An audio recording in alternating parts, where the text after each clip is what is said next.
What up, folks?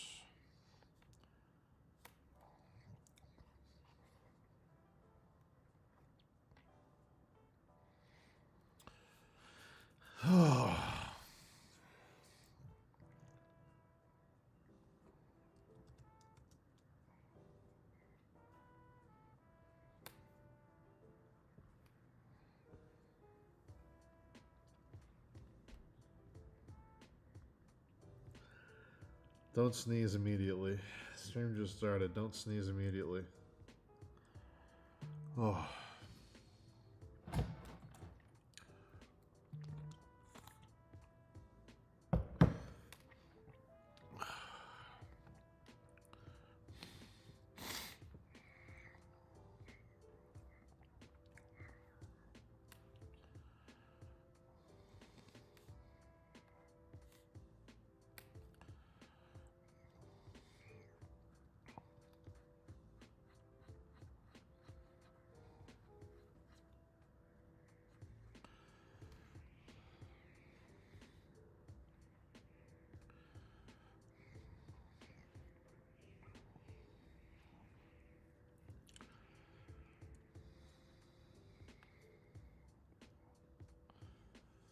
All right.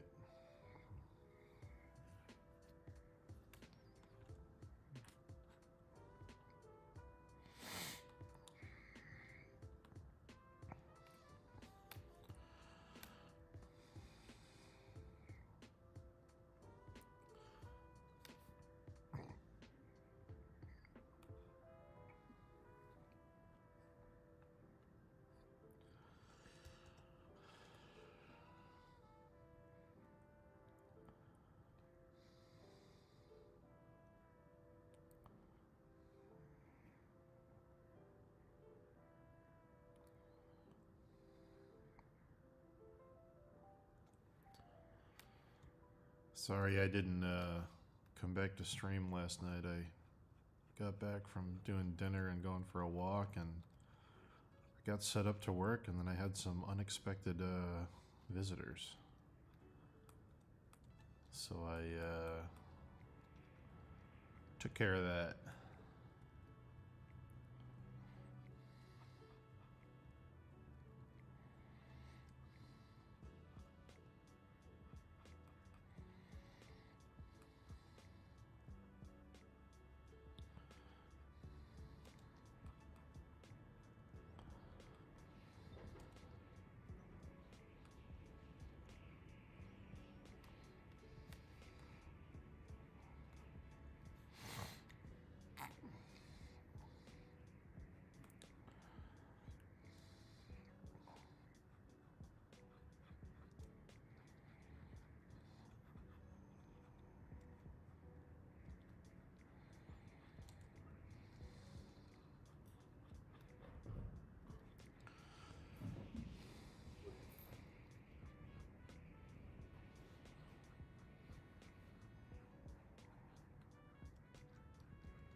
We felt the earthquake here in Massachusetts. Apparently the epicenter was in Jersey. It was a 4.8. We felt it all the way up here.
That's 3 natural disasters that I've managed to sleep through. An earthquake, a tornado, and a forest fire.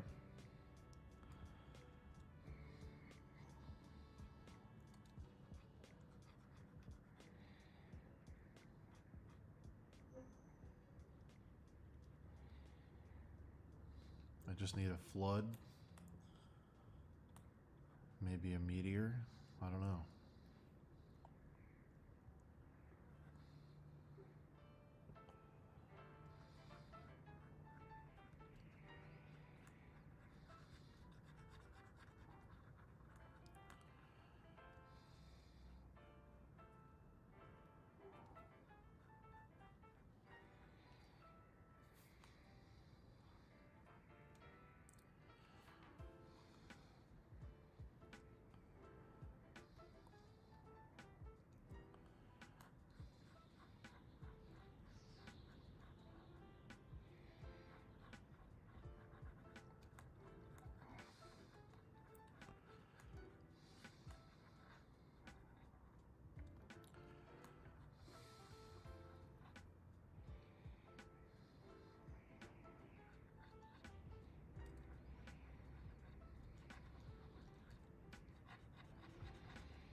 Hey, pup.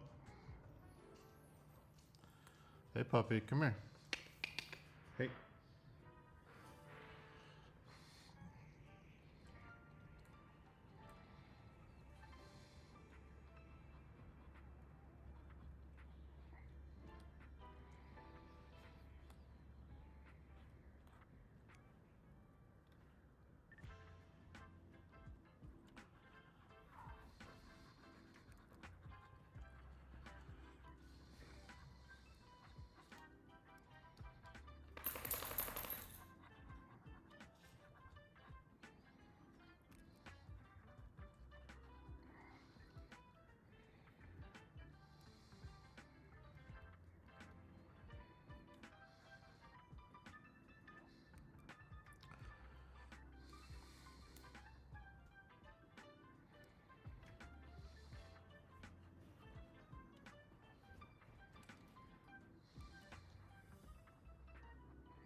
What's up, party?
What's up, Suki?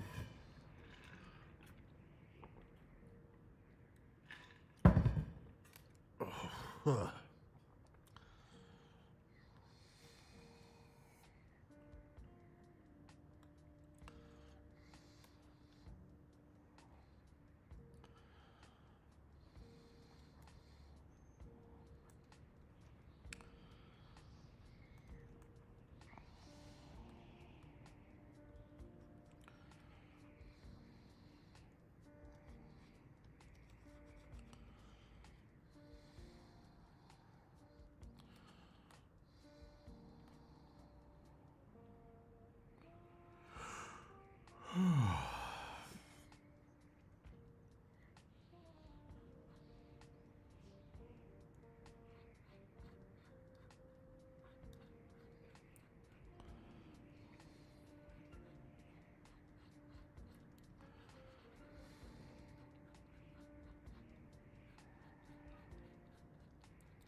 I'm dedicating tonight to trying to finish the little wigglies.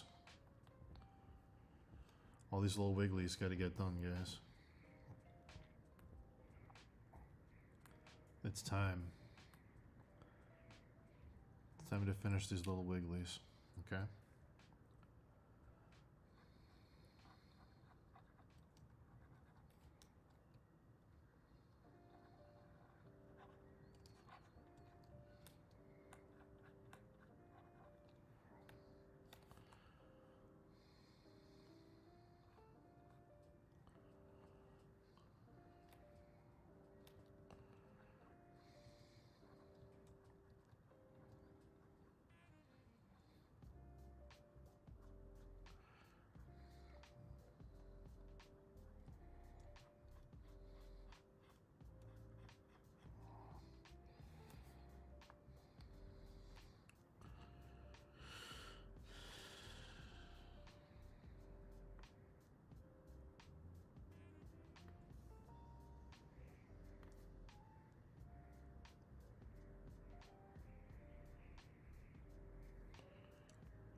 Little wigglies.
What's going on today, chat?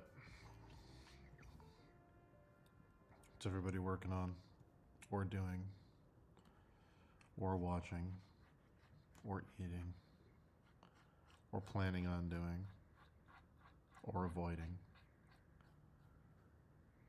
or struggling with, or enjoying? Give me all of them.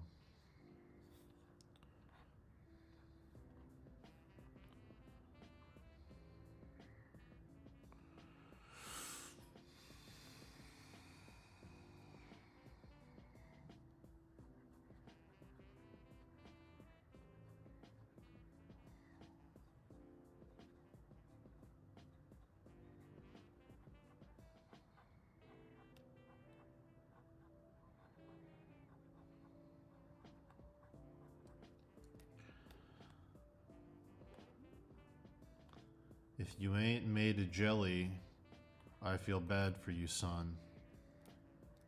I got 99 little wigglies, and I'm gonna render every single one. Nice, Henry.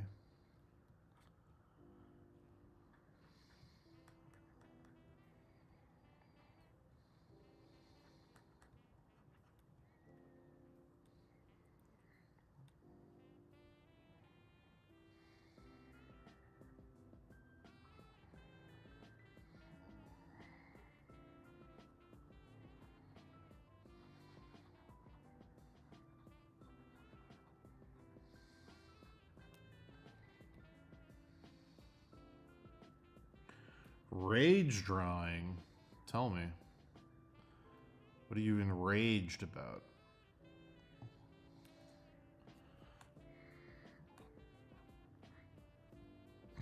Please share with the class. I'm a big fan of Rage.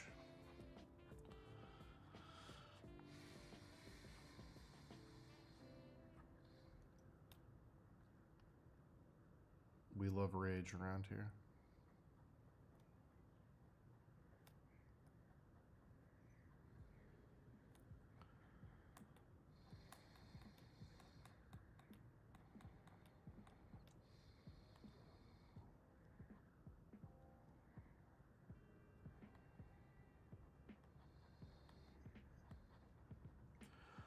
We're gonna shoot for an 8-hour stream tonight.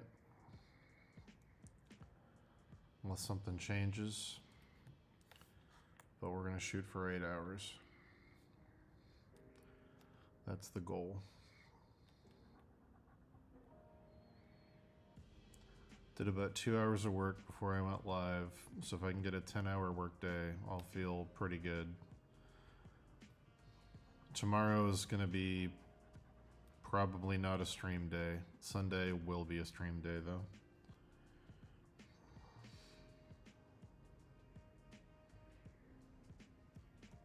Noodling around waiting for enamel to dry, always fun. Always a good time.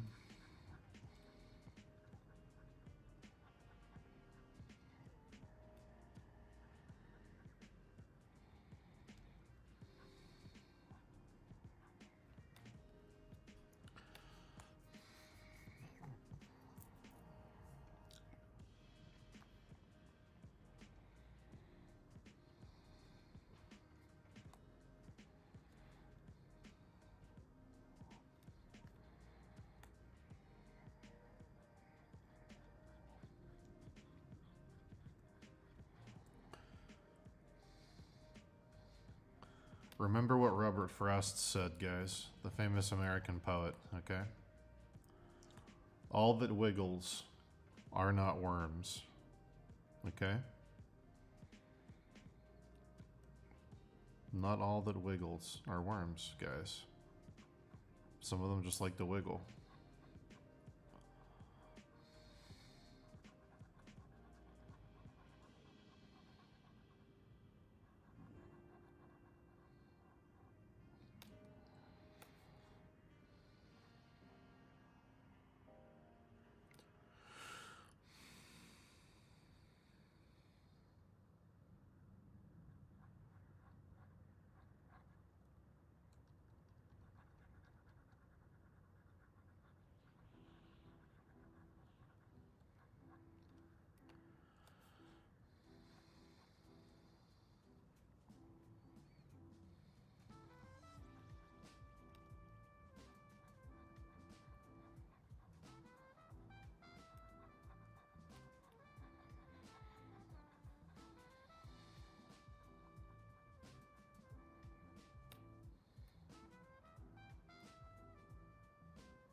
You don't like your skill level, so you rage through every now and then. That's good. That's a good motivator. That's a good reason for rage. Self-betterment is a good thing to be angry about.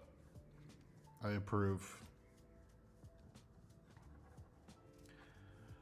I rage exercise. I get in the pool and I swim, and I hate myself, and I swim for 2 hours. And then sometimes when I hit the 2 hour mark, I'm like, I still hate myself, and I go for 3 hours. I get it.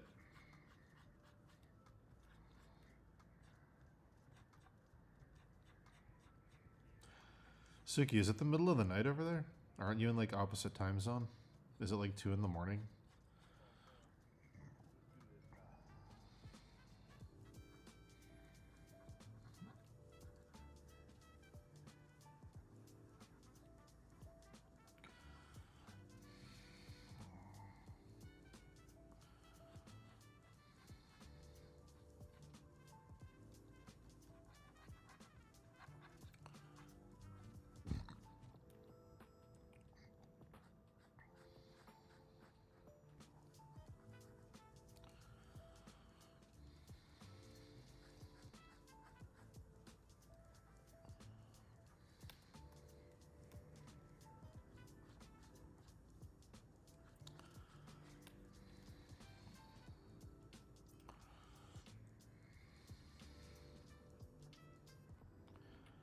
Well, good morning, Suki.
What's up, Kevin Research?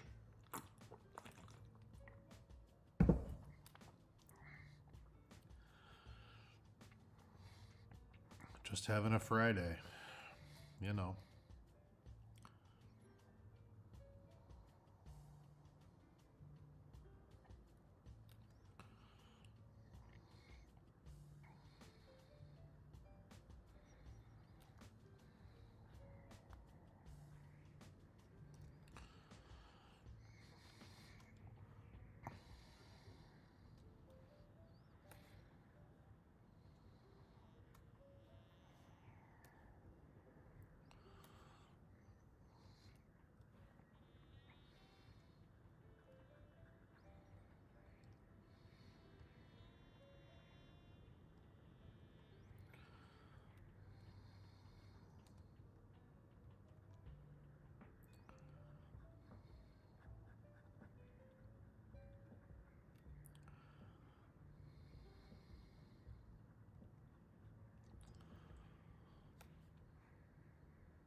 Grinding pixels, hell yeah. You have to show me your pixel art sometime.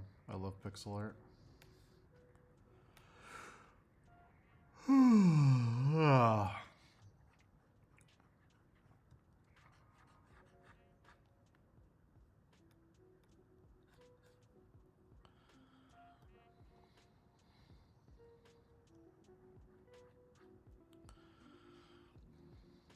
Did Mina the Hollower come out? It didn't come out, right? The new fucking Yacht Club game.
Oh, chat.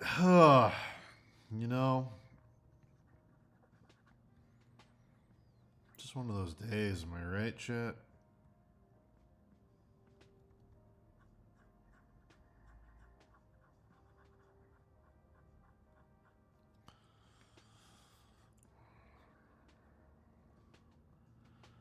One of those days where you wish you were working on a skeleton man instead of a snake man.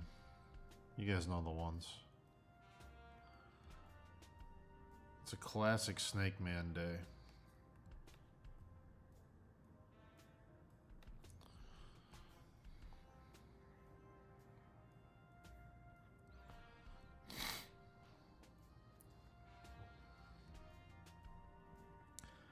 Do I plan to do traditional art? Yeah, I think so. Once I wrap up my client stuff, I'll probably try some acrylic again. I haven't done acrylic in a while. What's up, Bjork? Bjork, I love your music. Hyper Ballad is one of my favorite songs ever written.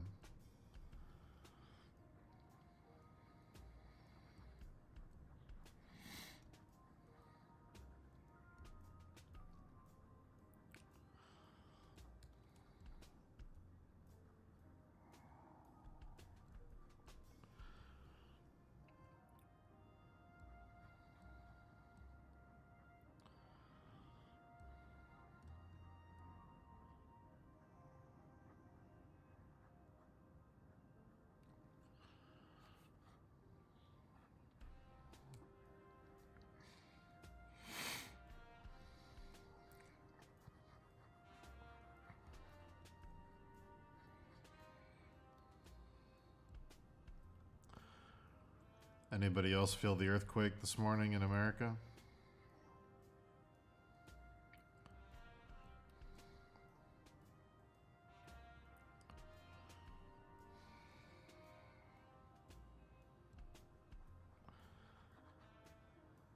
I said, oh, sick. finally gonna die. Hell yeah. Just kidding. It was minor and I slept through it.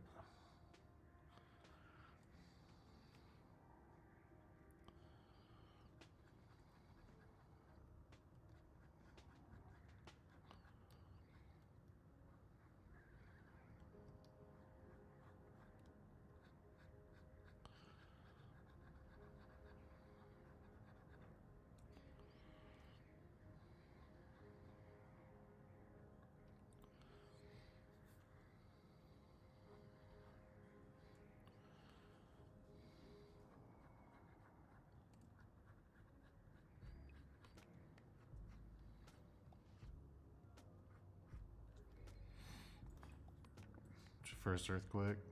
You never forget your first, man. I'm sure you'll have longer lasting, more pleasurable earthquakes in the future, but you know, the first one's always kind of quick. It's over before you realize it's even started. You're never the same afterwards, but you know. Now you know. It's nothing to be ashamed about. You know, you're not fully in control. Things jostle you around. You get shook up. Sometimes it hurts. It's perfectly natural.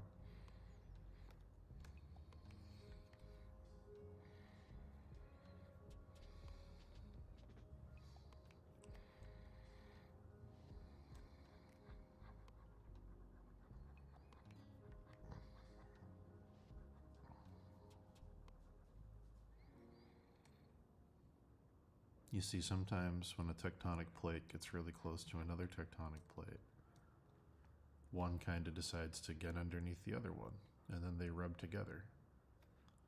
And it can last for a short amount of time or a long amount of time, but the important thing is that in the end, they find a balance and settle down until they're ready to have some more friction, you know?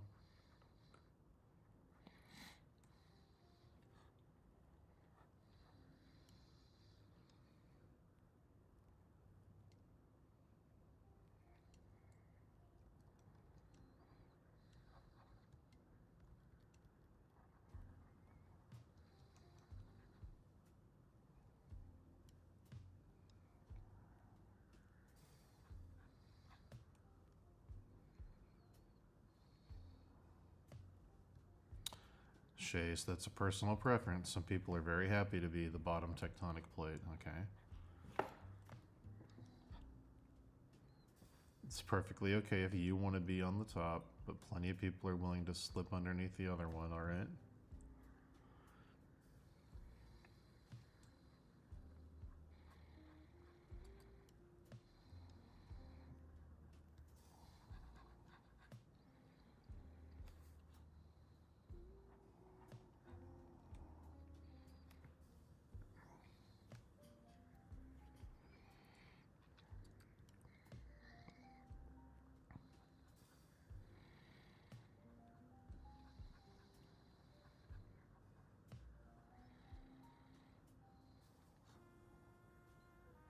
Hopefully you've got a little bit of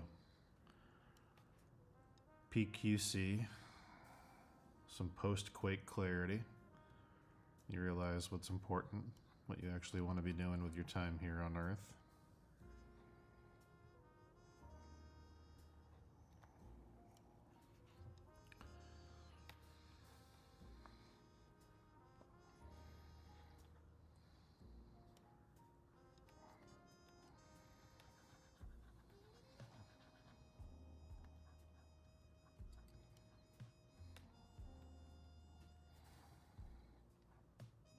You know, it was a 4.8.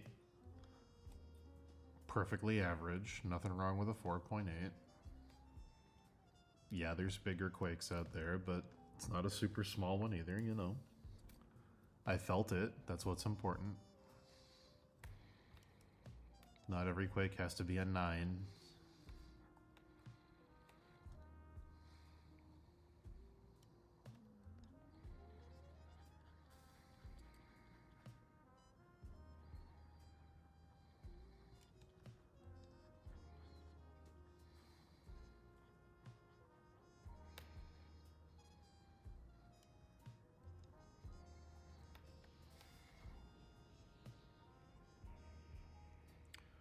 Remember, guys, it's not about the size of the quake, alright? It's the motion of the subterranean tectonic plates. If you're a 4.8 and you do it right, I'm gonna feel it here in Massachusetts. And that's what happened today. So you're doing something right.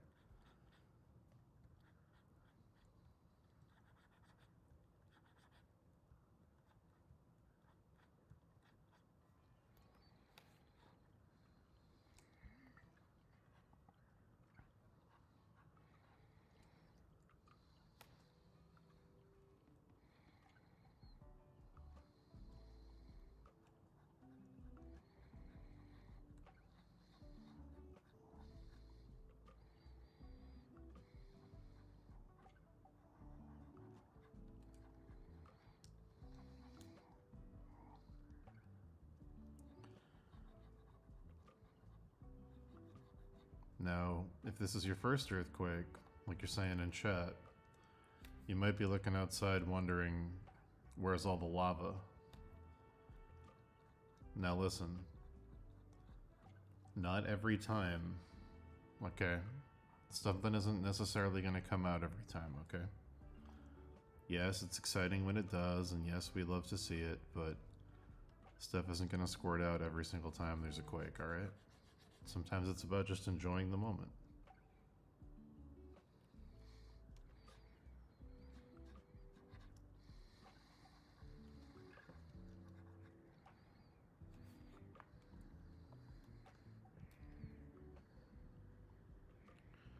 Listen, man.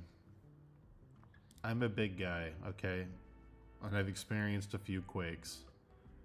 I slept through it, but that's a me thing, okay? That's not a problem with the quake. That's a me problem.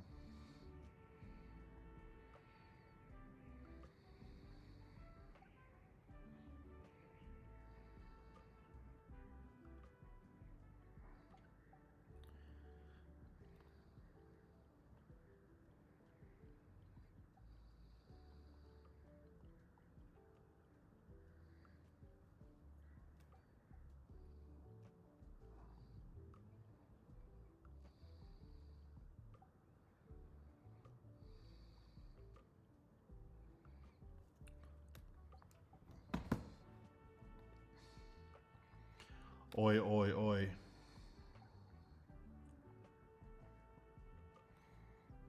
Is that what seismologists call it? That sounds right. When the tips of the tectonic plates rub together, they call it edging. It sounds like a very sensitive place to be, geologically speaking.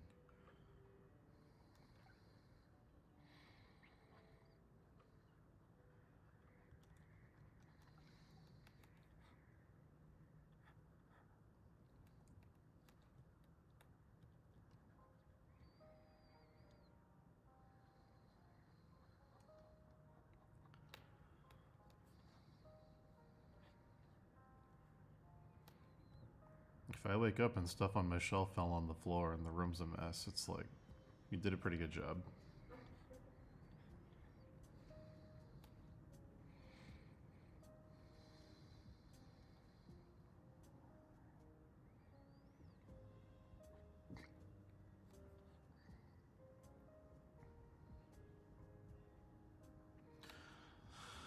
Don't feel insecure, man. A 4.8 earthquake is perfectly average, okay?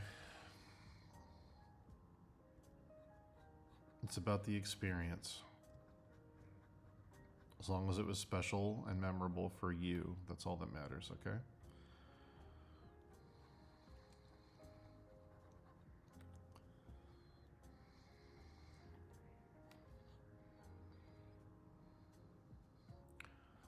The wiggles are wiggling today. Today is all about the little wigglies, alright?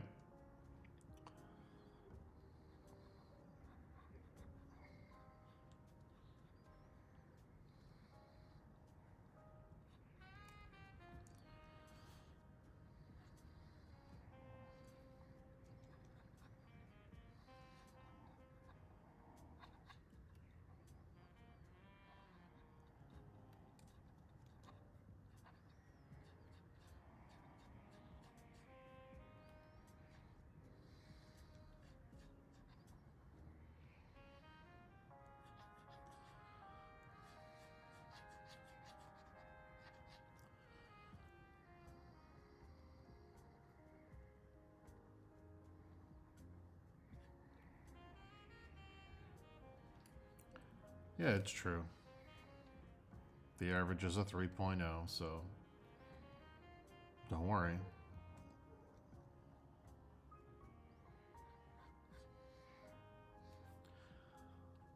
Not every quake is going to lead to a tsunami, okay? That's just the stuff you see in those videos. Real life isn't always like that.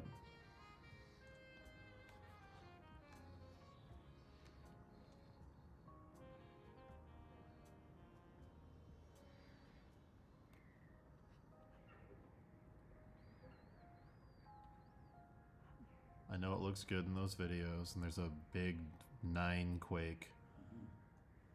And everyone's fucking soaked from the tsunami that just sprays all over them. And it just fucks everybody up, and they're never gonna forget it.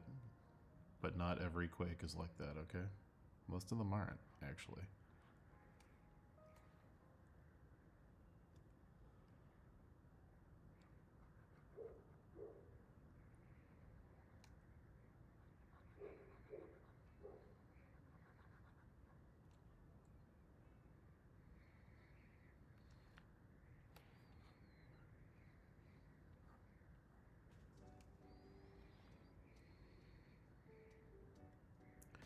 Did I see the Hereafter movie? No, I did not. I don't even know what it is. I've never even heard the name.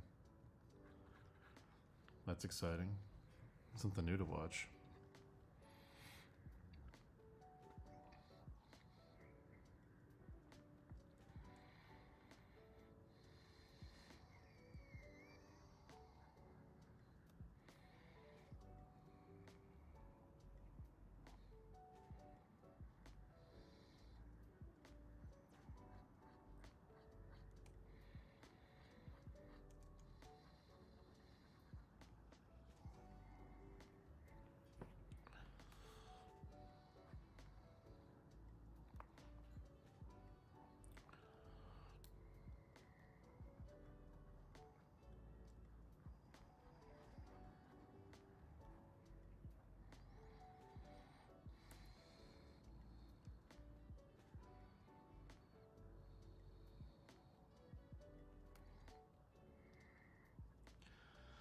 It was pretty interesting, but I would have liked more of the romance stuff.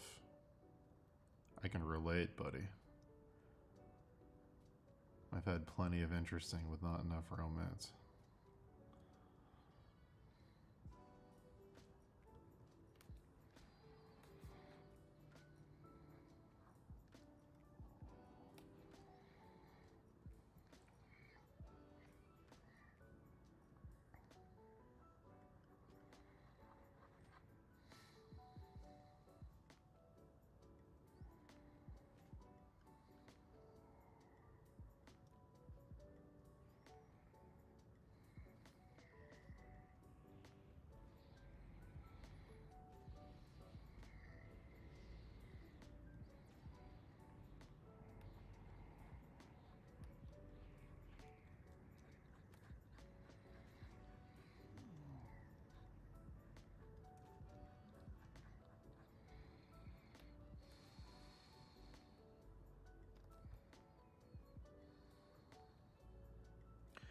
Any advice for people who never experienced earthquakes in our geographical location?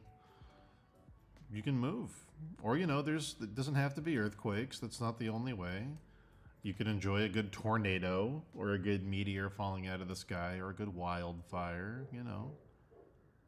A plague of locusts or something, you know.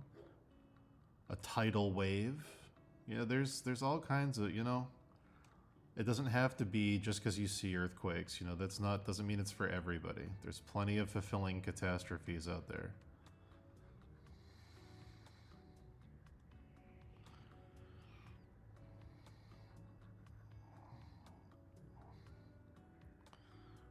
Find the tragedy that's right for you guys, okay?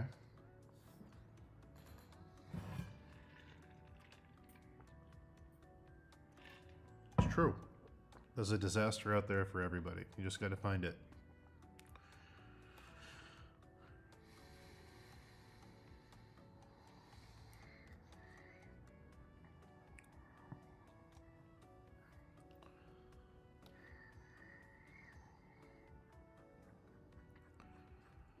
Trust me, guys. I've been in forest fires, tornadoes, earthquakes.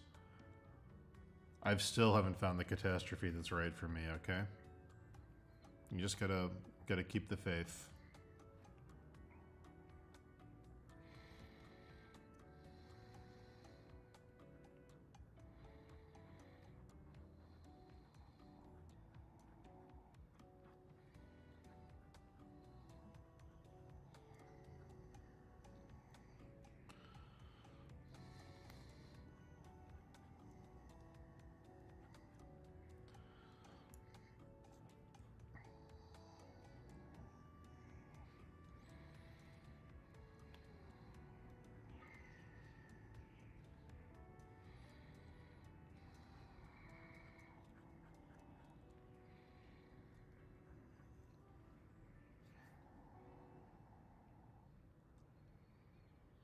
You don't believe in true catastrophes anymore? Listen, just because a catastrophe has happened to a lot of other people doesn't mean that what you have with it isn't special and unique, okay?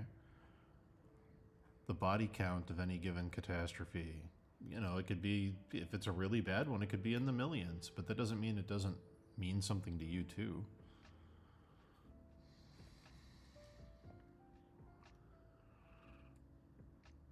It's not that it's not special anymore. It's just that we have smartphones now, so people are seeing more catastrophes more often.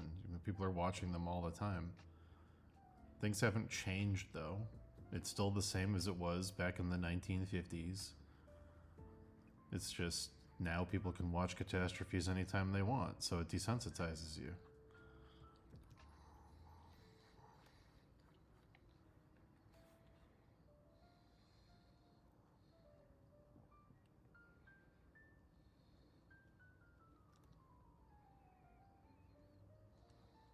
Trust me, guys, when you least expect it, a catastrophe will come along and ruin your life, okay? I promise.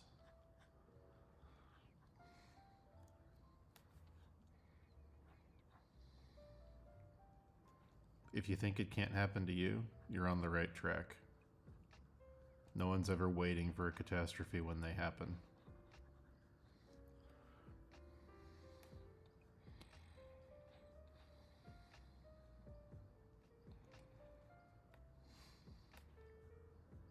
Maybe go find a nice volcano. You know?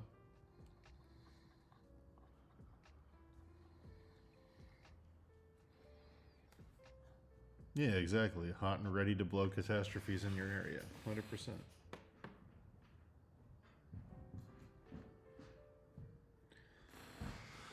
Listen, guys, Dante's Peak isn't supposed to be reality, alright? It's entertainment, okay? Not all catastrophes are going to be like that in real life, okay? That's Hollywood. Real catastrophes are messy. They require a lot of work, alright?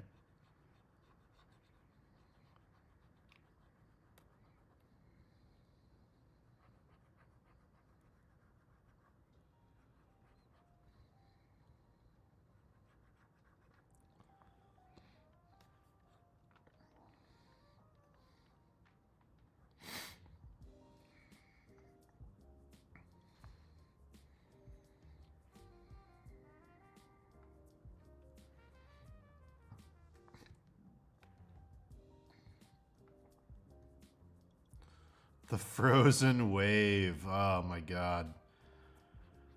Can you imagine? I guess with artificial stuff now, you could probably get a frozen wave. Doctors are doing crazy things out there.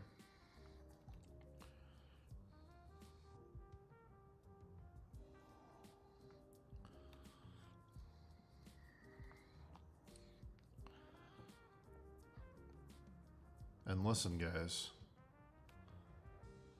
Don't be bigoted if your earthquake decides it wants to transition into a forest fire, okay?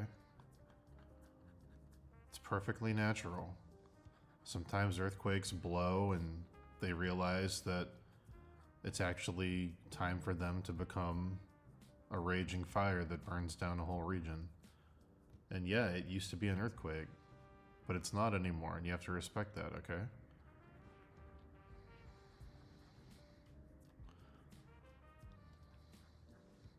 Sometimes your forest fire realizes that the wind is picking up and it's actually a tornado.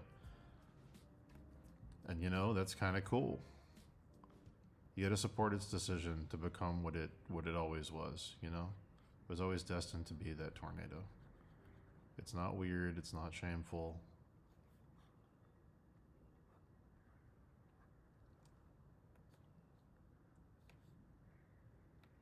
Just embrace it.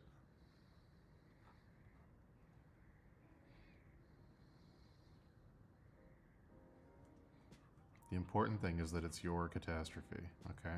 Whatever form it takes, whatever people identify it as.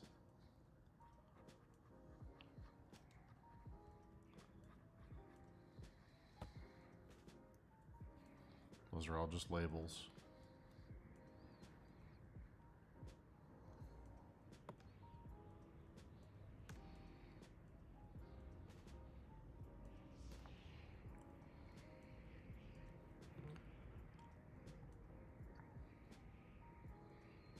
That being said, you gotta know when to walk away from a catastrophe. There's a certain point where no amount of aid or relief is gonna help it, okay? You gotta be grateful for the time you had and be willing to go look for the next thing that ruins your life.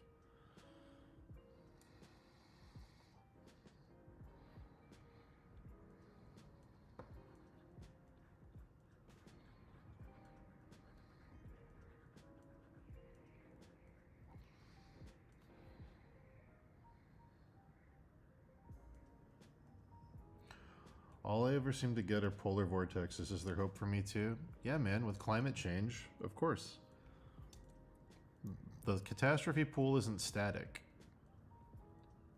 Things are in flux right now. We're in a weird time, you know?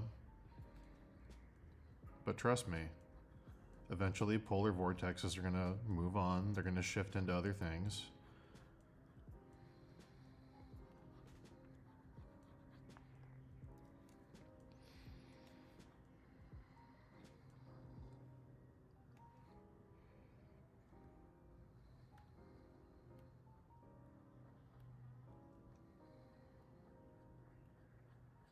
What you went through with all those polar vortexes might make you the perfect victim for a nice, you know, like fire or volcanic eruption or plague even.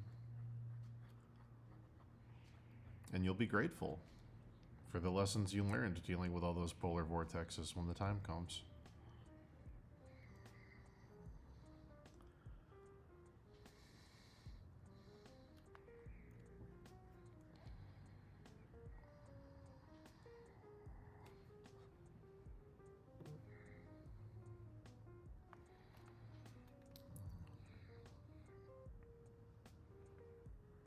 Always wear protection, guys. Get to know when the next earthquake's gonna happen. Having a hard hat is a good idea.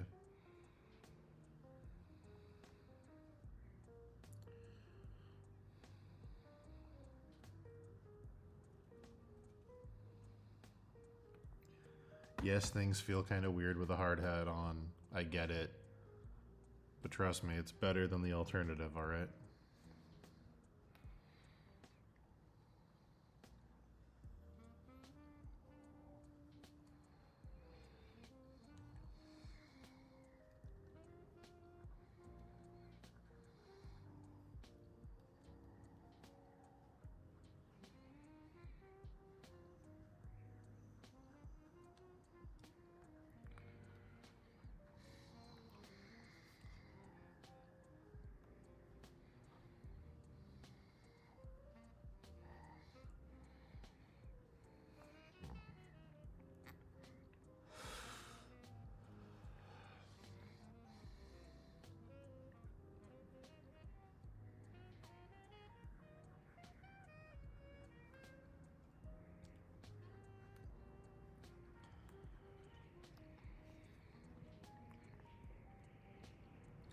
Now, I'm not into sharing really, but if that's something you're interested in, there's also mass extinction events.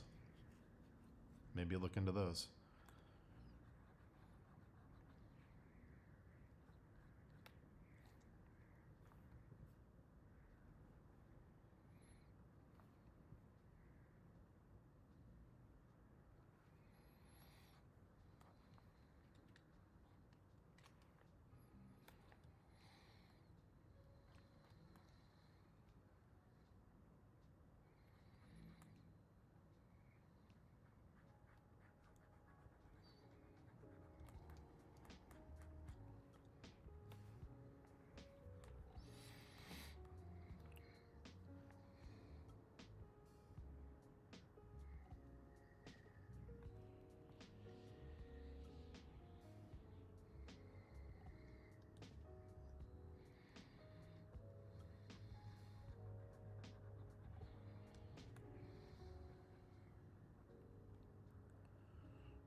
I wouldn't recommend getting AIDS. I saw that chase. Less of a catastrophe and more of just a bad time.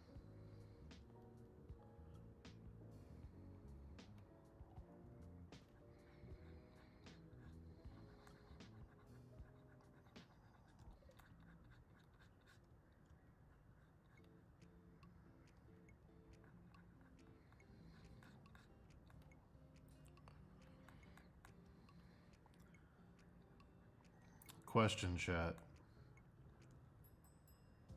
Do you think they're ever going to make a movie about the contagious dancing that spread across the fucking town in the Middle Ages where everybody danced until they died? That weird, I forget what they call it. There's a psychological term for it. Everybody couldn't stop dancing and they couldn't sleep and they couldn't eat and they were like crying and like starving to death, but they were dancing. It's like a mass hysteria event. I want to see that movie.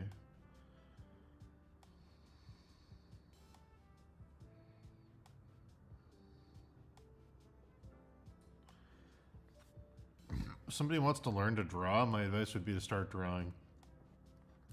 Probably from life. I wouldn't recommend a book right out of the gate. I'd probably see if they can figure out how to have fun with it on their own. Because a lot of people think they want to learn how to draw, and then they start doing it and they realize, oh, I just like art, I don't actually want to do it. So I'd probably have them start really broad and just be like, keep a sketchbook, draw something in it every day for a year. And then if you're like feeling real passionate about it, we can dive into the nuts and bolts of an academic learning regimen. But I think step one should always be learn to have fun with it and learn to figure out what you actually enjoy. And then you can introduce the fucking homework element of getting better.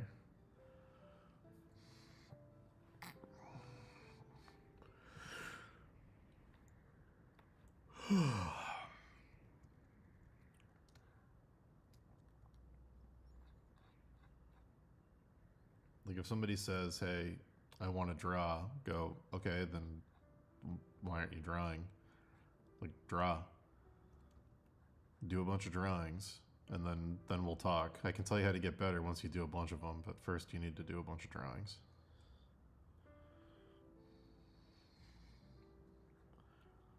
Most people who reach out and say, I want to do something, aren't doing it.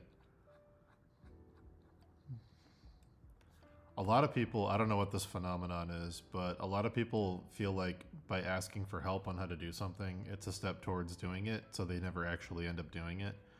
They're like, well, I took a step towards my goal today by asking this person for help, so I can rest easy knowing that I'm taking it seriously. And it's like a self-delusion thing, where like talking about getting better means that you're like caring about it, so you don't actually end up doing the work. It's like people that talk about dieting a lot without actually dieting. Like if you're walking the walk, sure, but if you're not and you're talking about it just to feel better about it, then yeah, just always watch out for that. So a lot of people do that.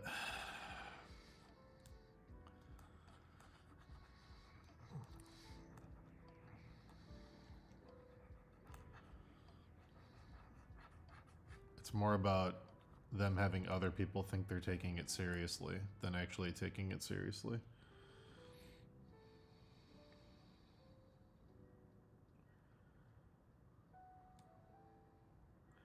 That is real. Yeah. Yeah, it's real.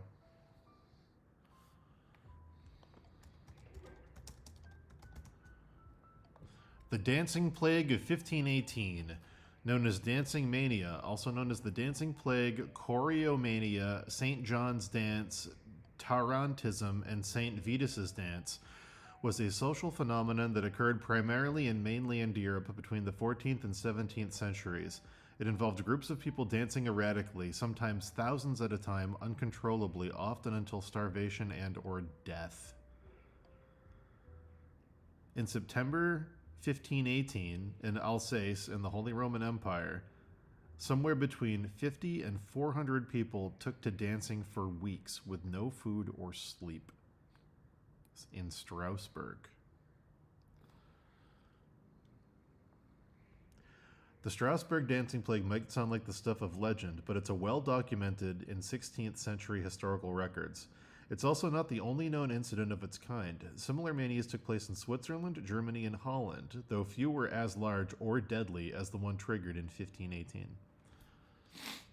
Yeah, it's a very real thing. I want to see a movie about that. That sounds like a really good like A24 movie that like the guy who did The Witch could do. Where some like 15th century ladies dancing and crying at the same time, like, oh god, just like it sounds like a fucking nightmare. Like I would love to see that. Your Highness, I bring dire news from Strasbourg. What is it? The people there. Dancing. From A24. The studio that brought you The Witch and The Green Knight.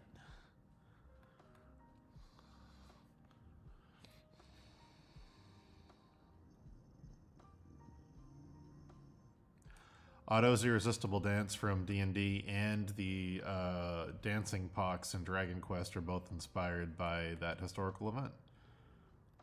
That's a real thing. Yeah. Both games took influence from that.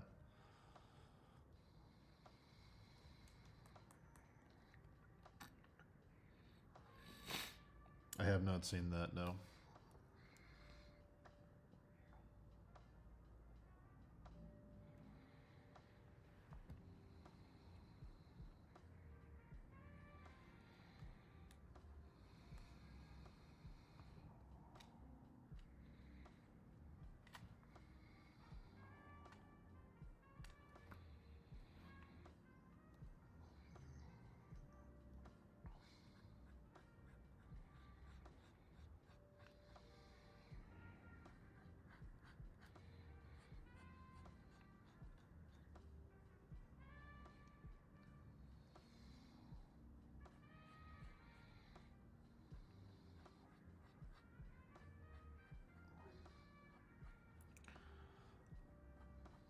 That turning point scene where the judge inquisitor guy in the movie is like, this is ridiculous, these people are faking it, and then he's like, sir, and the guy's like, what? And then you realize he's like,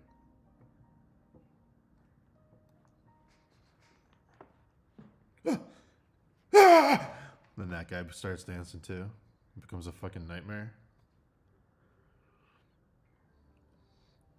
I want it. I want that movie.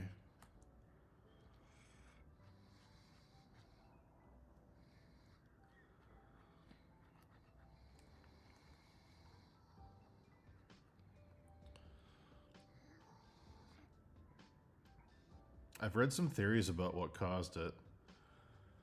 One really out there one, which was kind of cool, was that a specific bacteria transmitted by rats, the same way the Black Plague was transmitted, affects part of the brain in a viral way that makes micro seizures happen. Makes people more sensitive to like rhythm-based things, the same way like flashing lights can trigger one. So like, you know, if you're having a seizure, like a bodily movement to a rhythm, you're essentially dancing.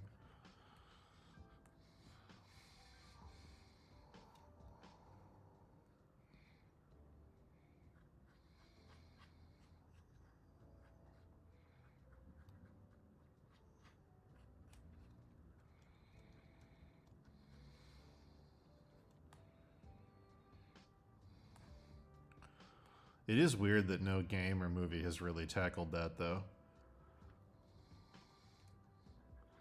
Like coming up over the hill, like cresting over a hill, looking down at a village you traveled to, and everyone in the streets is screaming, and houses are on fire, and everyone's dancing uncontrollably. It's a pretty good scene.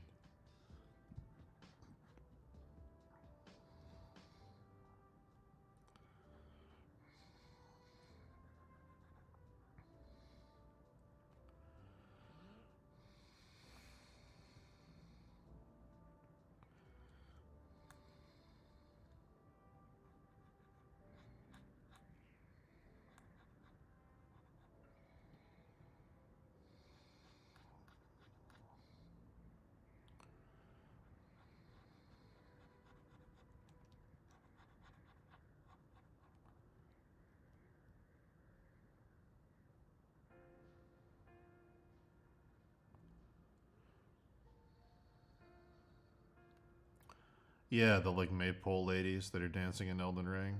They're definitely kind of like that.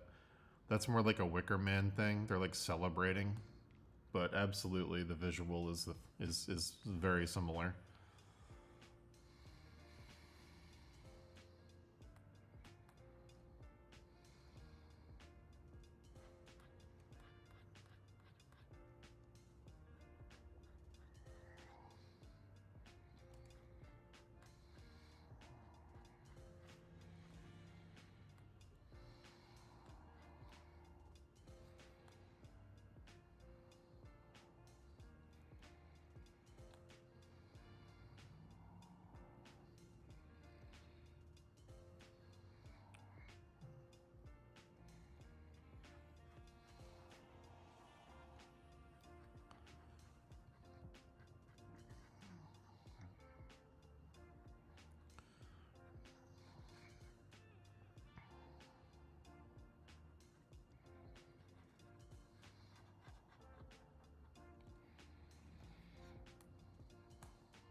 Chad, am I wrong?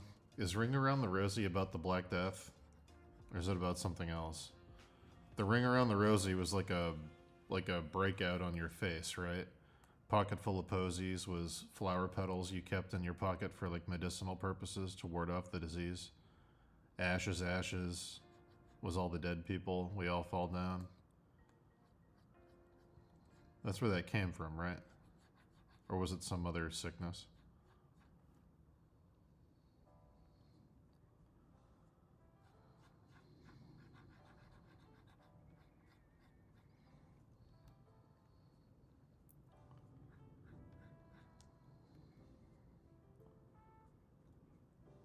Nice. It's pretty awesome.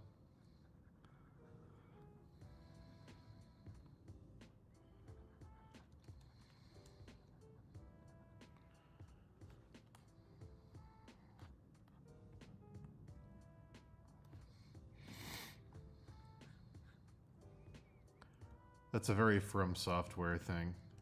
I can picture some stupid little kid NPC singing that in a fucking Dark Souls game.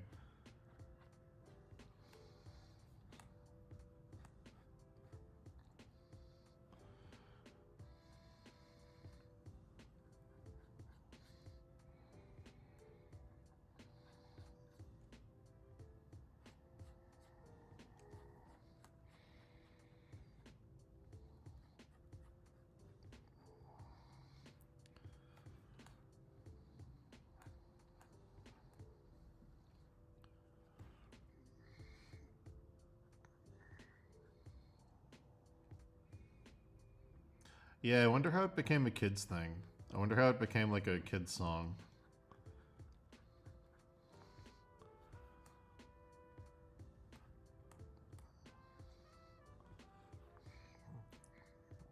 I'm sure there's some obscure NPR podcast explaining the whole thing. My favorite weird thing in America and abroad, but mostly in America, if you're familiar with a food called mince pie, which was made with chopped up meats, fermented in alcohol with dried fruit. It's one of my favorite things to make around the holidays. It's a very old school recipe. Mince pie was used as a murder defense for a man who killed his wife in America at the turn of the century because the way they used to make mince pie, when the meat would ferment on the alcohol, it would basically make super alcohol. It would make like alcohol that was like borderline poison, and it wouldn't just get you drunk, it would fuck you up and cause actual like insanity. Like you could have psychotic breaks from eating mince pie that wasn't cooked properly. And for like 100 years in America, 200 years, like the 1700s to the 1800s, mince pie was the most popular food in the country. There were mince pie bars people would go to, and it was like the most popular food. But when people would eat mince pie, they'd get fucking lit. Like shit would get crazy. And there's like newspaper ads you can go look at where people are taking out, like wives are taking out ads that are like ban mince pie, the abominable pie that's ruining our husbands, and like went all the way to the Supreme Court for a murder trial where a guy was like, yeah, I killed my wife, but dude, I was tripping on mince pie. Like, you know, she said some crazy shit and I was tripping on mince pie and I thought she was like an animal and I stabbed her to death. And the judge was like, well, I mean, you know, we've all had mince pie before. I mean, that sounds plausible. And it's like, that was a thing. Just pie that fucked you up.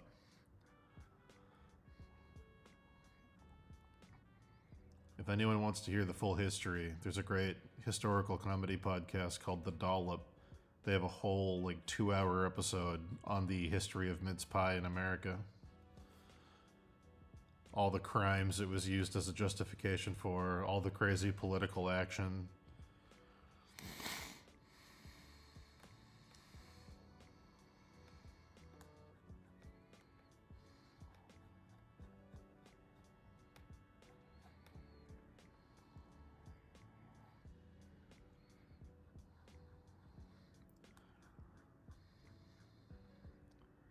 There was like a presidential candidate during the trial about the guy murdering his wife who ran on the ticket of like, the other party's trying to ban mince pie. If I'm elected president, mince pie will be served in every restaurant in America. It became like a household issue, like prohibition of fucking meat pie.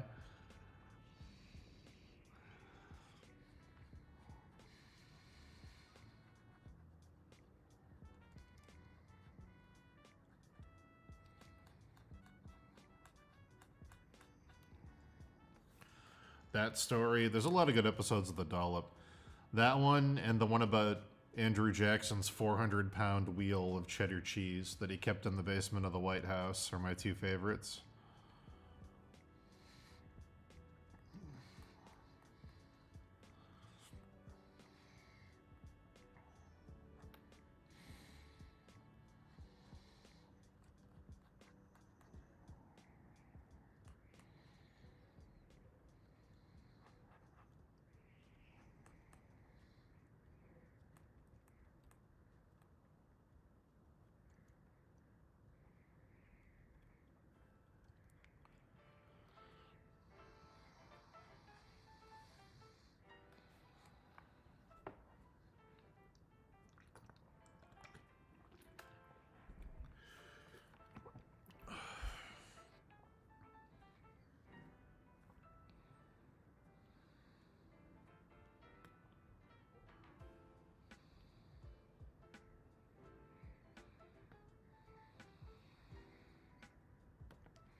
Drawing instead of gaming.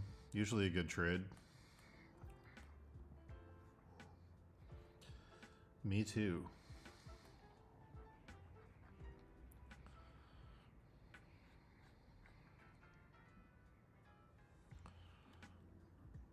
I gotta get at least 8 hours in today because tomorrow I have to take off. I'll be back Sunday though.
What's the inspiration behind the hostile four-armed marionettes?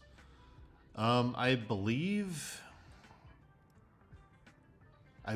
those come from carrion cages that they would hang people in and let crows eat them, because I think those guys are designed around a cage that their bones have like been grafted into. I'd have to go back and look at them. There's a really good channel called Tarnished Archaeologist on YouTube that breaks down all the visual inspirations of Elden Ring.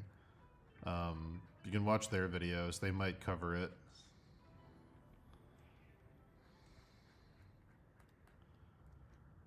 There's also some Leonardo da Vinci stuff in there for like automatic sentries I think he designed.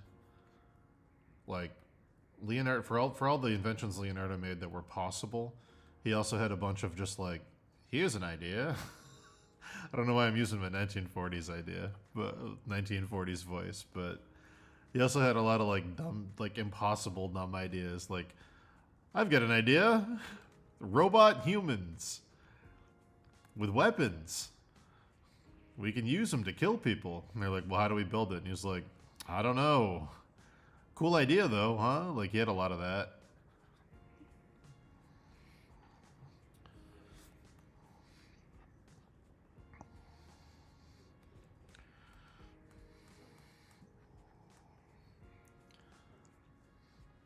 Here's an idea. A robot, a human. It's swinging the sword to go a clang. Yeah, probably. Probably closer to that.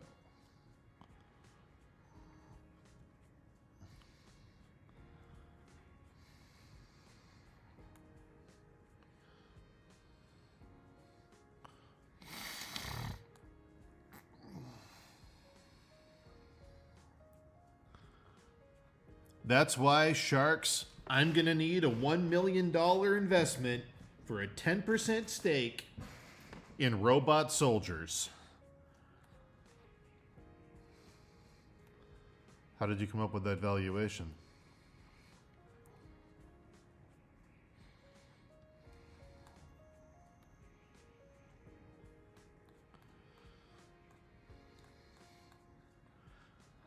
Sharks, I've already sold 100,000 units of my robot soldiers. They've already killed 30,000 people.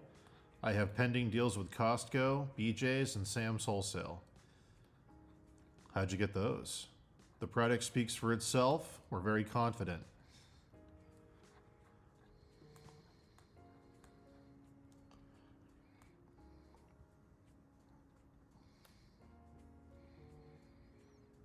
If I get these on QVC, you're going to be a billionaire.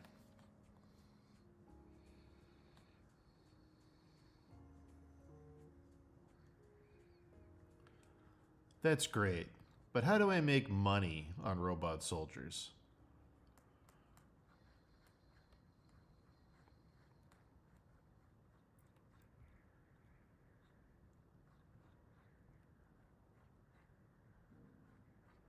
The term robot, we've all heard it.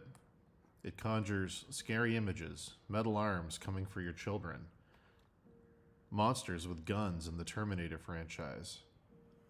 That's why we've rebranded as Automaton.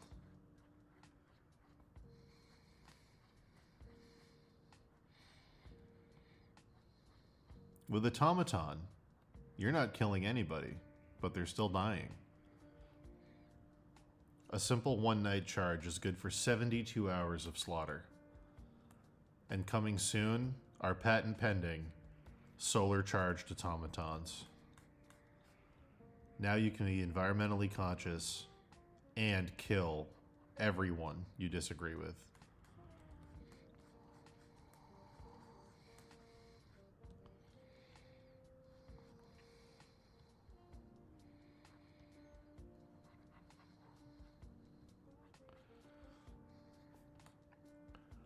We've talked to Elon Musk about partnering with Tesla to offer automaton services on all Tesla motor vehicles.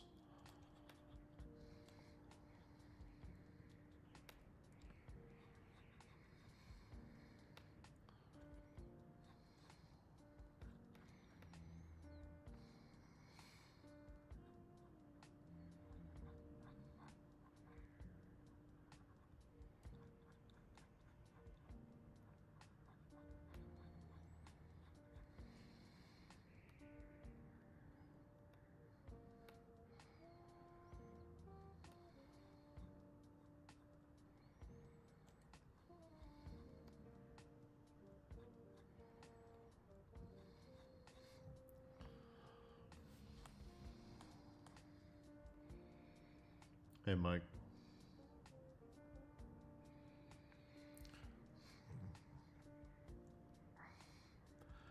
He was delivering the Mona Lisa, Leonardo, and he was like, I don't know, man. I don't know, man. Do you think they're gonna know it's me? And he's like, bro, she's hot as fuck. No one's gonna think it's you. He's like, I just feel bad about using myself as a reference. I don't know. It's like, bro, look at her. I'd hit. You're good.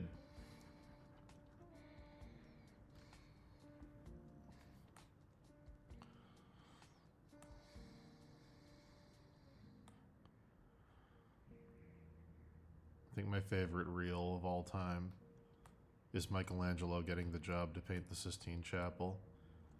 And it's him sitting down with the Pope, and the Pope's like, Mikey. I had an idea about those angels, Mikey. And he's like, oh yeah, angels. Multiple eyes, do not be afraid, wings, fire. And he's like, naked boys. It's probably my favorite reel ever. Mikey.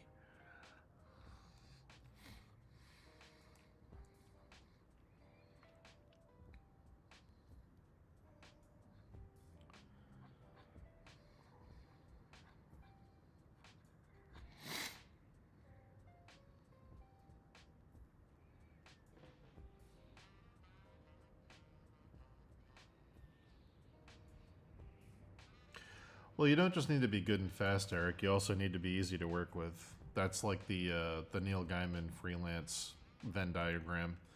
You don't if you're not fast, but you're fun to like. I'm not fast at all, but my clients like working with me, and I deliver work that they consider good quality. So they hire me, but I'm not fast. I'm only fast on corporate stuff that isn't my own work. Like if they need me to like edit someone else's shit or style match somebody, so it's not my own style, I can do that stuff really fast. But yeah, it's not just good and fast. Being good, having all three is the ideal. You wanna have all three, but you don't have to be all three. You can get work with only two. Technically, you can get work with only one if you're extra good. But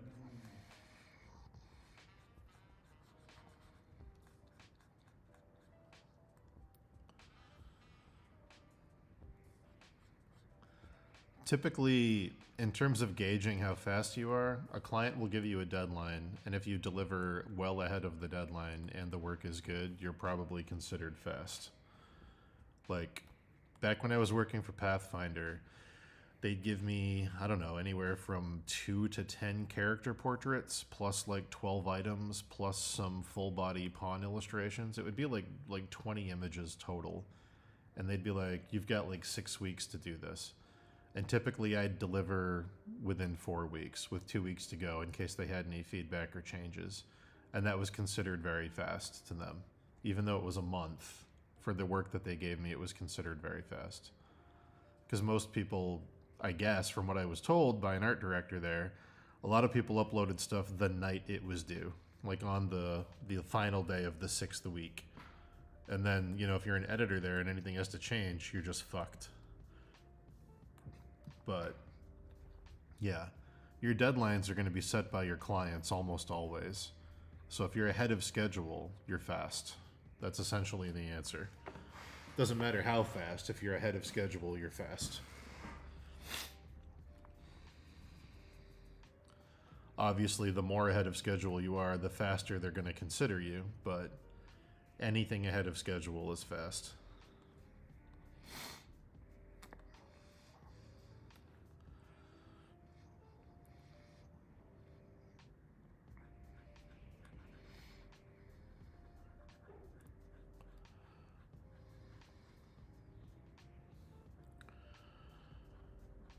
And then there's like, you know, the obvious, like, it's fast to anybody. Like, when I was doing miniature work, sometimes I'd have to do like 2 or 3 miniature sketches with like shading and shit ready to go for a sculptor like overnight.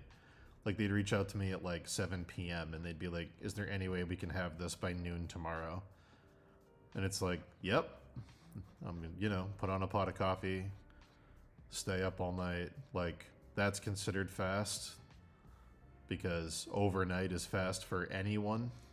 It's literally like the shortest deadline almost anyone's gonna get is overnight. Most people don't ask for stuff same day. It's usually next day. So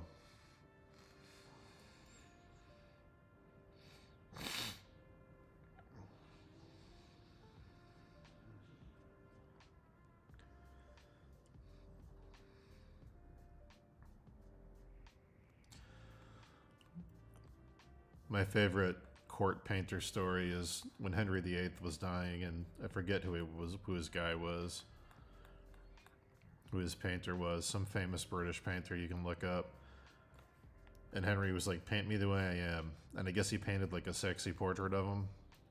And Henry got super fucking mad, and he was like, "My whole life, people have been lying to me to make me feel good because I'm the king." And he's like, "I'm gonna die soon. Paint me as I am, an old, fat piece of shit, ginger fuck who killed all his wives." I think it was Hans Holbein, I think. Yeah.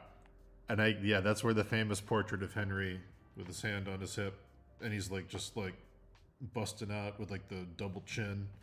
That's where that painting came from.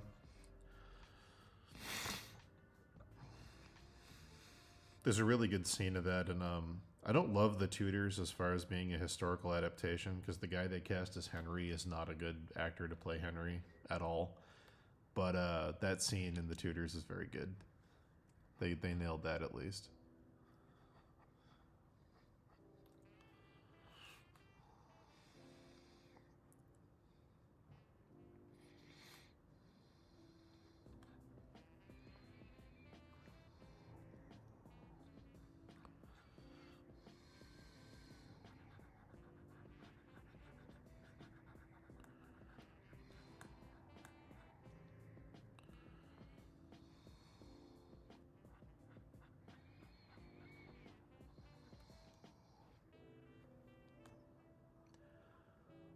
The best irony about Henry VIII is that he kept killing all his wives because he needed to have a son, a son, a son, a son. Had to be a son.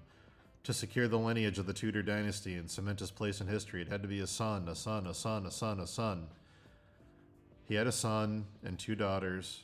His son died right after he did of sickness. And then Mary was imprisoned and Elizabeth became the queen. And Elizabeth, like the Elizabethan era, was arguably one of the greatest rulers in English history. And the whole time Henry was hoping for a son, he didn't realize his daughter was going to be like the greatest of the great.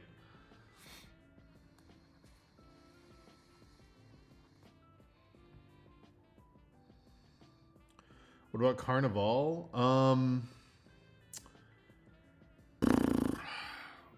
Carnival was my favorite HBO show ever until they canceled it after season 2 on the greatest cliffhanger of all time. The cliffhanger at the end of season 2 of Carnival was unbelievably good. And then it never got picked up for a season 3, and there was no, so like it's hard for me to recommend anyone watch it because it's just going to hurt you. You're just going to get invested in it, and then it's going to hurt you the same way it hurt me. So, yeah. Just watch out.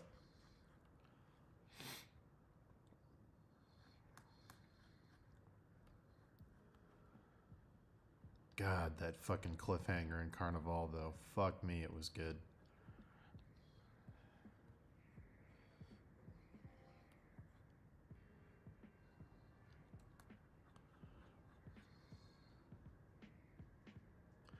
I did not watch Yellow Jackets.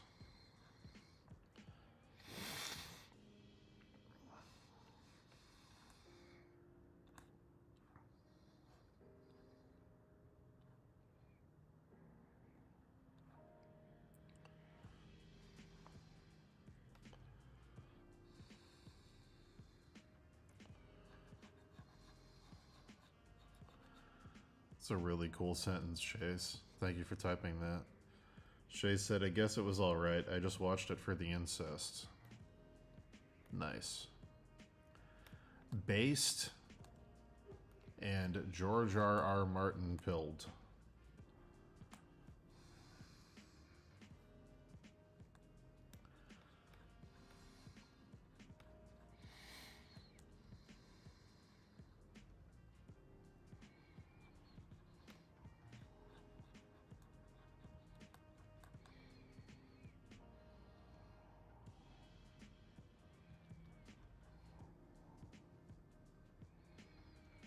Severance is good.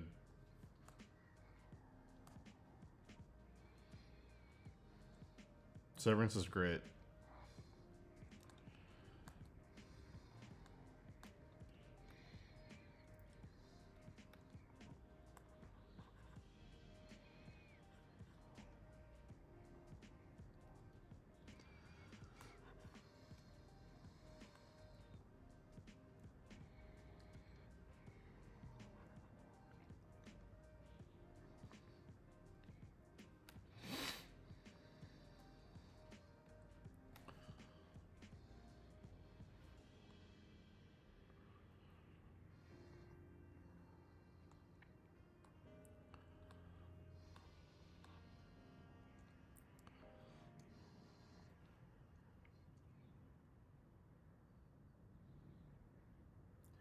I gave The Leftovers a chance. I don't want to watch it.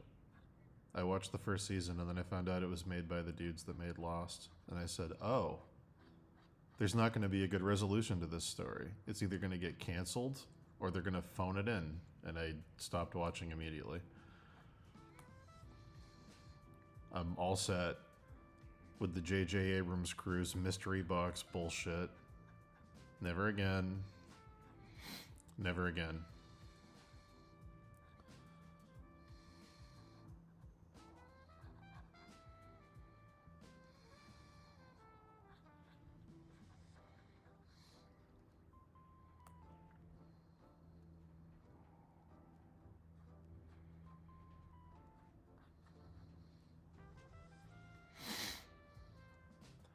What's the guy's name? Alex Kurtzman? I don't trust anything Alex Kurtzman touches. Alex Kurtzman is one of the worst things in Hollywood in terms of screenwriting and world building.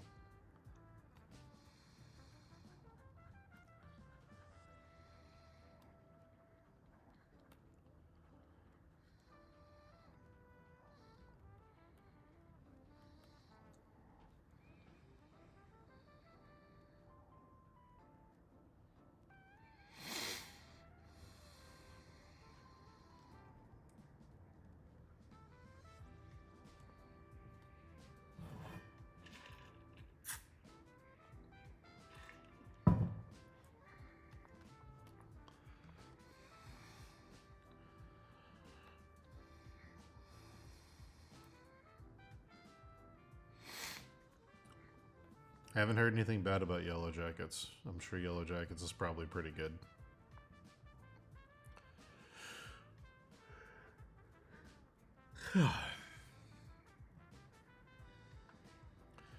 But I'm not watching any TV until fucking, you know, fucking, it's not Ronin. What the fuck? The fuck? The Japan show. It's not,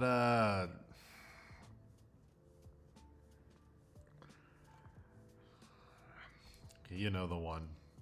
The one that isn't over yet. That's the next show I'm watching. Not watching anything till that.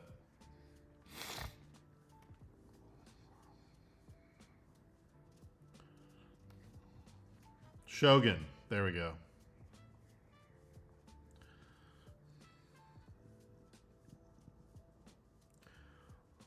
Roshi Genshin. Yeah, there you go. That's the one. Yeah, that's the one.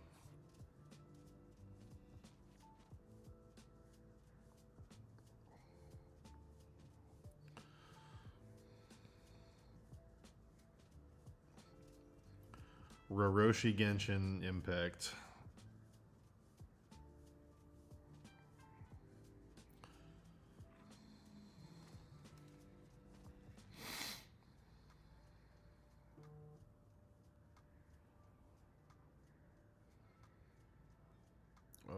god, dude.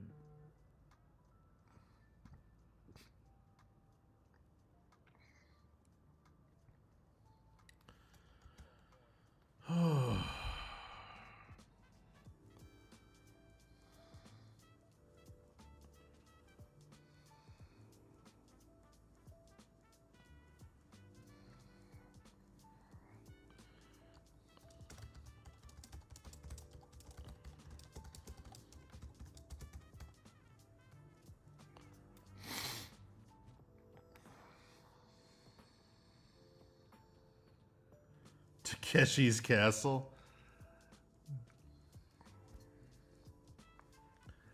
That's true. I do speak fluent Japanese, as shown in Steve Lichman, the audiobook.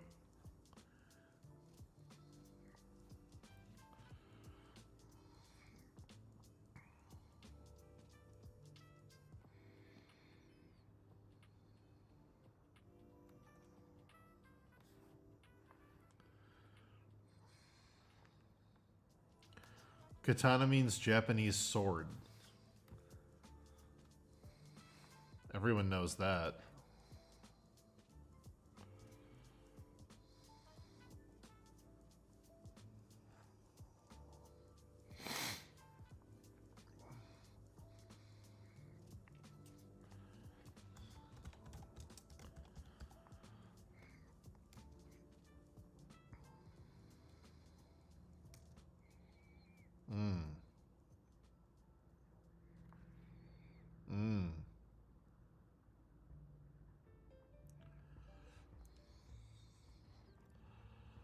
Oh boy.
Oh man.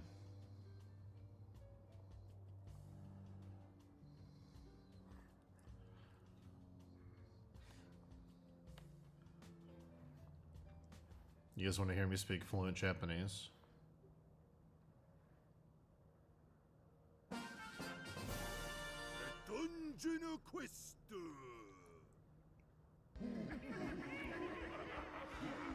Whew.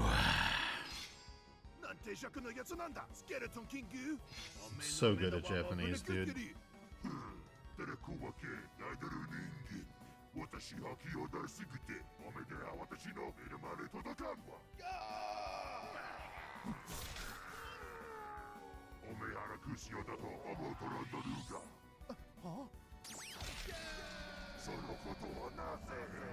Wow.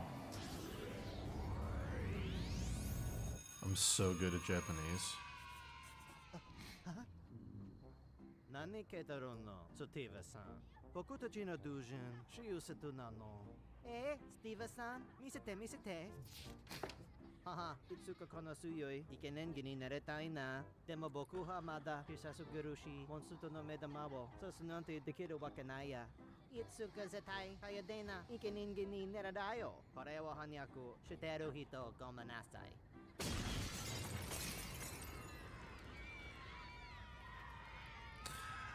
Oh no.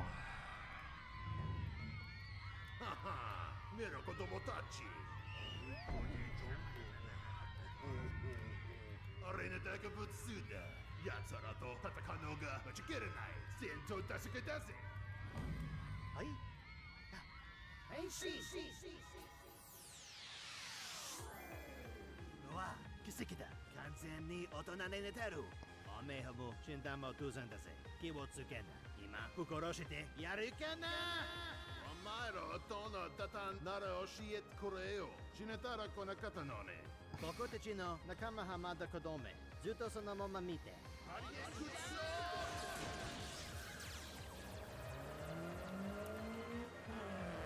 Wow. Such Japanese. Much audio.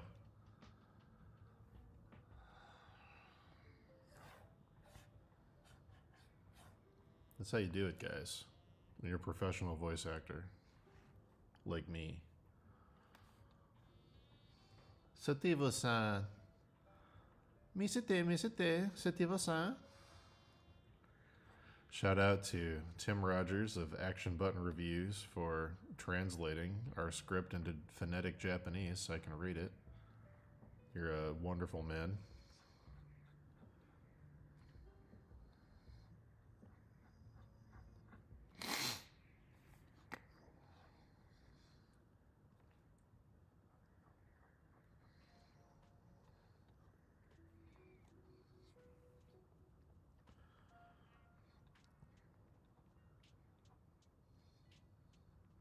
I mean, I voice act all the characters in the audiobook.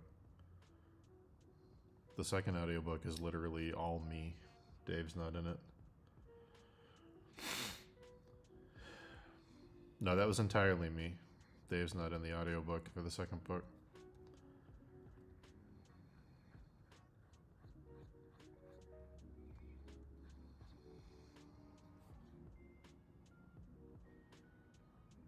I think I do like over 100 voices in that fucking audiobook.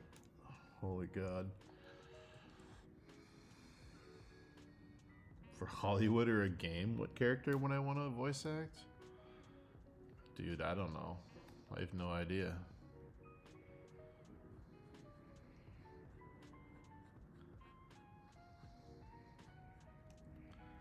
I have no clue, dude.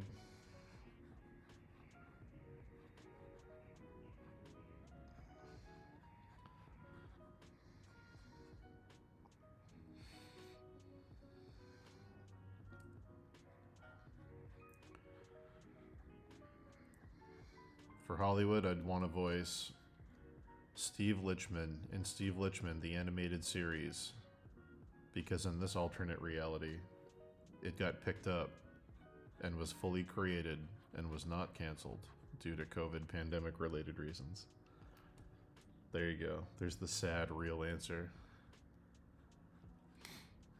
Or a witch. That's right. Or any witch. So I can go, hello. I did love, if anyone played Baldur's Gate 3, I loved Auntie Ethel. They put a fucking hag in the game, and they made her like just, literally just fucking Meg from Legend. Oh, indeed I do. She was like very, just a stereotypical witch. Nothing flowery, nothing cool. No deeper meaning, no meaningful storyline, just some ugly bitch in a swamp that wants to eat kids. It's like, hell yeah. Yes, we're back. Finally, a witch. It's not a critique on feminism. It's not about women's suffrage. It's not about the oppression of the Wiccans.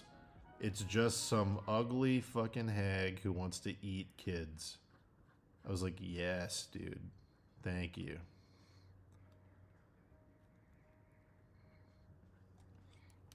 I couldn't believe that they put an option in the game that if you let her eat a kid, she'll join your team at the end. I could not. That's not a meme. That's real. I'm not making that up. If you let her eat a kid in the third act, she'll join your team. She'll be like, bro, you did me a solid letting me eat that kid. I'll fight for you.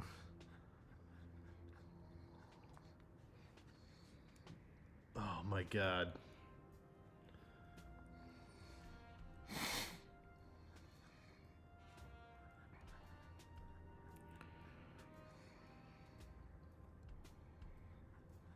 Yeah, dude. She'll help you in your fight against the Elder Marine.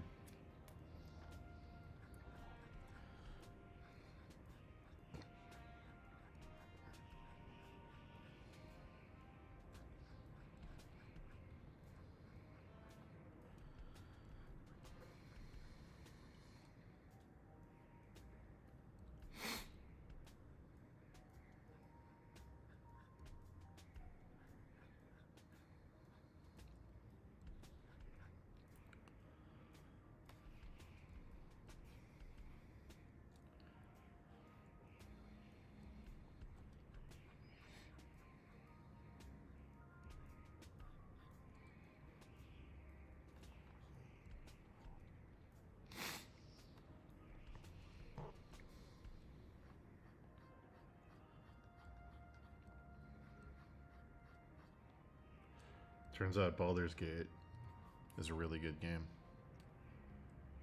In case you didn't know.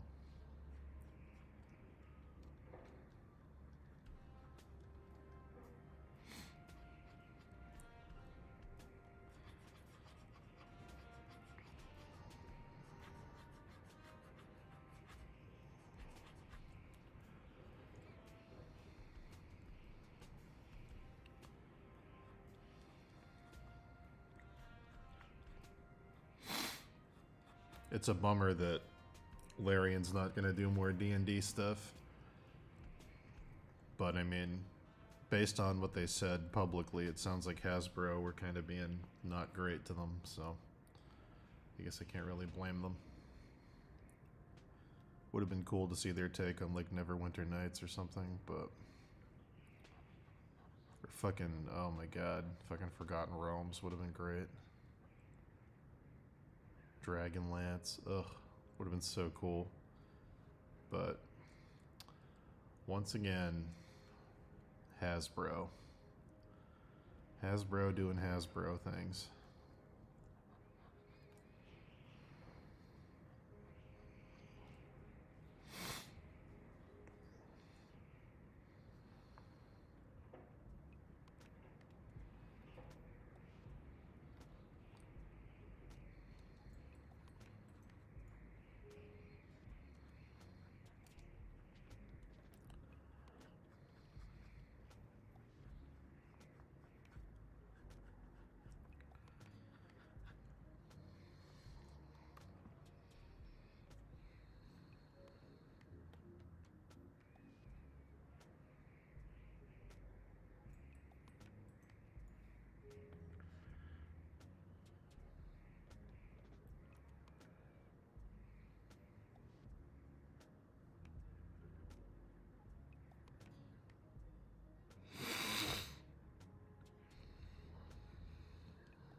Good lord.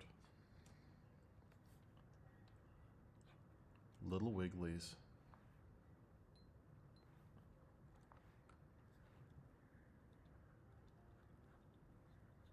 I need that Final Fantasy 16 soundtrack. I gotta wake up, guys. I gotta wake up. Get ready to get hyped. Hyped so hard you wanna punch something.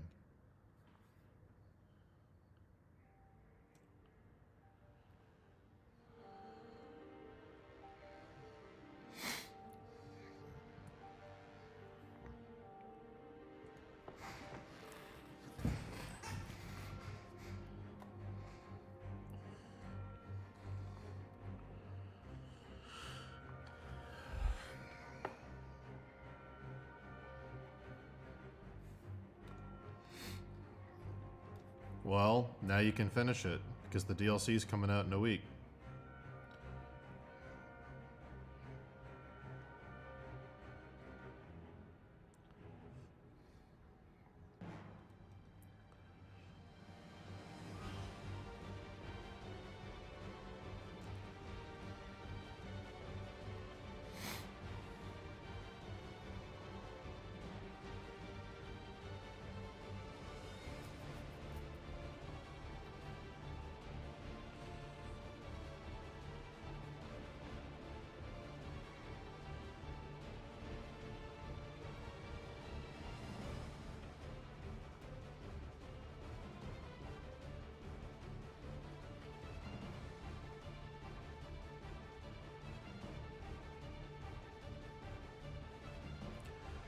Where does 16 rank for me? 6 is at the top. 7 and 9 are underneath 6. 1 is underneath those. Tactics, if you include tactics, is there.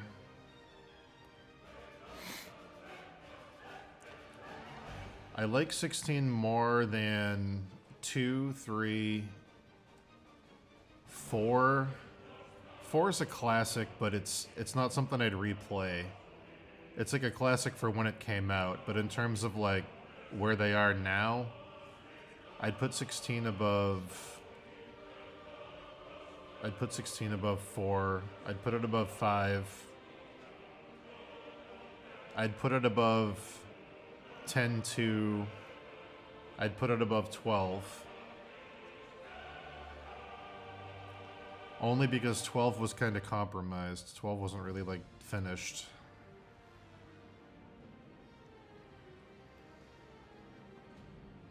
I never played 15, and I don't really want to play 15. 15 looks like it would be at the bottom for me. It looks very cringe and unfinished and janky. So yeah, it's like right in the middle for me. 16's like right in the middle. It's not better than 6, 7, and 9. I like the world in 10 more, but I like the characters in 16 more.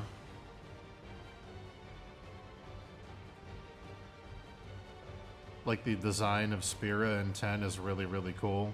Way cooler than the world in 16. But I hate Tidus. Like a ton.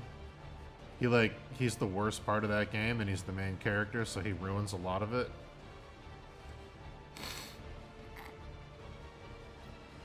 Like 10 would be in my top 3 if Tidus wasn't in it. Him being the main character takes an otherwise really, really good game and makes it hard to play for me. I love the systems in 8, and I like some of the characters, but the story is really convoluted. I like that I kind of like how broken 8 is in terms of the gameplay. I like the world, I like the mood, I like the music, I like a lot of the art, but the characters are kind of weak. Like, all the characters have the same backstory. They all grew up in an orphanage together, and they all lost their memories and forgot that they grew up together. So, like, there's not a lot of individual characters. The villain also kind of sucks. It's like, oh, in the third act you find out there's a time-traveling witch, and it's like, not really a very compelling villain. The characters and the political intrigue and everything in 16 are, like, very good.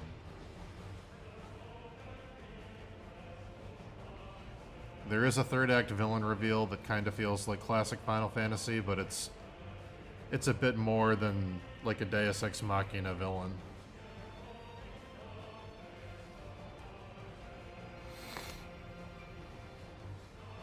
But yeah, I like it. I like a lot of the mood, I like a lot of the aesthetics and the art and the music. I like that world, feels very cozy.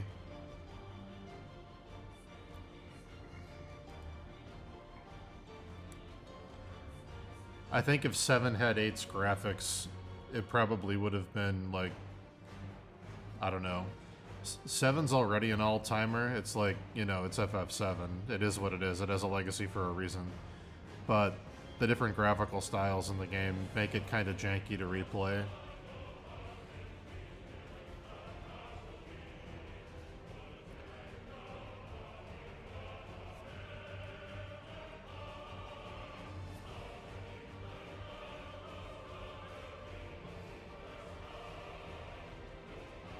But yeah, 16's very good.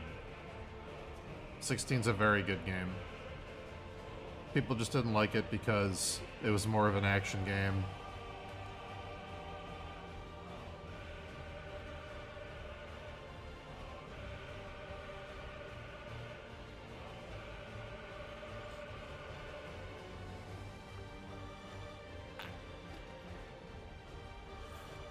I haven't played Lost Odyssey, but I really want to. The problem is that it's locked to Xboxes, and I don't have an Xbox. I love Lost Odyssey. I love the art. I love the mood. I love the story. I love the music. But I've never been able to actually play it because it's never been available to me.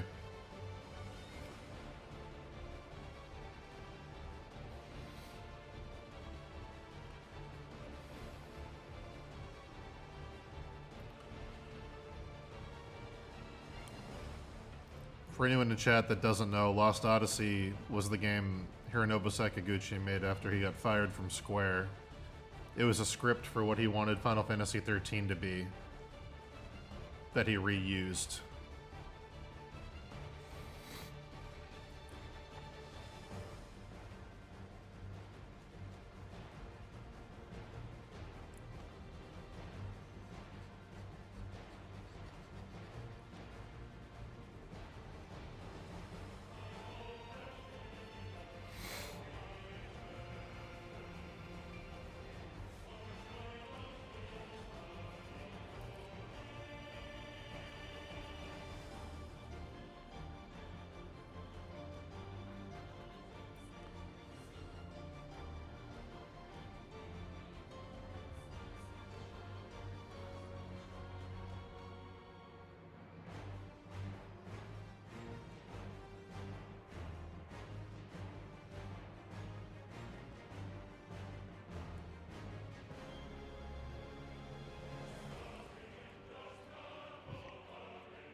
I should just emulate it.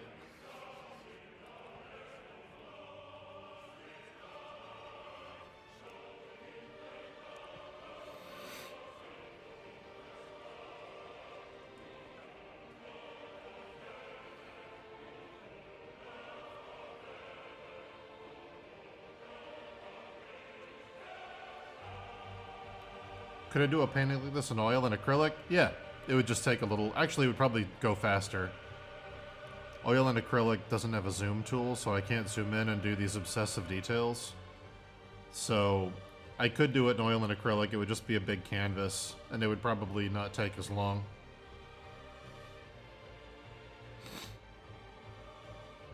Would I ever do it? Sure. This is digital because my clients need it to be digital. They're printing a digital file on a digital shirt, and they need something they can edit easily.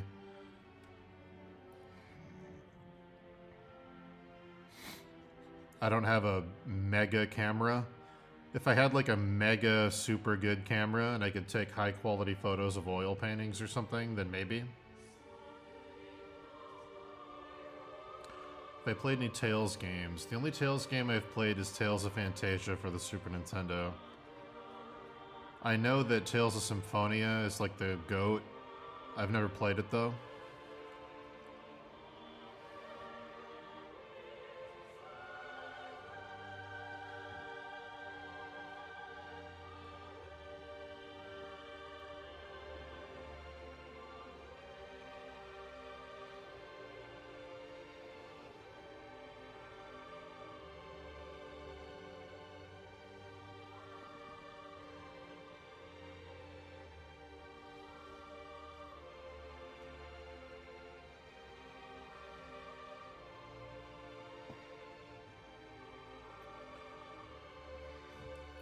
I will say,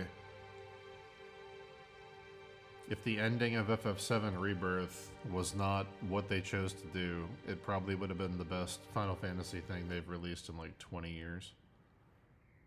It kind of trips at the end.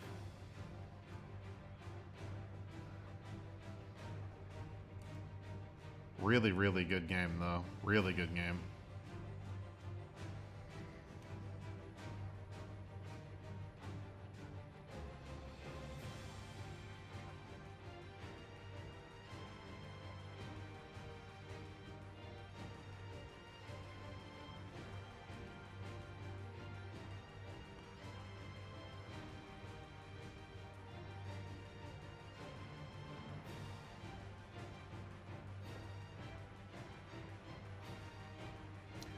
I want to play Tales of Symphonia, and I want to play the one where they're all in a tank. What's the one I'm thinking of? Where it's an RPG where they're all in like a tank, and it's like kind of a World War I fantasy aesthetic.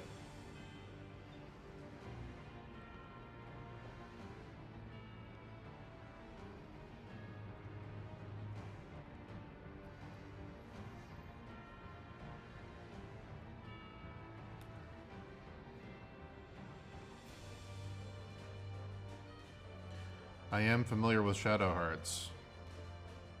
Good game.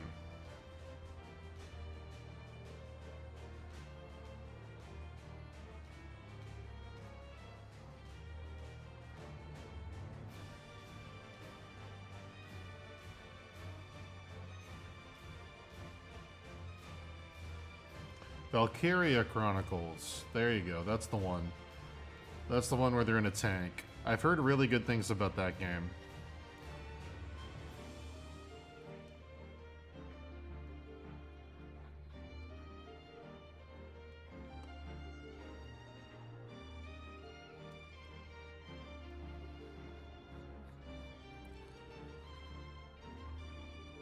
This guy composes such good battle music. Like, the only good part of Final Fantasy XIII was the battle music.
I really hope I can share my Final Fantasy 16 piece with you guys.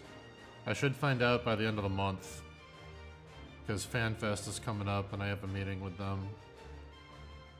Or the people I work for have a meeting with them.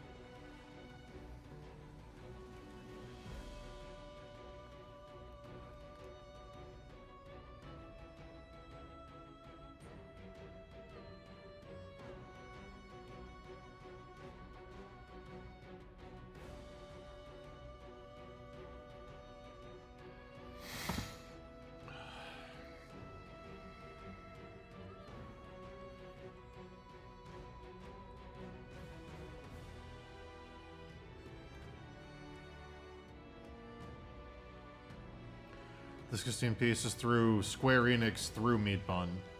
So Square Enix uses Meat Bun for their stuff a lot. So they have like a license with Square. So it's an official piece for Square Enix made by Meat Bun. Which is cool because it's nice to know that like Yoshi P saw my art and like gave a thumbs up. That was a cool feeling.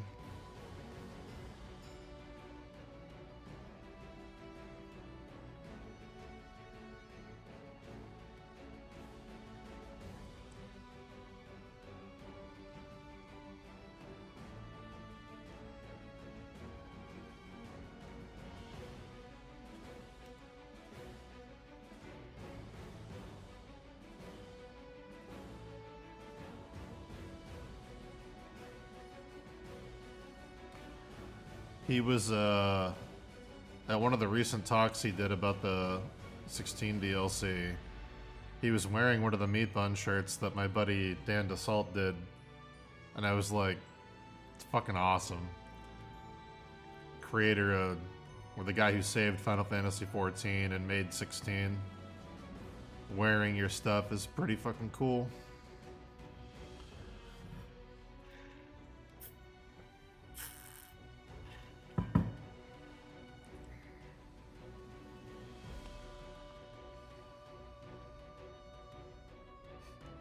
There you go. It's true.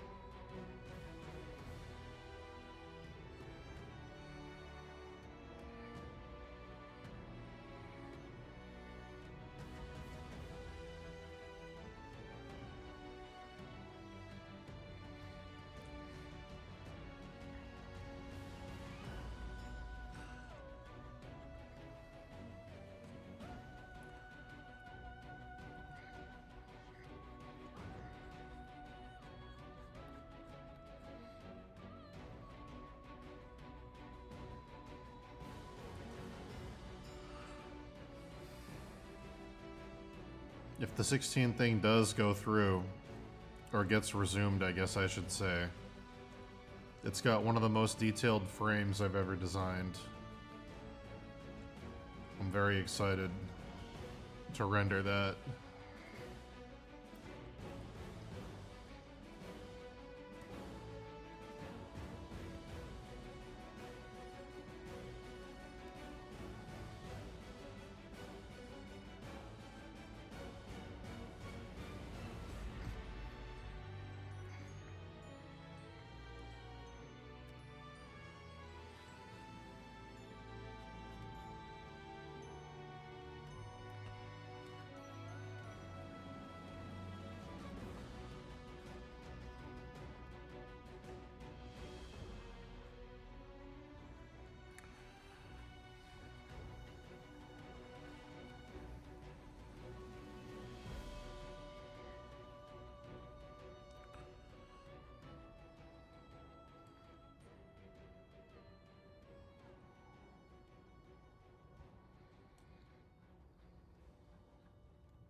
Hey, Chelsuck.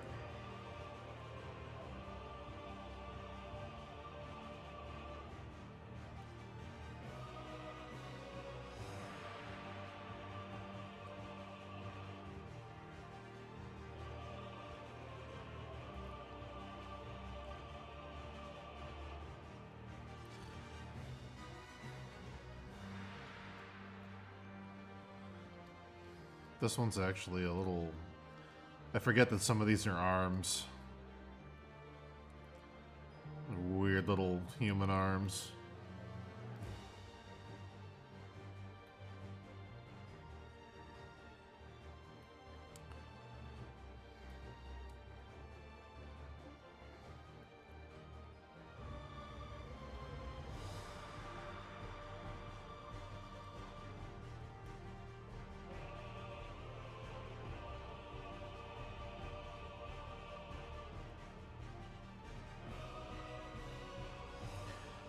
Dan, can you talk about your freelance experience versus the time you worked in studio? What made you pursue freelance? I really liked working in studio. It was nice to have a steady paycheck every week, and it was nice to be around other people that were creative. It was also cool to be working on like a big IP and to have like, you know, like really tight deadlines that were challenging, and the whole environment was really cool. It was nice. Like everybody would take lunch at the same time, and the guys that owned the studio would like order in food every Friday, and we'd have like a big like kind of family style dinner and talk about the project, and all that stuff was great. The problem was when I got offered the studio job, I was already doing 6 other jobs. I was doing Pathfinder, Starfinder, I was doing Mearse Miniatures, I was doing a private D&D company, I was doing portraits, I was doing, me and Dave were working on Skull and Shark at the time before we canceled it the first time. What was the other one? I'm forgetting something. I'm forgetting something else I worked on. But anyway, I was doing all that, and then I took on the Transformers gig. And for 6 months or so, I probably only got like 4 hours of sleep a night. What I would do is, they let me use the studio space because it was in this big building in Boston that was open 24 hours. So I would go in at 6 in the morning, and I would work for 3 hours before the studio opened at 9 on freelance. Then I would work from 9 to 5, and then at 5 I would switch back to freelance, and I'd work from 5 to about midnight. Then I'd drive back to my place in East Boston, and I'd fall asleep around like 1 or 2. Then I'd get up the next day at 6 and do the whole thing again. So, or like 5:30. And I did that for like 6 months straight. And at the end of it, I don't know.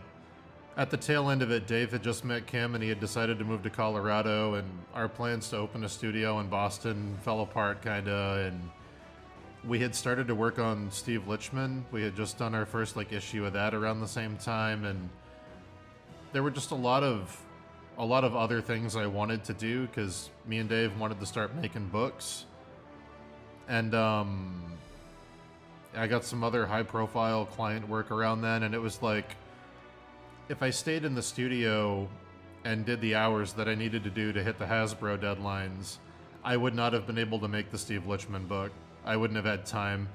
I wouldn't have time to work for miniature companies and Pathfinder and do a book with Dave and work on studio stuff. So it was like, I just chose the creative freedom to do the stuff that me and Dave had been planning to do, because we'd been wanting to start a publishing company and make some comics for a while. We thought it was going to be Skull and Shark, but we realized after doing like 20 pages of Skull and Shark that we weren't good enough writers or artists at the time to pull that off. The art wasn't working, the writing wasn't working, nothing was working. So when the Steve stuff started to get popular, we were like, this is a good way to learn. And we just went from there. And yeah. I wouldn't have been able to do that stuff if it's still in the studio, though. There wouldn't have been any time to call Dave and have the hours-long conversations you need to write stuff. Writing takes like a whole day. Like writing a chapter takes a really long time. You have to go back and forth and come up with good ideas, then you have to filter the ideas, then you have to edit, you have to pare down and trim the fat. It's a really long process, and to do a whole book, and then print the book, and then ship the book, it's like a full-time job. So I just couldn't do it. It was like, do I want to do studio work and have a steady paycheck and a cool work environment, which is safe and productive and good, or do I want to take a risk on making something that's entirely mine with my best friend? And it was like, I'm gonna do that. That was always the thing I wanted to do, so it wasn't really like a tough decision. But they offered me a full-time job to work at that studio, and I was like, I love you guys, and I can keep freelancing if you need help with tight deadlines and shit, but I really want to try like making my own company. And then that's what me and Dave did. Made our own company.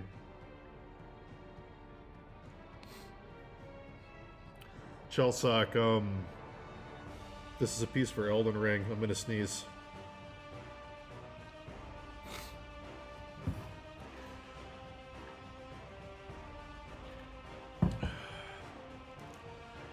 Yeah, the studio I worked at was great. I loved it there. Really nice people, really good environment, but if I had stayed there, I never would have been able to make acceptable comics with Dave. We never would have published our Steve books. I never would have got to work in Hollywood. I never would have been TV writing, which would have meant I never got to do the other writing jobs, which meant that yeah, I never would have had any of those experiences. I would have just been rendering advertising art, which is a great job. I'm not knocking it, but for me and Dave personally, since we were like 15, we always wanted to start a company and make comics. That's something we've wanted to do since we first met when we were like teenagers. So I could not pass up that opportunity. It was like, you know, that had been the goal basically our entire lives. So first chance to do it, I did it. There's nothing wrong with having a full-time studio job. It's an awesome experience, especially if you're at a good studio with good people. That's a great job. You get benefits, you get a good salary. Like, absolutely, that's the right decision for a lot of people. But there just aren't enough hours in the day to work a full-time studio job and also work on a book and a TV show. It's just not possible.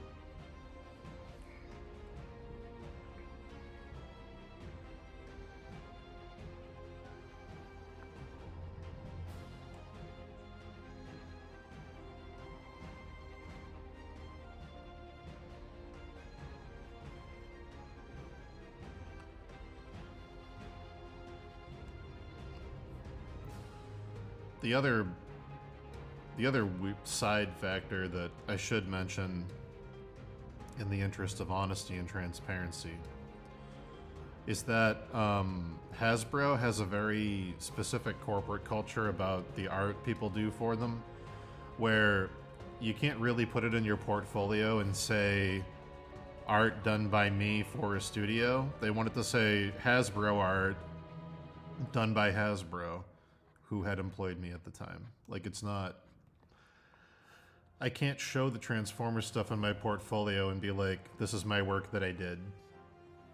I have to say, this is Hasbro stuff that I was a part of.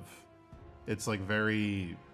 If I had stayed there, let's say alternate future, I stayed there for 5 years and I decided to quit, I don't know what my portfolio would look like, because I don't know if they would have fought me on what I was allowed to say I did.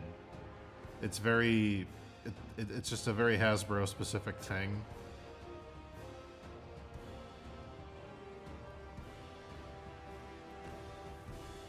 And it is true to a degree. I mean, I don't agree with it. You should let people show the work they did.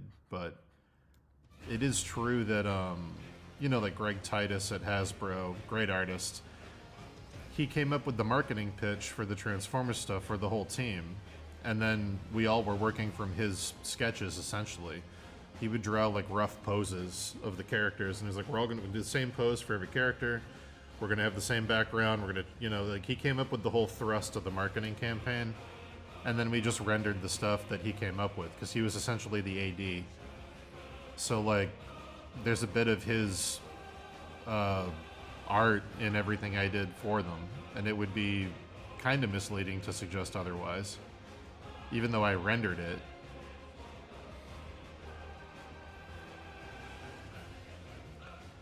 So anytime I list their stuff in my folio, I always say, you know, art by Pilot Studios, and I mentioned that I worked there.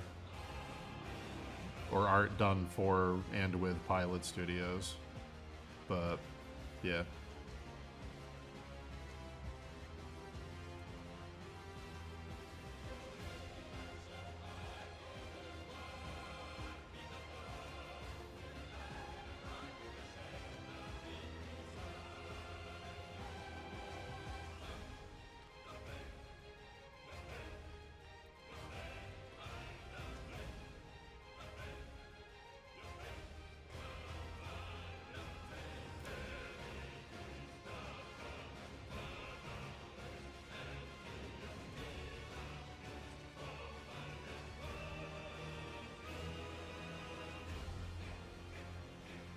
No, they're great.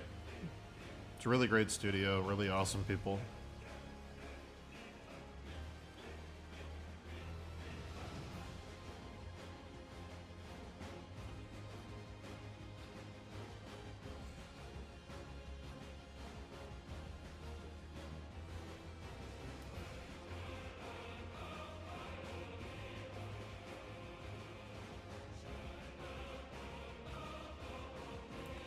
What's the trick on balancing details in card art or illustrations like I'm doing now? Well, it's going to be totally different for both. For this one, it's about what does it look like when it's printed to scale, because it's being designed as a 24 by 36 print. So I know, having done my previous prints for the same company, what they typically look like. So I know, like, anything more detailed than this is going to get lost, but this is noticeable at scale. So I know that for me. That's just a personal preference thing of how done I want it to look. For card art, though, you're printing like a 2 by 3 inch image, smaller even. I can't even remember what card art is. But it's very different for that because these details wouldn't even print. The pixel threshold would be too low. So like, basically, you can get away with doing really, really simplified impressionistic artwork for card art. Unless they want to reuse it for other stuff, because some companies like Magic, or some jobs like Magic, will have you do, there's cards and then there's cards.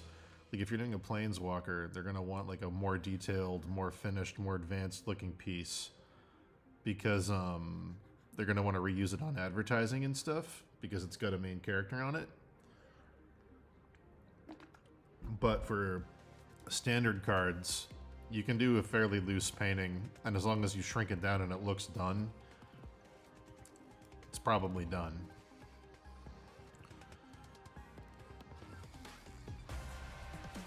And they have a standard rate for what they pay too, so you're actually punished for doing more work than necessary, because you're going to get the same amount.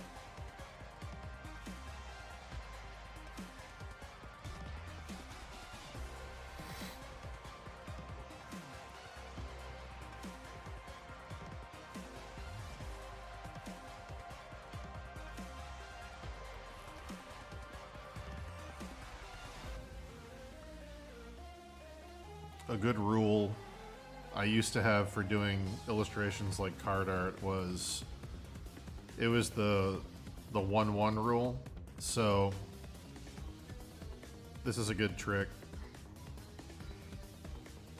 If you're doing a card, let's say this is your card art, and let's say it's a Planeswalker, and they're over here, and their arms down here, and they're holding out a staff and casting a spell or whatever, and they got the swoop in the background. Let's say you gave yourself 20 hours to do this painting. Just an arbitrary number. I'm not saying that's how long it takes, just an arbitrary number. The 1-1 rule, this is very useful. I suggest everybody tries it. Spend 10 hours doing the whole painting. Paint the whole thing in for 10 hours, block everything in. Don't focus on anything, just get it all in there. Make sure it's all equally levels of done. And then for the back half, for the next 10 hours, figure out where your focal point is and make a circle around it. So if the focal point is him casting the spell, put a circle around it. There's my focus. And then spend the next 10 hours gradually getting more detailed as you get to the center. Or start at the center. Really hyper render the face, spend a bunch of time on that, then do the hand, and then as you get to the shoulder, looser, looser, looser. So then what you end up with is this impressionism trick where your area of focus is the most detailed thing. Then it gets a little less detailed around it, a little less detailed around it, and out here it's really just brush strokes. And that forces the eye to only look at what you want the person to see, and it saves you time because you're not rendering the individual threads in the cloth over here on the side. You're only rendering the stuff people are going to be looking at. So half your time on the whole piece and half your time on the focal point. But on this piece of shit, the whole thing has to be detailed because it's not card art and it's not an illustration. It's like a fine art print. So here we are.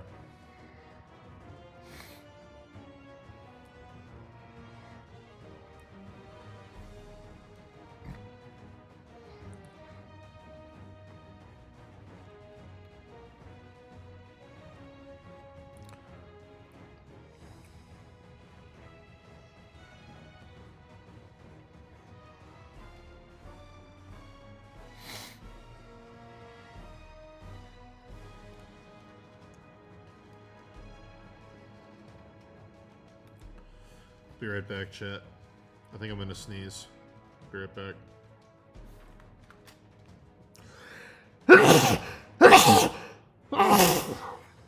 I am so sorry. That was probably so loud. I'm gonna go outside and sneeze again. Oh my god.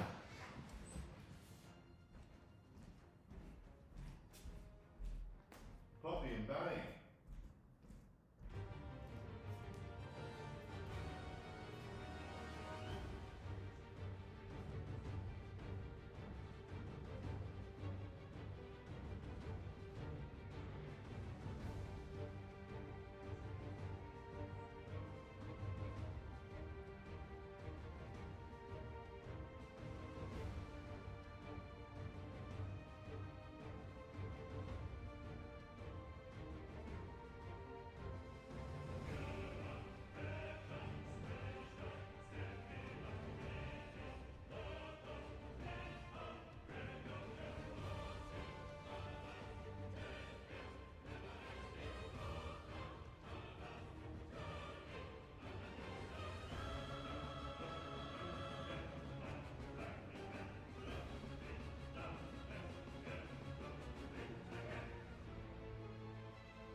Puppy, I'm sneezing.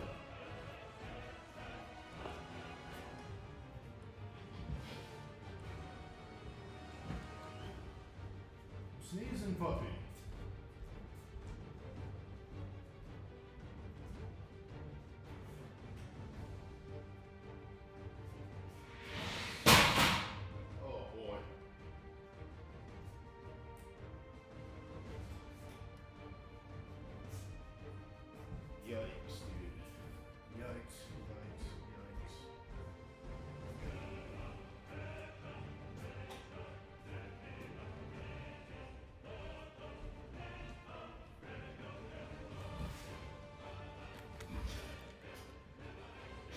I'm back.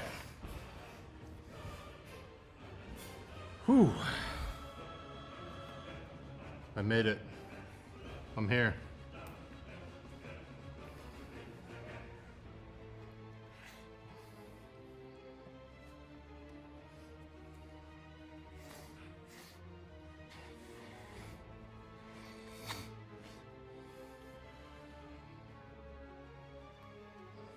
We did it.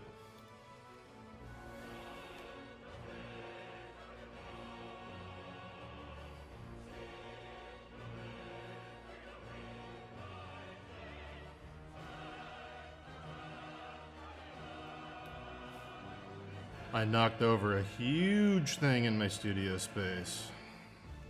So I had to pick it up.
John Sekarols.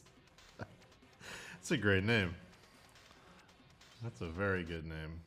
I like it.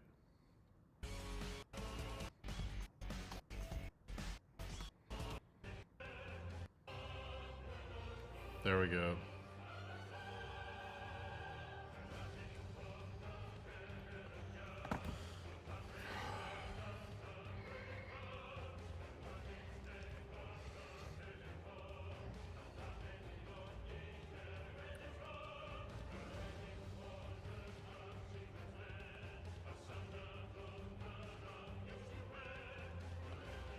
Sekarols. That's so good.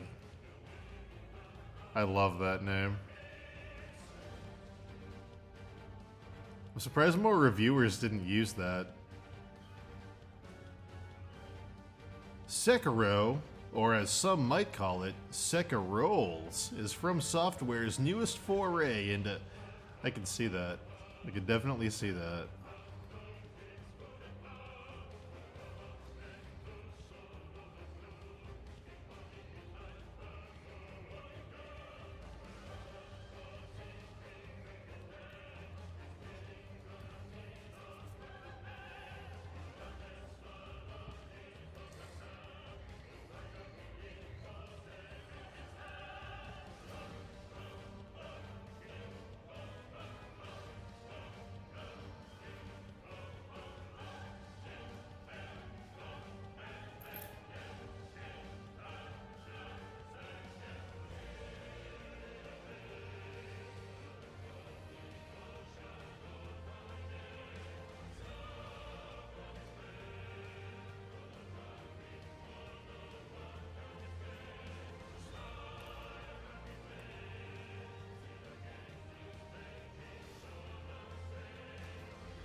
Wow.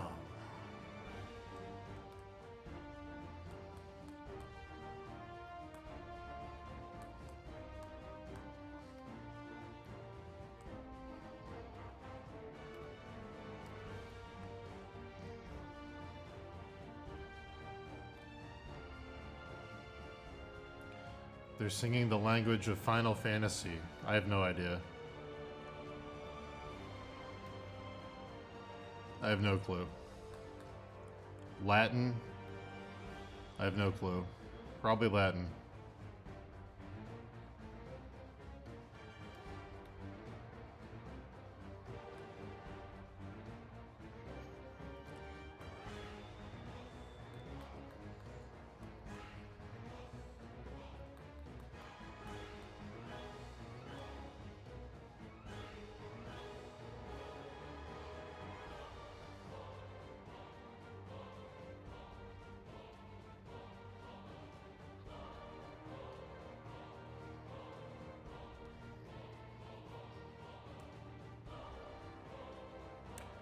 They're singing the language of passion.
This side's like covered in hamburger.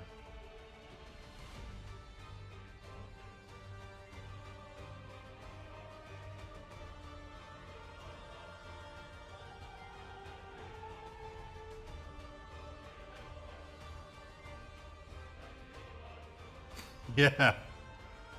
They're speaking Final Fantanese. Yeah.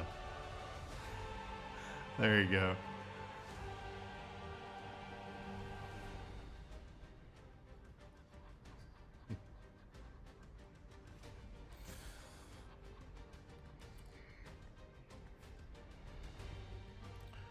I usually just pretend they're singing English.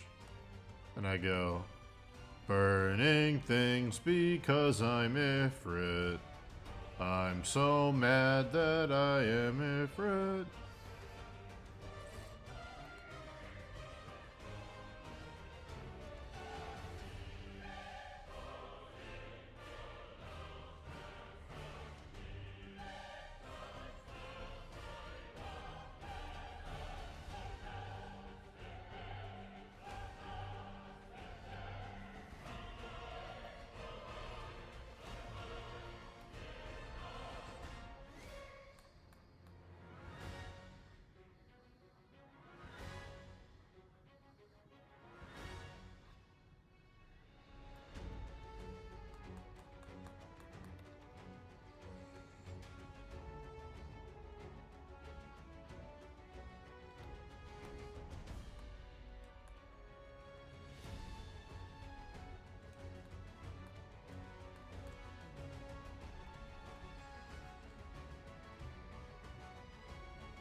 This side has a lot of hamburger.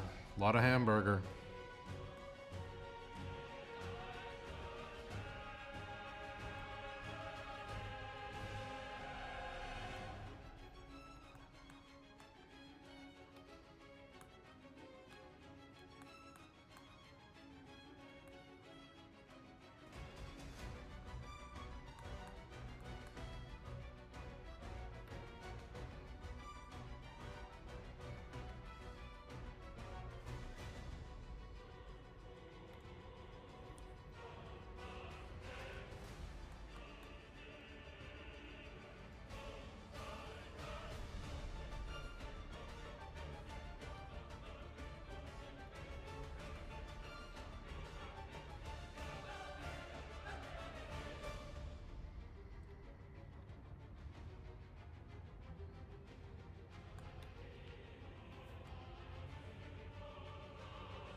Wow.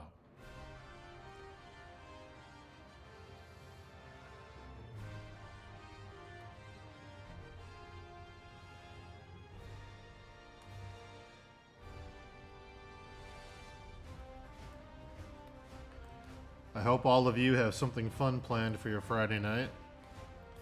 Go out, get wild, have some fun. While I sit here and paint little wigglies.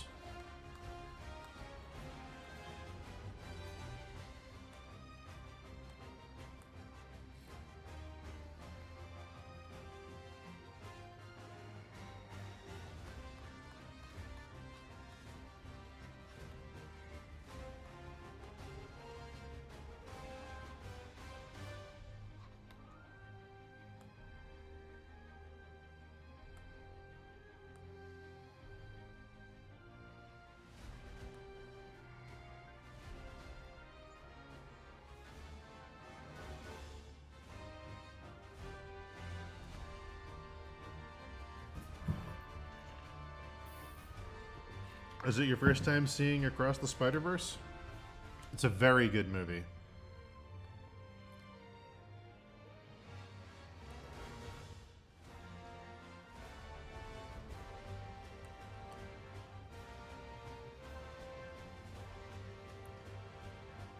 I don't know how they pulled a better sequel. Oh my god, you're podcasting? Wow. What's tonight's topic?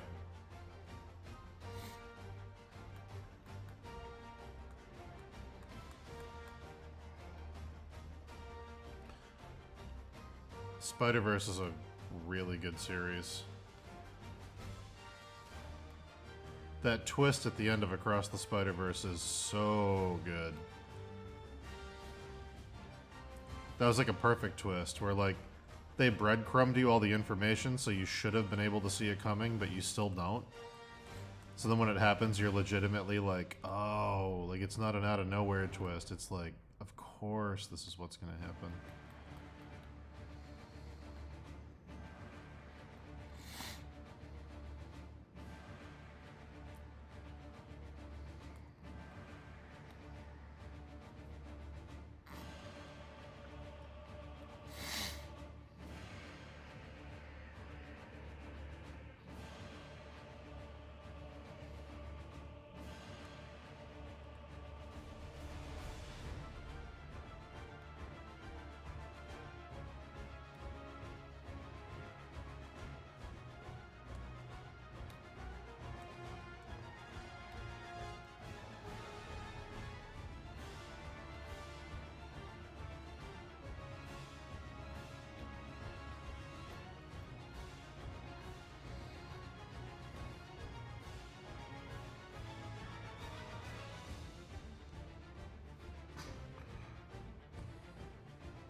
Book music. Did you feel the earthquake this morning?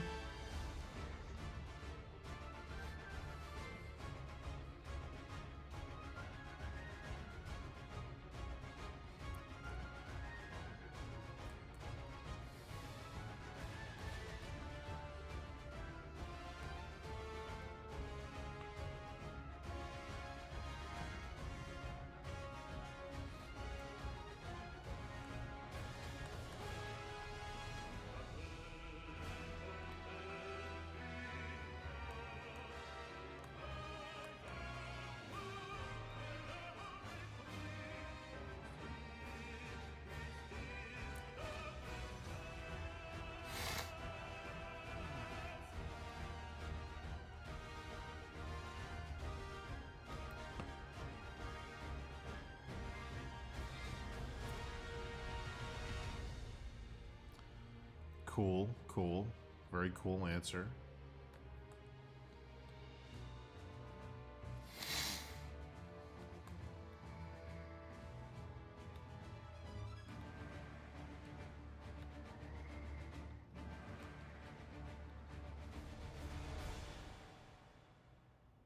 A vintage book about opera. Dope.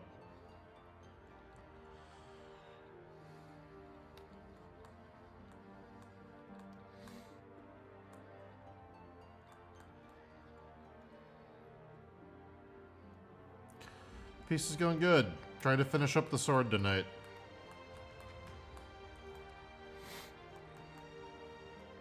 We're on track.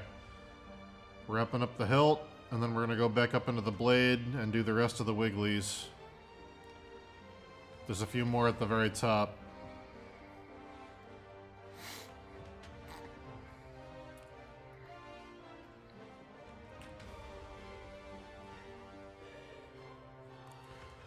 I want to get all these arms done.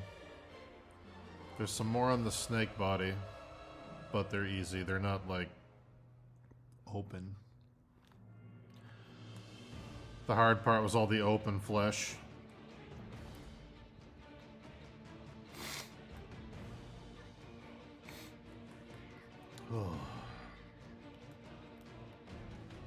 My allergies are fucking out of control today.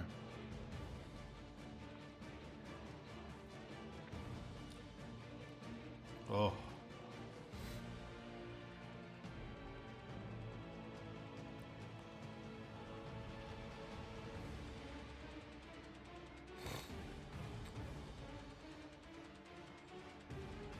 They say the slow blade penetrates the shield. Someone said that. I think it was Paul Muad'Dib. In Dune. In Dune. Which I still haven't seen. Thank you for believing in me. I believe in you talking about a vintage opera book on your podcast.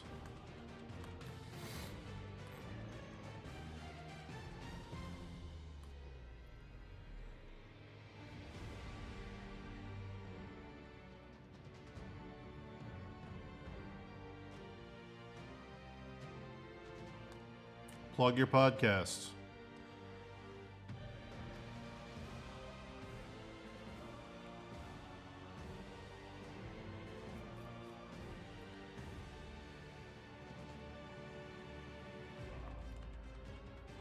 Guess what, book music?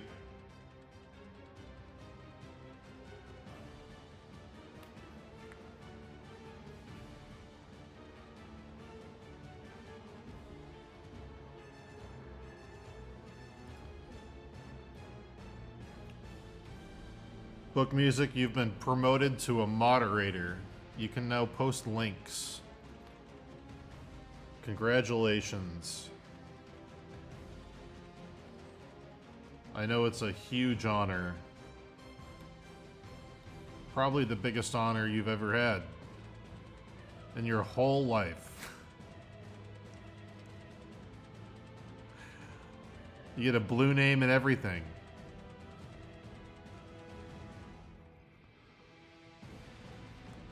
You don't have to thank me. You've earned it. Now share your goddamn podcast.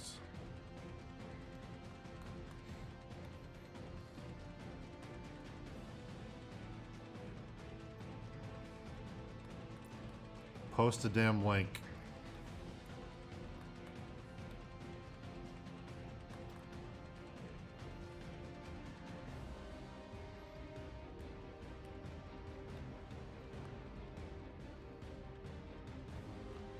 Wow.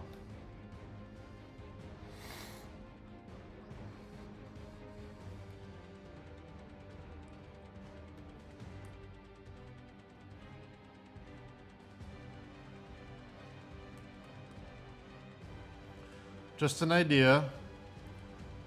Sketch it out real quick. Have you considered sketching your faces, talking?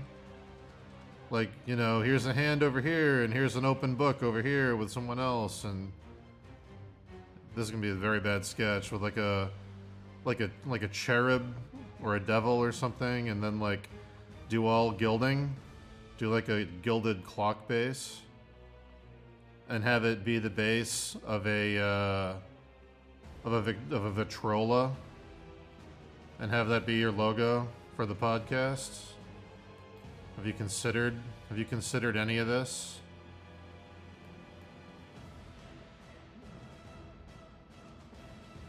With the name carved in?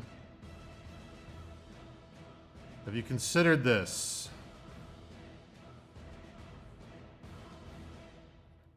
Do it! Anyway.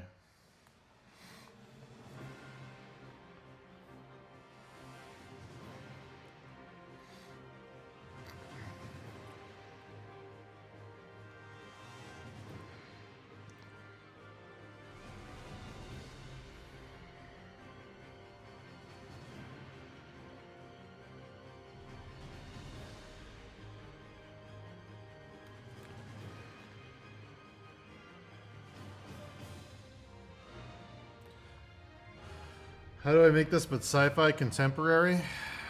It's pretty easy. Make a new layer here and I'll show you. You just, you get rid of his eyes.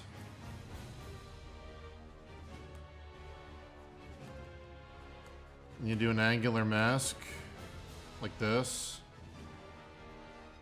And you give him three lenses to look through.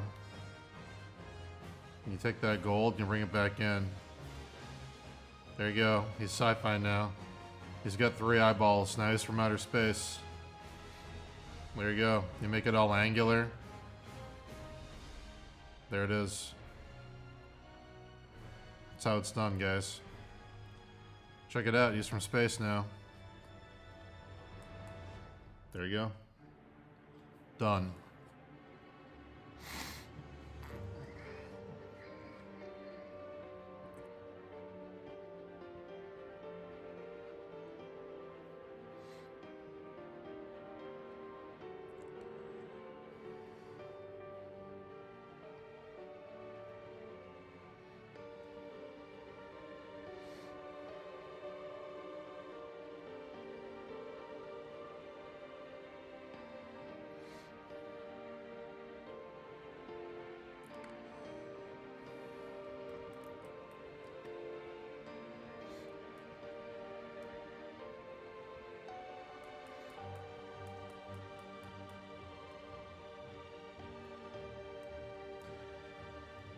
Book music.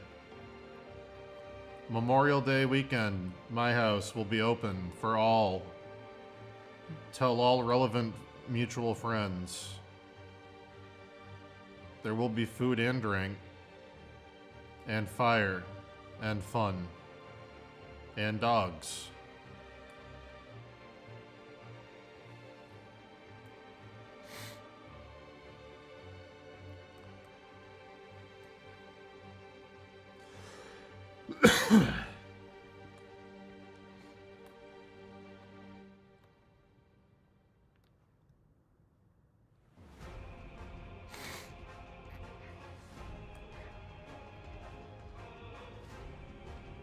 No cats.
Yo, Glass Memory. I'm drawing a boss called Rykard from Elden Ring, the video game. Welcome to the stream. Thanks for coming by. Pleasure to have you.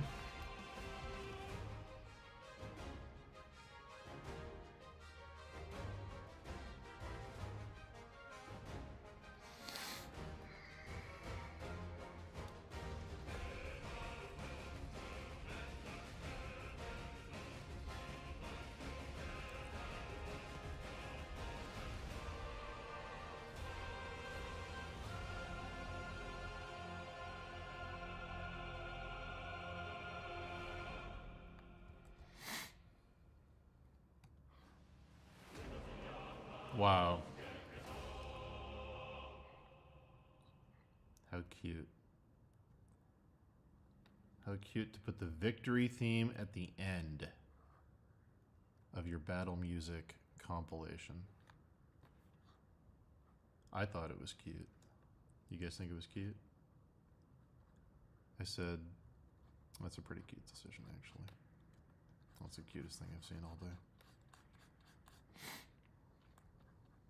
What are we gonna listen to now? Fuck. Fuck. Let's see. Let's try this. Oh, I know.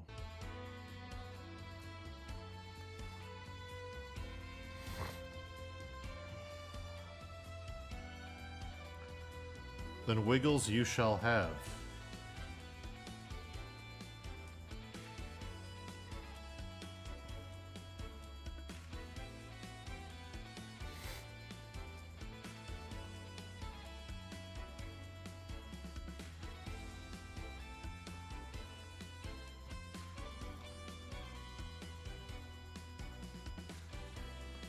Dead Man's Pixels. There's now a second moderator.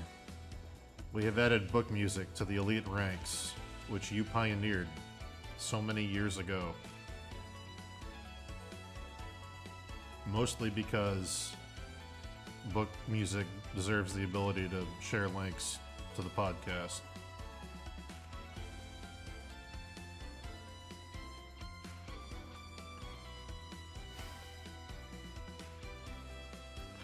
Chaos in the Windy City.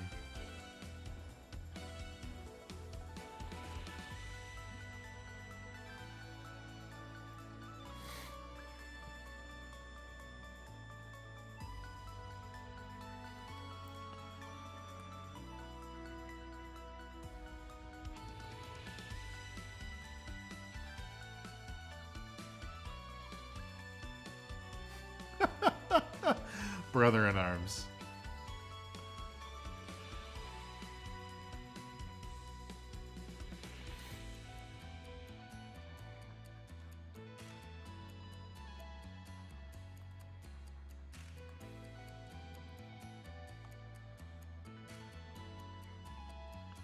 Your brother in arms is none other than renowned romance novelist Sebastian Northwell. Follow on Instagram.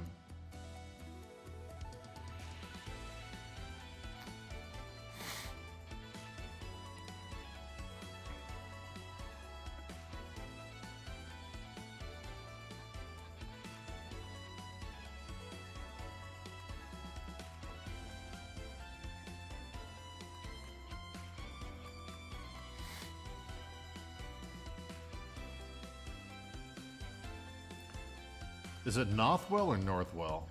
Hold on. I always get this wrong.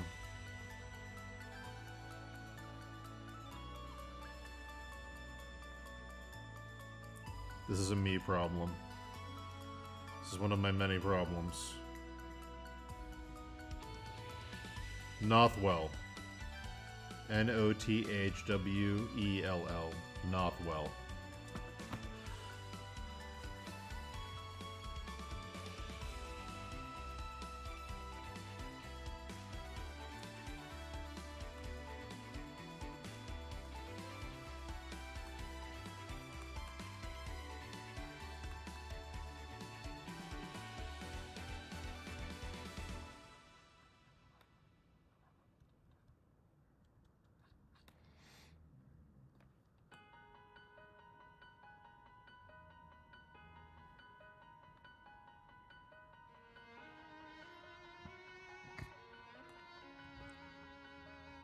It's all good.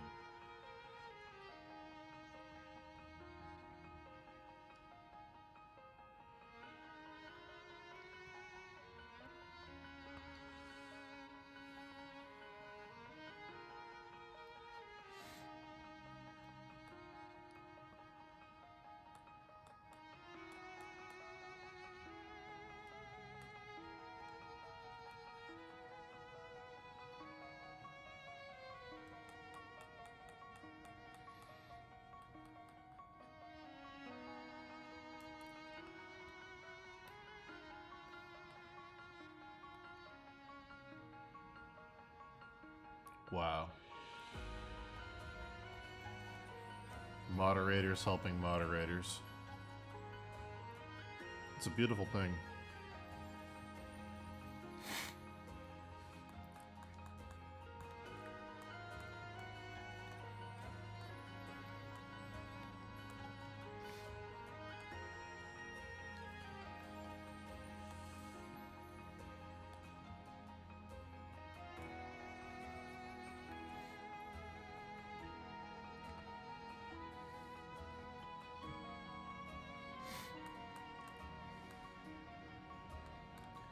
Dude, I do not want to sneeze again.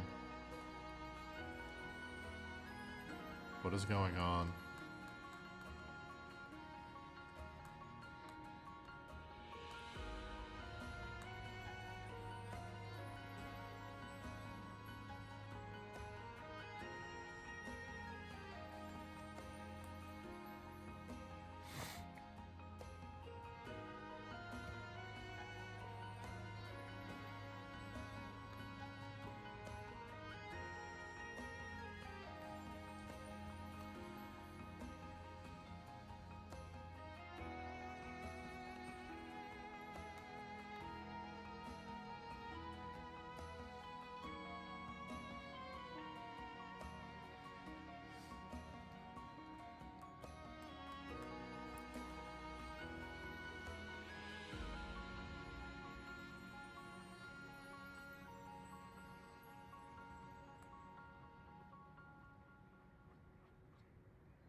I'll take this one, please.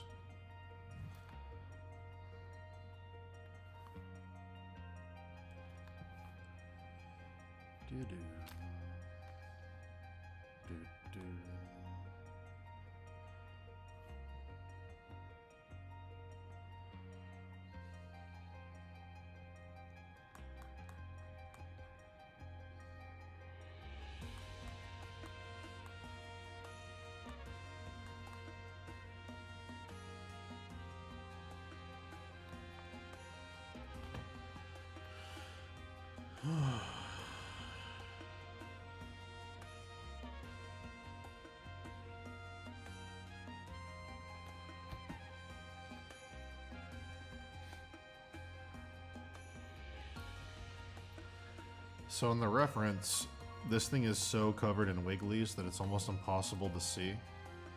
So I am going to strategically remove a few wigglies. Because these little wigglies are going nuts, dude.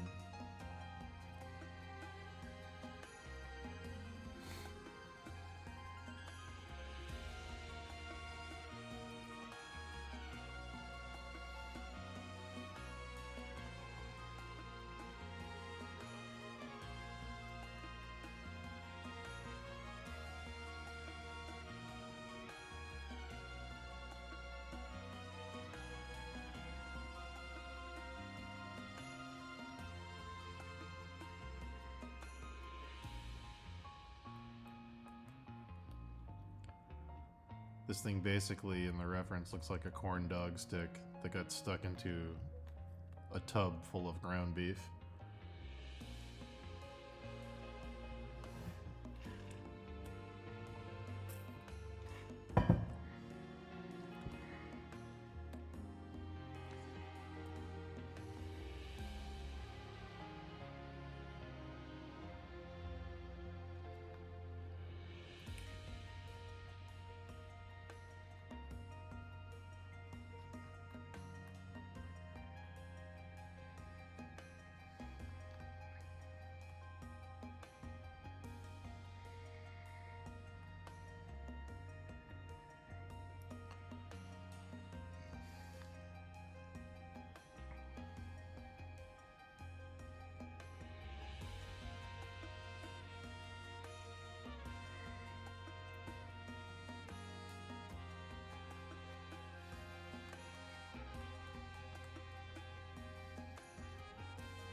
The wiggling is upon us.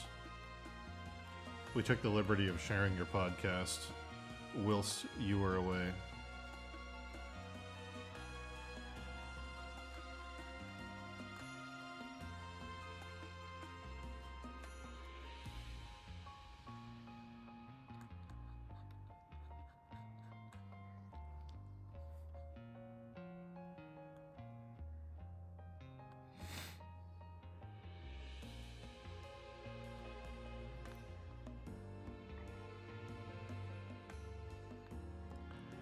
Did you even see the fucking podcast logo idea I sketched for you, Book Music? Or were you gone? Wow. Wow. I gave you a freebie, and I don't even think you were here. You know? Maybe I modded you a little too fast. No, I'm just kidding.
When I'm telling you that this part of the canvas is wiggling,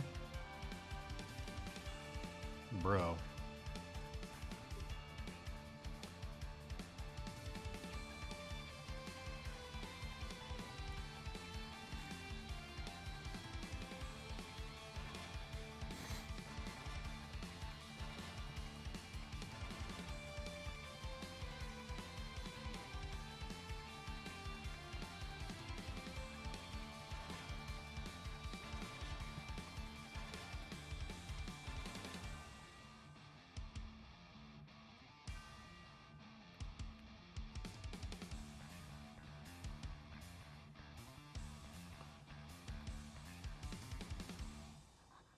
Wow.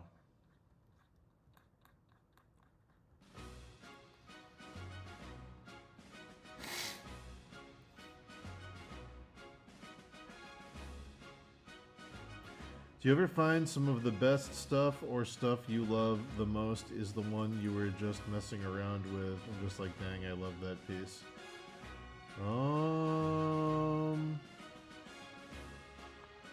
I don't know. The stuff I love the most, unironically, is the stuff I don't finish. There's like a weird progress curve in painting where it's like, if this is time spent and this is progress made, it's like in the early hours of a painting, you're like, whoa! You're like, oh, the sketch, this, like the render, like you're getting all the ideas down and it's exciting and it's like fun and new and you're like flying through it. And then you start to go like this as you refine, and then it starts to go like this, and then maybe you have a jump in inspiration where you're like, oh, I could do this with a piece, and you get a little blip, and it's like, then it just kind of does this till you finish the piece. I like my art most when it's right here, between these 2 points.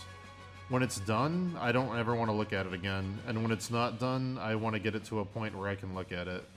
So this ends up being my sweet spot. When it's finished, I like working on it in the middle more than I like having it done. It sucks.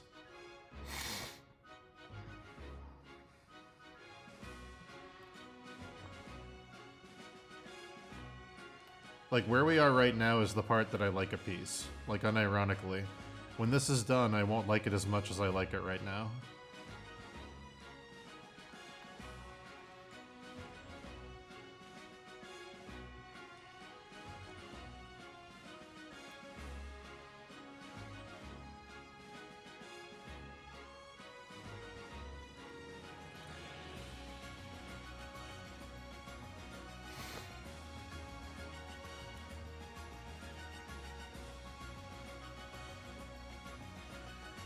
If you extrapolate that to personal relationships, which you should not do, it's basically the same as saying you enjoy the middle of a relationship more than the figuring out at the beginning and the being too comfortable and bored at the end. That weird feeling where the honeymoon period is ending and the reality of like, I've made a commitment to this person is setting in. That's like the sweet spot. The chaos and the uncertainty is gone, but you're not like tired yet. It's like that. But you also should not think about it that way.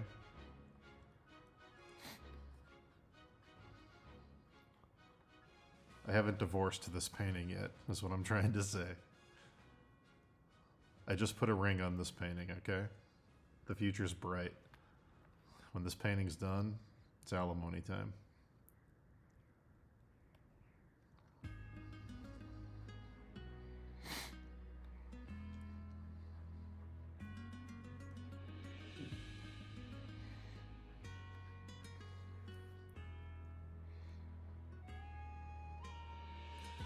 It's not a sketch anymore. I'm committed. I'm engaged.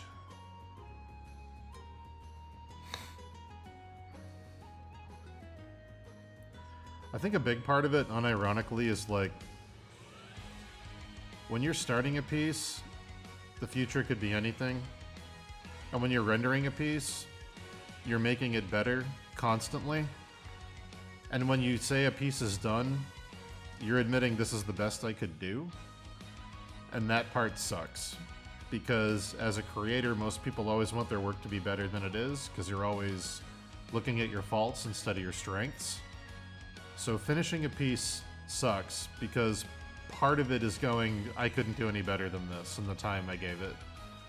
And you only see the flaws and the stuff you wish you could have done more of. So it's nice in the middle, because whatever the painting's going to be when it's done is still kind of in flux. You can trick yourself into thinking it might be better than it's going to be. Yeah, when it's done, you have to come to terms with the fact that it's done. Like, that's what I could do. And if it's not perfect, then you're only going to see the stuff you think is subpar. And nothing's ever perfect, so it's kind of a curse.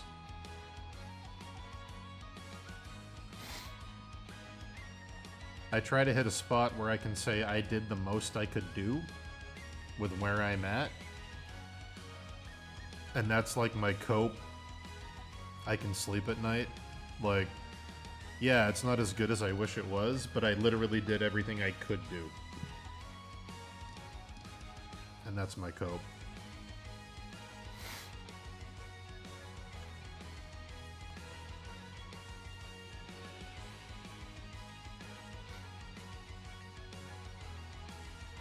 Which is why we find ourselves painting wigglies. As I said in the beginning of the stream, and I will repeat again, wise words. If you've got jelly problems, I feel bad for you, son. Because there's 99 wigglies, and I'm rendering every single one. Alright?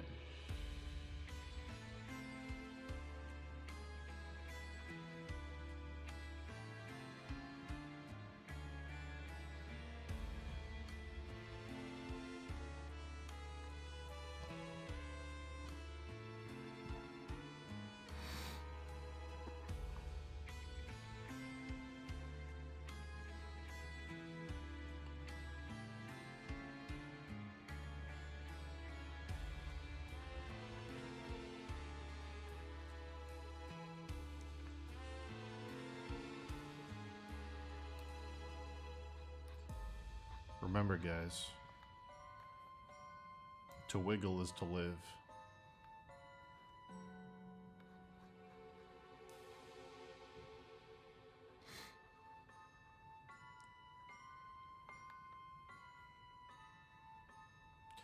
Dune 3 is official, I saw that.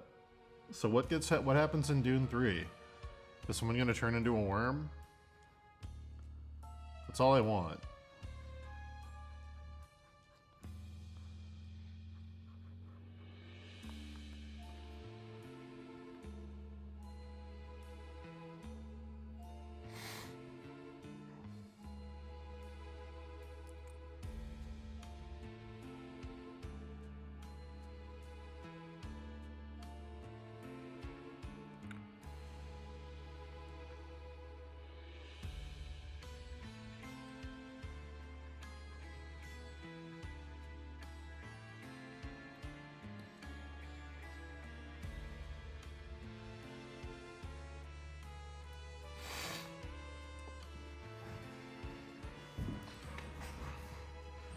Alright, listen. If a time jump is required for the worm human, what if there's a spice vision? Are there any chances we're gonna get a spice vision of the future where there's a worm boy? I don't need to see the worm boy in continuity. I just need to see the worm boy. Okay. Is there any chance of a vision of the future where there happens to be a worm boy? I need to know. I need to set my expectations, okay? I've been hurt before.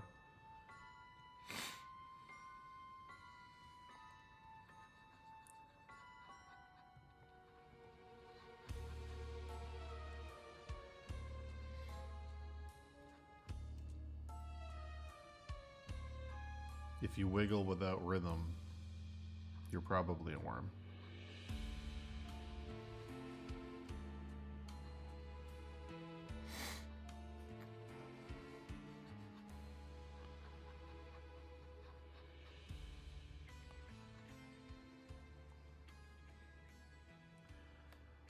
Okay, as long as we get a vision of a worm boy. So I'm going to give you 3 options, chat. People who've read the Dune books, you got to tell me, okay? Here's 3 options. Here's option 1. Is it a worm with a human face up here? Saying hi. Hello, I'm a worm. Is it a human who becomes a worm? Or, the worst of all,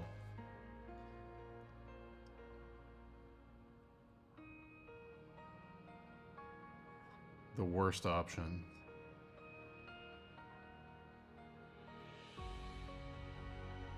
Is it an elongated human who's a worm? Which one is it? 1, 2, 3. What happens in Dune? Which one?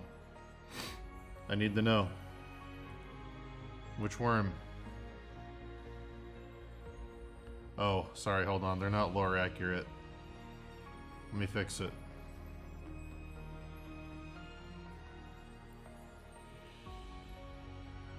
There we go.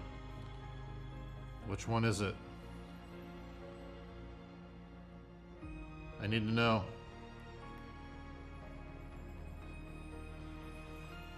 Alright. Very good.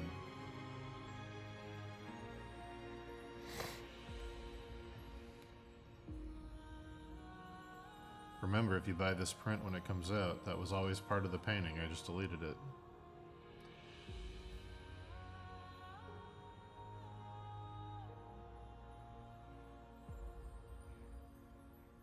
Cool. Very cool.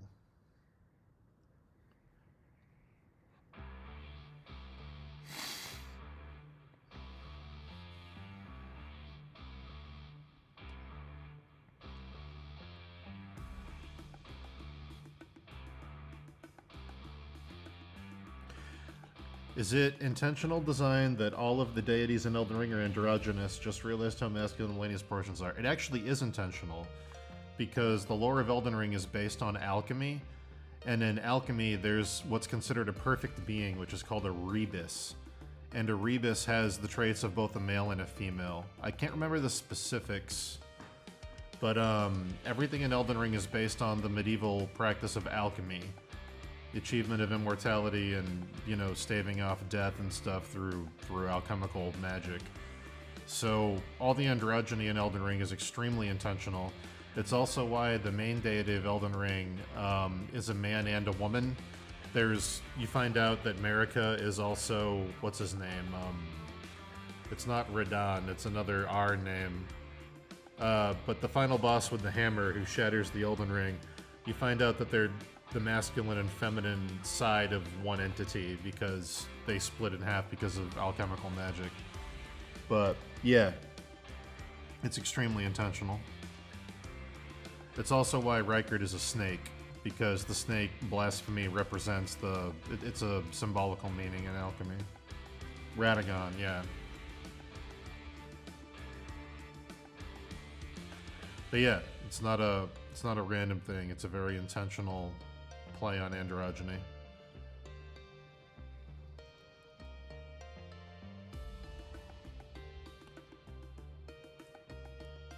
There's oh,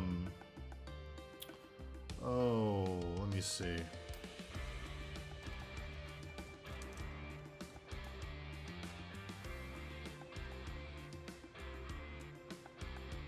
Is this it? No, this isn't it. Where is it?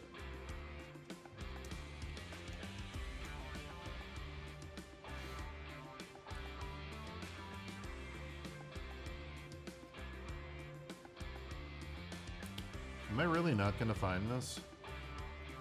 Okay, there we go. So, the alchemical, this is an ancient drawing from an alchemy book, but this is literally the city at the center of Elden Ring. It's a walled city divided into rings. At the center is the tree, and in the middle of the tree is the deity. It's like everything in Elden Ring is literally pulled from alchemy. The androgynous, you know, it's a woman, but it's got masculine features. It's in the tree. The tree's at the center of the rings. They like everything's in the game is mapped out on these old books from old grimoires.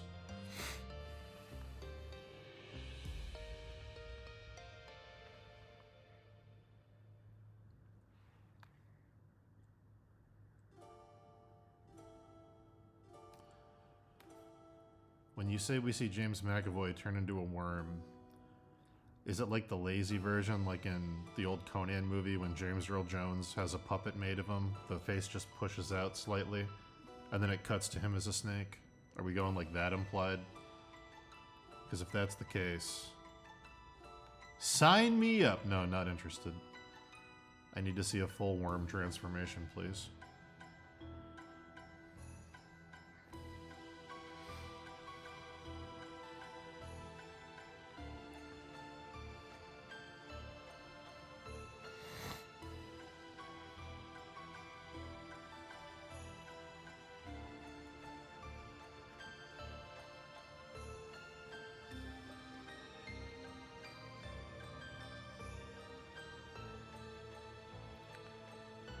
The whole thematic, I might be missing something with this. It's been a while since I looked into it, but the whole thematic core of Elden Ring is that immortality can only be achieved through like stasis.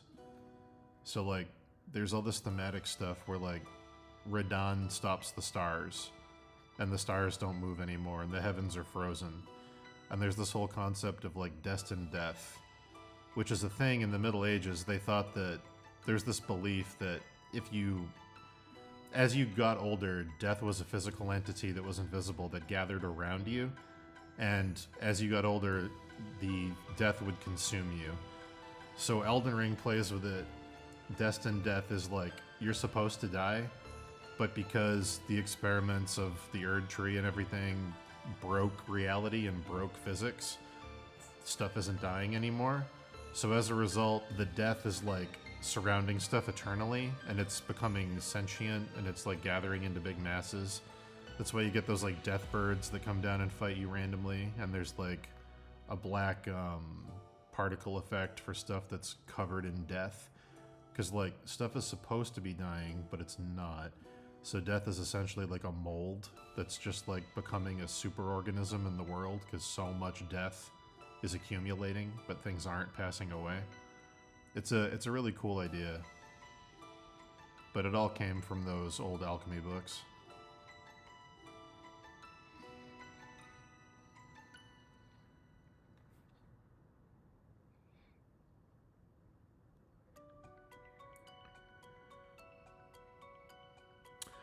Is that Drood? Is that Edwin Drood?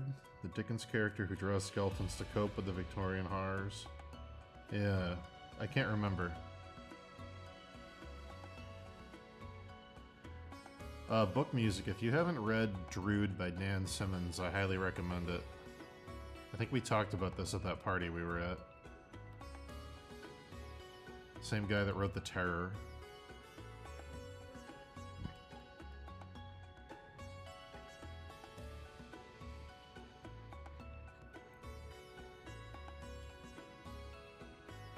His historical fiction portrayal of Dickens is very interesting in that book, and it goes into a lot of really cool history about Orientalism.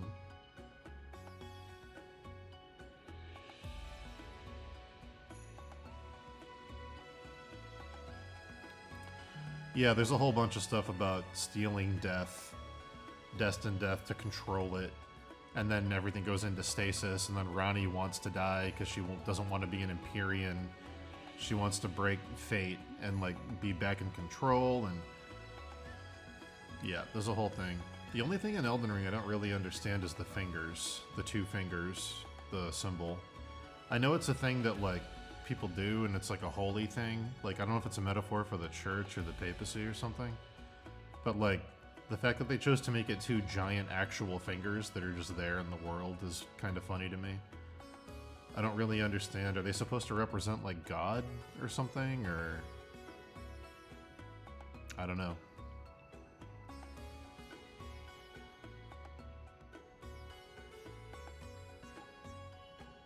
I know that people receive instruction from the fingers from like a higher plane of existence or something, so I assume the fingers are supposed to mean like destiny.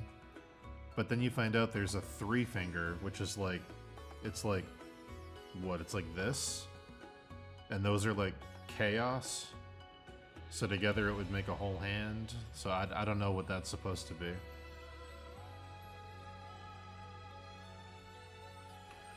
How do I know so much about Elden Ring? I like the game a lot. I like From Software stuff, and I like listening to people talk about the lore from those games while I work. Watch a lot of Vadividya. Watch a lot of Tarnished Archaeologists. I get all the art books, and a lot of it honestly comes from having taken a lot of art history courses. In like the older games, like I just know about alchemy stuff because I always thought that was interesting, and I've read a lot of shit on it. But the stuff in like Bloodborne and the stuff in like Dark Souls, a lot of it's just like basic art history. Like there's a lot of visual references and things that are directly from other famous artworks. But Elden Ring for sure has the most dense lore based in like history.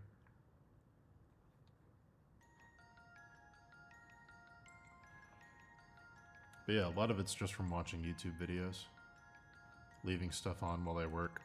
I like, if I can, if I'm working on a project for an IP, I like to put on videos about that IP when I work on it. So like, if there's like a 7-hour breakdown of Skyrim and I'm painting something for Skyrim, that's the thing I'm gonna put on, you know?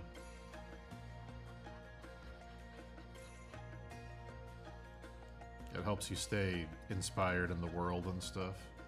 And sometimes it helps you think of cool new ideas to put into things.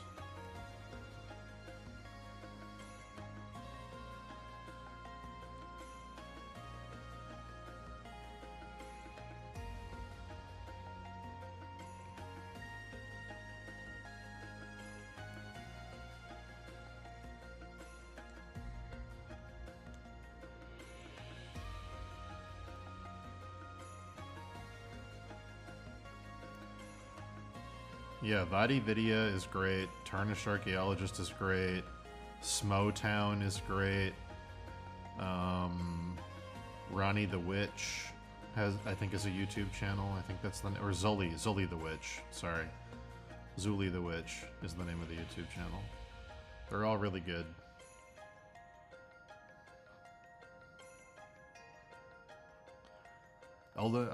From Software also borrows from a lot of other stuff.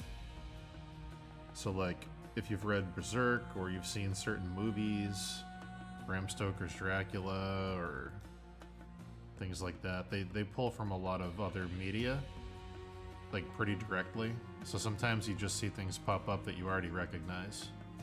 And you're like, oh, okay, I get what they're doing because I'm familiar with what they're taking this from.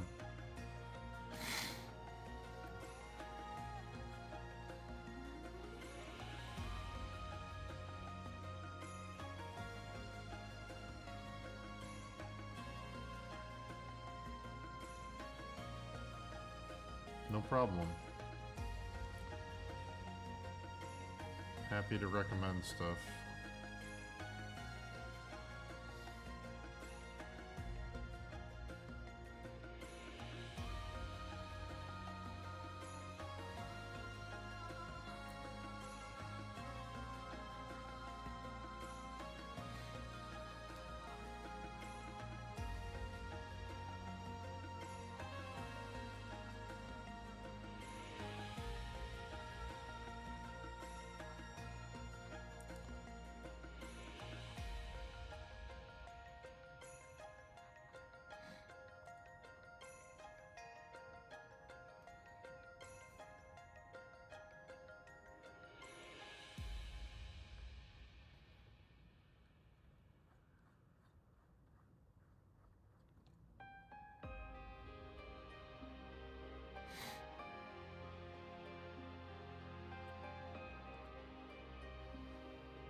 Oh yeah, the alchemy shit's really cool.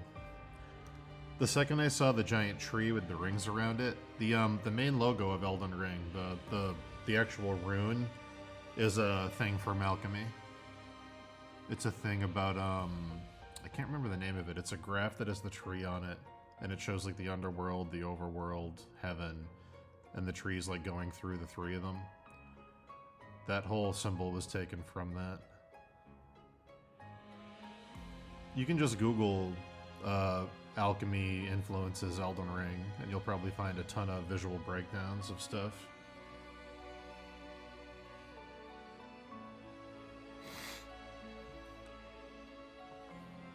As a matter of fact,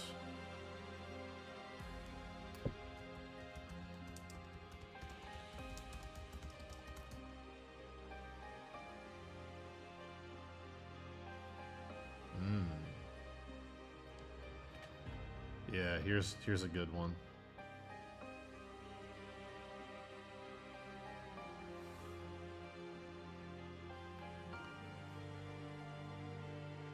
The Eye of the Fire Giant with the realms of existence.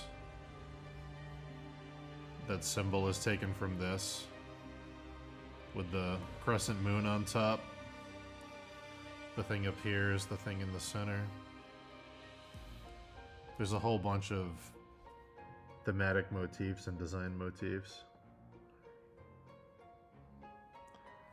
If you look at the bosses in Elden Ring, they're mostly themed off of this piece.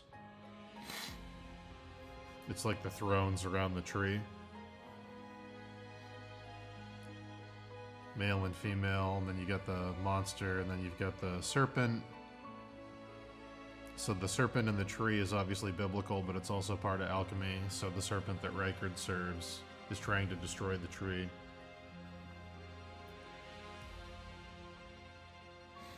But yeah, there's a ton of stuff. It's a huge rabbit hole you can go down. Here's the symbol I was looking for. Okay, I was wondering if I'd find it. This is probably the best example. It's like very, very clearly like the roots of the tree going down into the lower circles and then growing and then curling back around into the arms that come out of it. Like, yeah, it's really cool. It's a really cool thing to research. Here's the hand. I'm assuming this is where the fingers came from. I think this represents God. It's the hand coming out of the clouds, but for some reason they split it into 2 fingers and 3 fingers in the game. I don't know what that split's about. I haven't been able to figure that out.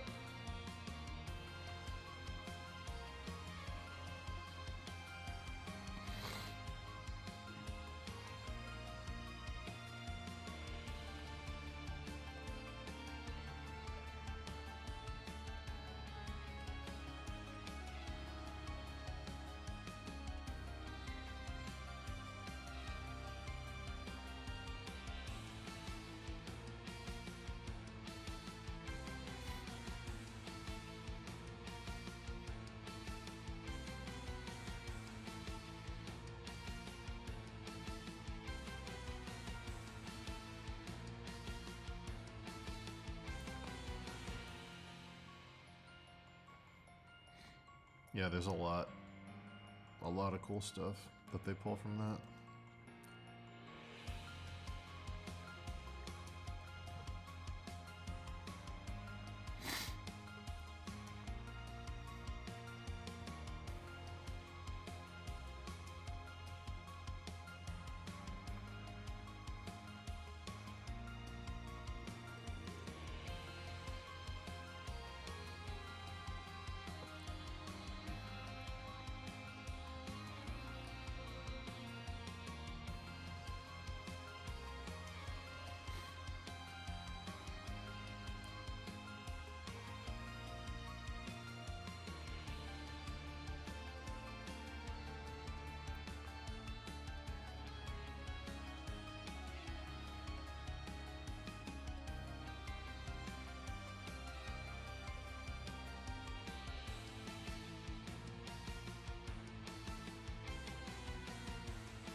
there's a lot of other stuff in Elden Ring that they do this interesting thing where they do like connective references where like, okay, we're making a world based on alchemy and it's gonna have the big tree from the old alchemy books in the world physically.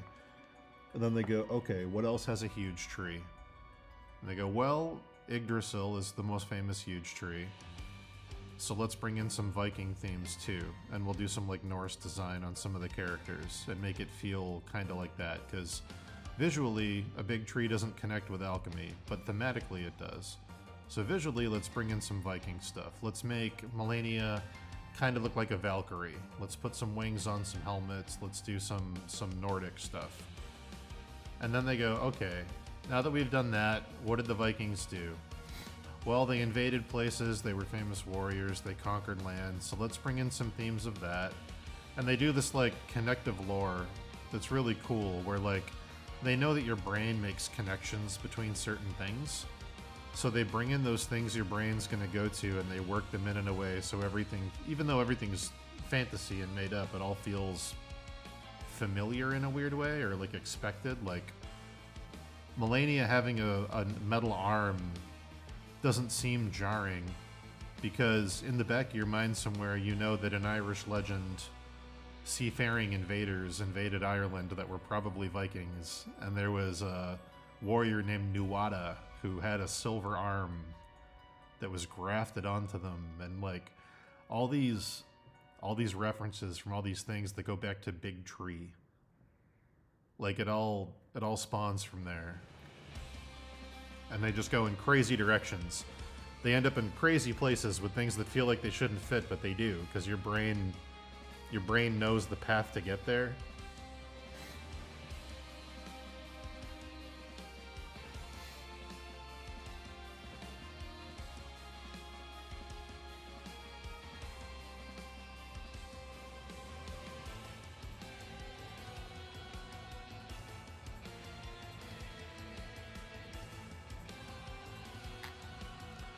It's very much like the Charlie from Always Sunny conspiracy theory board with the strings and the names. It's very much how they design their worlds.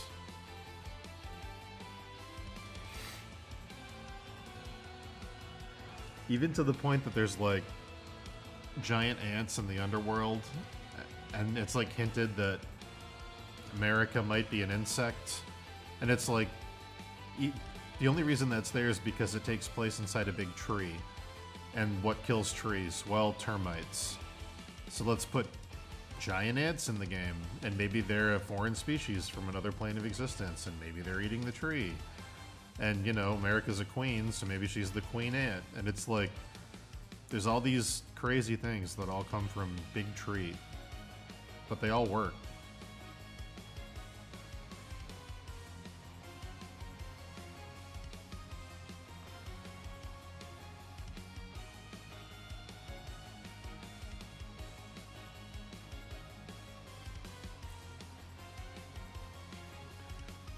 Just put on YouTube videos.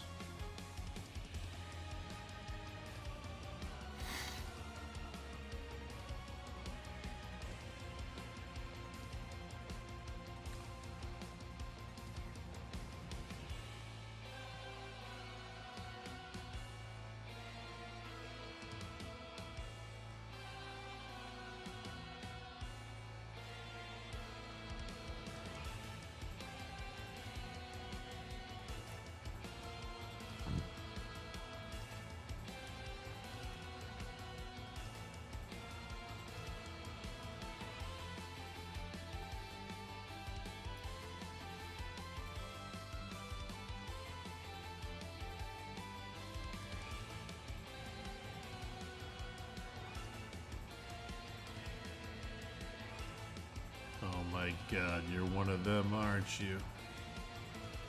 You're one of those giant ants!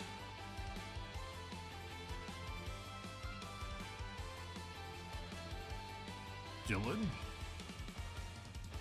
I'm not a giant ant.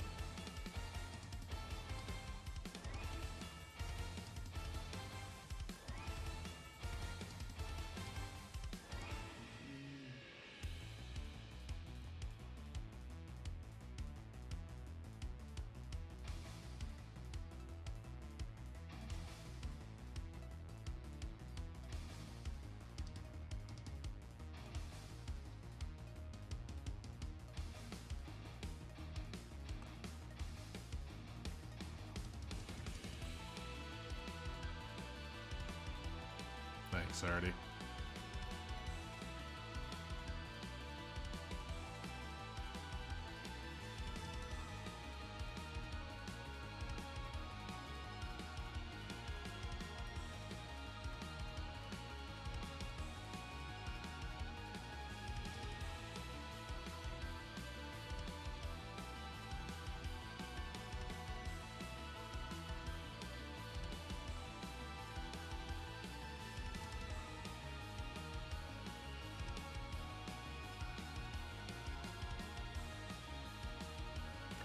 Dan, what do you think about people hating on that Stellar Blade game because the main character is a titty girl?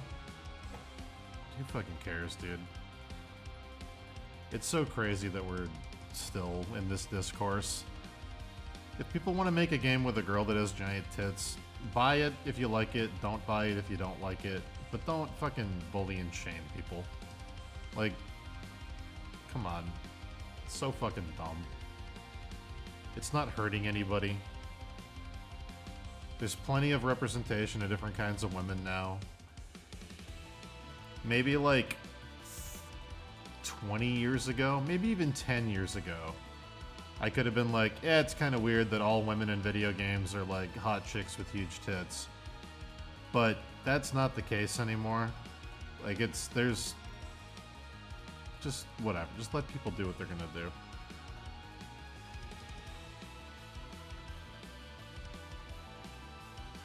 To be fair, I haven't seen the artwork. I don't know what game you're talking about. Maybe it's like super egregious. Let me look it up before I say something stupid. Stellar, it sounds like they're doing a riff on Heavenly Blade. Stellar Blade, girl with a sword. Wait, is this it? This is what we're mad about? We're mad about this? Bro, how is this not just Bayonetta? Were they mad about Bayonetta? I thought Bayonetta was like empowering. Like, yeah, she's like designed sexually, but like, this isn't even crazy. She's got tits and like skin tight stuff on her legs, but like, Bayonetta does crazier shit than this. She gets like fully naked and her combos like tease her body. Like, I thought you were gonna say it was like some crazy proportion, like insane tits and ass. That's not even that crazy.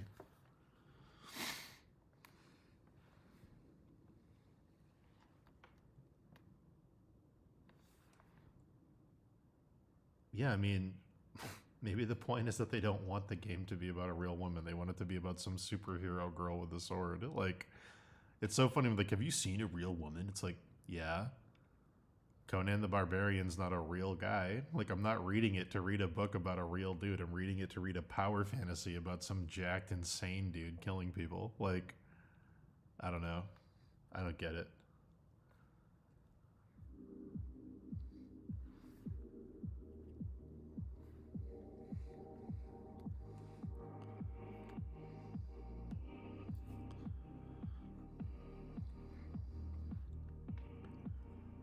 That's not even that bad. That's crazy.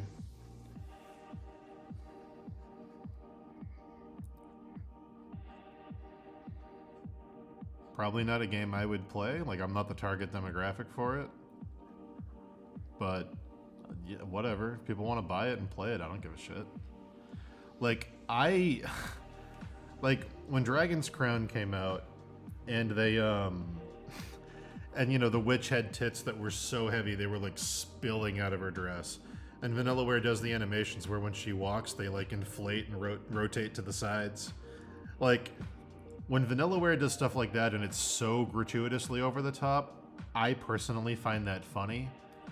Because I'm like, this is, like, insane. Like, I don't get, like, mad. I'm just like... Because, number one, it's a cartoon witch. I don't find it hot. I'm not like playing Dragon's Crown and I'm like, oh, I gotta jerk off. This is actually really fucking hot. Like, I guess it's different if you're attracted to the cartoon characters, but when I see companies do shit like that, and Vanillaware probably does it the most extreme, I usually think it's kind of funny because I assume they're doing it intentionally. I assume it's, you know, just a... It's not for me, so I don't really try to judge it. Like, if people are into that, great, but to me it just seems funny. But that, what you just showed me with Stellar Blade, it's not even exaggerated to the point where it's funny. She's just like, she looks like some Instagram girl. She looks like a girl who's had a bunch of surgery. That's really it. Like, it doesn't look like a cartoon character where it's so ridiculous. I'm like, wow.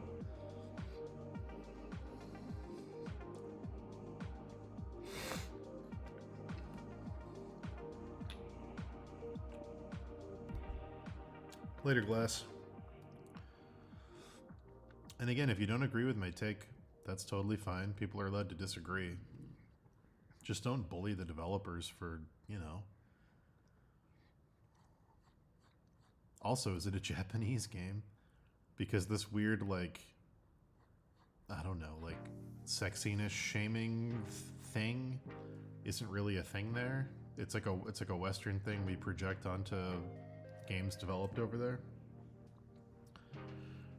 Like, they don't care. Japan is like, we want hot people.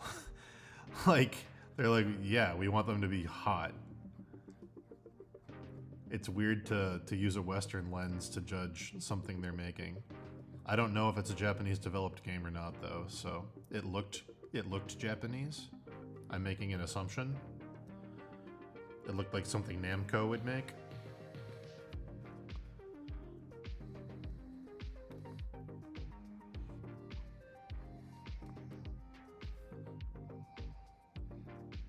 Korean. Not Japan, but hey, Eastern.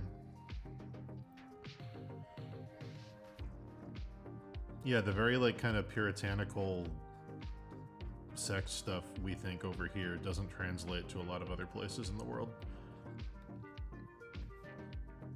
Even other Western countries like France and shit, it's like the whole Milo Manara, whatever, however you pronounce his name. It's like that whole fucking Spider-Woman controversy. You can see your pussy through her spider suit. It's like, if you don't like it, don't buy it, guys. It's Milo Manara. He's been drawing pussies through skin-tight suits for like 50 fucking years. Like, this isn't new. It's true, it's time to cancel me.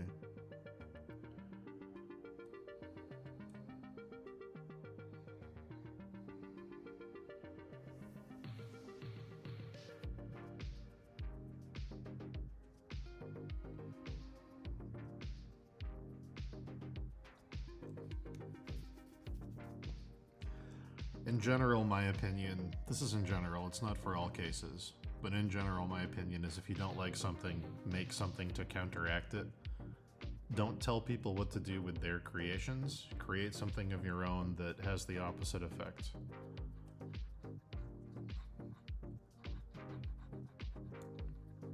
Because I think of somebody coming to me and telling me you have to change something you're doing because I'm offended by it, and it's like, I don't know. I don't like that world. It's like, if you want something else, go make it happen. Like, I made my thing. Go make your thing.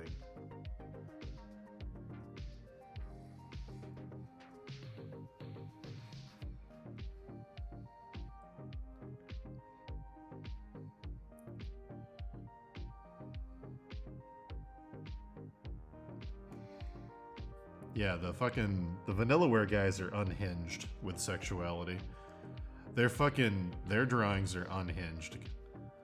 Like, they push anatomy to places I didn't know anatomy could go to get more tits and ass. They're like, well, we showed the whole ass, but there's still not enough ass. And they're like, change the human anatomy fundamentally to include more ass. Make it scientifically possible somehow to get more ass into this picture. And like, they're crazy. Like, that stuff I think is funny because it's so fucking exaggerated. The tits are like 50% of that witch's design. It's insane. But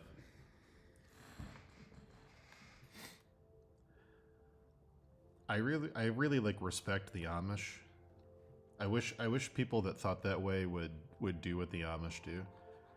It's like the Amish don't walk around telling everybody electricity's bad and you're being, you're full of vanity and you're gonna go to hell. They just go live on a fucking farm and they mind their own fucking business and they live their values, and that's good enough. They're like, I'm living the values I believe in, so I'm happy with my life. I don't have to tell other people to change their values to my values.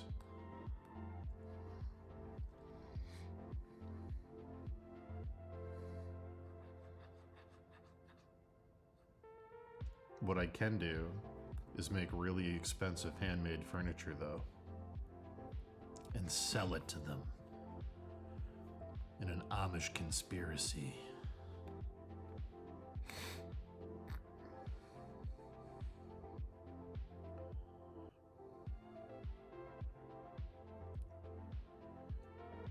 Yeah, Dragon's Crown has great design. Are the women insane? Yes. Are the monsters really cool? Yes. Are the guys also insane? Absolutely.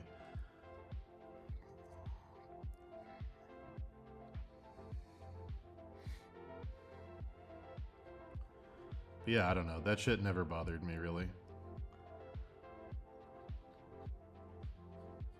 But I'm also not the target audience. Like, I'm not a woman, so I can't understand what it's like to see how women are personified.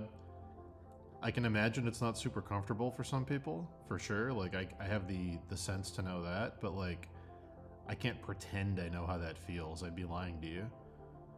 And I'm not the target market for the game. I'm not somebody who wants to play a big titty girl with a sword game. So I don't really I don't really have an opinion. Like, I'm not an affected party in this drama. So like, the best course of action when you're not an affected party is to shut the fuck up. Like, it's not my fight. In general, my prescription is don't tell people what to do with their creations unless it's causing a crime.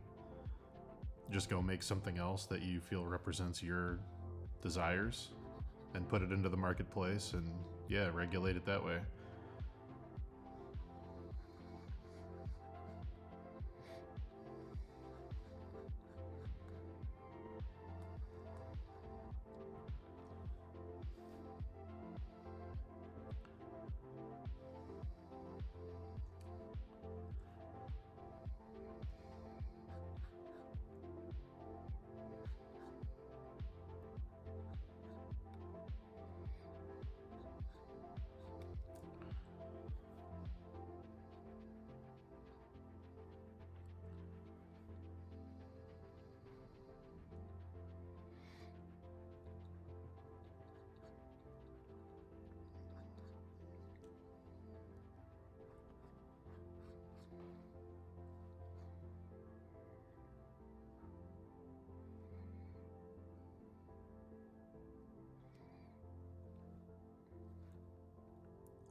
No, I don't know that game.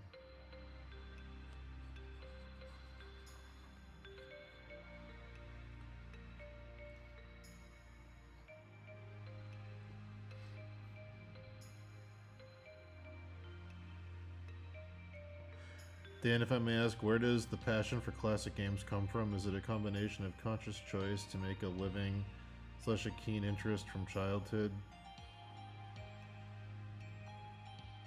Your passion is contagious. Well, what do you mean by classic games? I guess that's my question.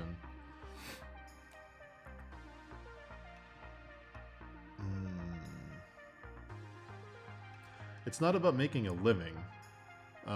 Making a living is downstream. If I had to guess, let's see. Classic games, I'm gonna guess you mean like 8-bit, 16-bit. I mean, it's pretty simple. It's like it's a story you've probably heard a million times. Like, when I was a kid, I didn't have any friends. I had a not great home life. So I couldn't escape to my family, and I couldn't escape to a group of friends, and school was a fucking nightmare. So I couldn't escape to school. So the only escape I had was my sketchbook, or Final Fantasy, or Zelda, or Quest 64, or Ocarina of Time. Like, the only time I got to stop being... I'll put it this way. I hated being me, because being me fucking sucked as a kid. Really sucked on like all fronts. So the only time I wasn't me was when I was in video games or in my sketchbook making up some stupid world or something. So like I got kind of obsessive, and obviously I like to draw, and games have a lot of art associated with them, so that made a pretty natural like crossroads between the two. But yeah, I think, I don't know. I always say, even to this day, I say, like, I treat games like going on a vacation. Like, if there's a game I want to play really bad, I just did it with FF7 Rebirth for work. I cancel like 5 days. I take like 5 days off work and social life, and I'm like, cool, I'm gonna do this. I'm gonna fully invest in this thing. I'm gonna soak it up, take 10,000 screenshots, fucking just look at everything, study everything. Yeah, I treat games like museums and vacations. I like to look at stuff. I like to explore the stuff other people made. It's like, it's just interesting. I don't know. I've always enjoyed doing that.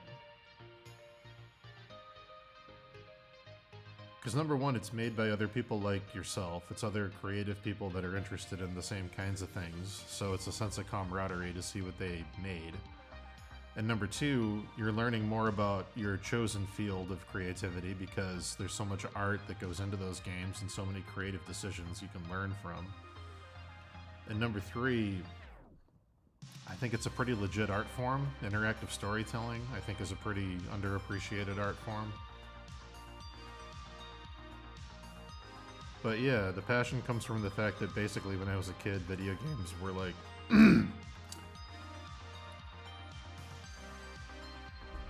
video games were like escapism in the purest sense of the word. They were like the place I liked to go.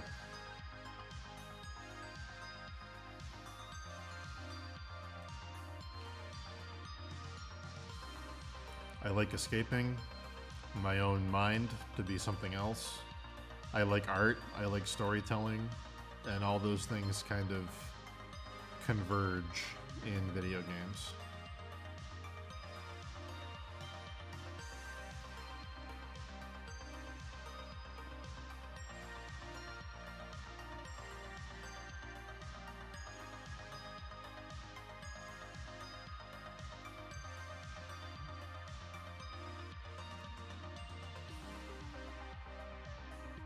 Yeah. Plus, you gotta keep in mind, like, when I was a kid, the internet was barely a thing. Like, barely a thing. Like, the internet, as we know it today, didn't really pop off until, like, 2007. Like, YouTube and shit, like, full-time, like, interactive streaming and being in, like, call lobbies with people, like, what you can do now socially on the internet, like, yeah, there were chat rooms and shit, but, like, the way it is now, with like YouTube personalities and people making money off podcasts, and like the level of networking you can do and shit like Twitter, that shit didn't come until like late internet, like 2005, 2006-ish. And like up to that point, when the internet was barely a thing, like it was a very lonely, if you don't have friends in your town, like I didn't meet Dave till I was 14. If you don't have friends in your town and you're like in a pre-like internet world, like it's very fucking lonely in a way that I can't describe to anybody who didn't have that experience.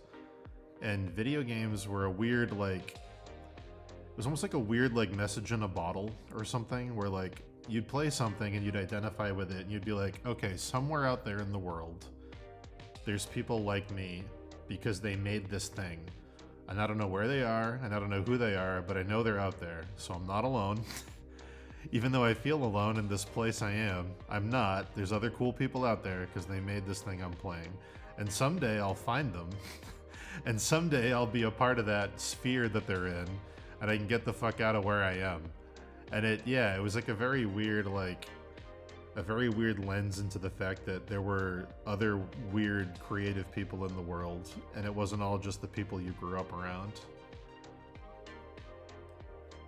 It was really like affirming in a weird way of like, okay, I can do the things I want to do because these other people are doing them and have done them. Like a weird proof of concept for a life that was an alternative to the one you were living.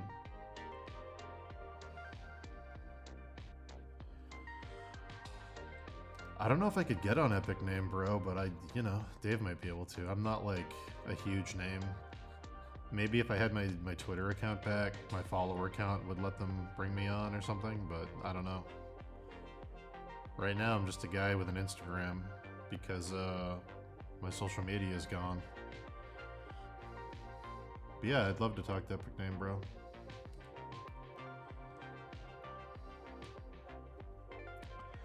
Epic Name Bro beat me in the Dark Souls 2 shield design contest. I remember that.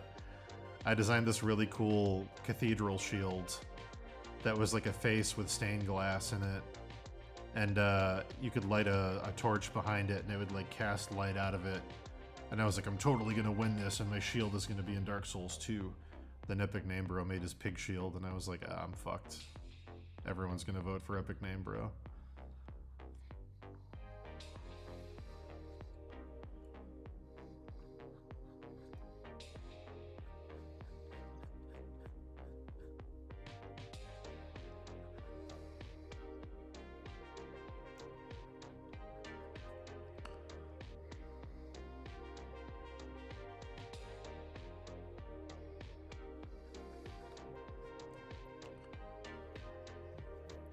Maybe he'd bring me on. I've done a lot of Souls artwork.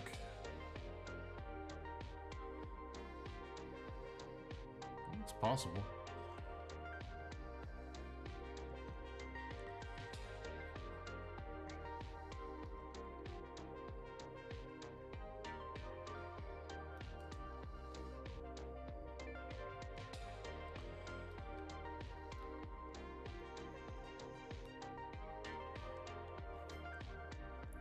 Alright, I'm really happy with this chunk.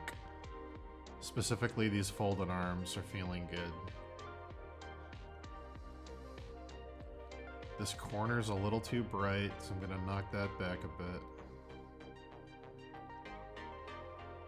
But overall, I'm pretty happy with this section.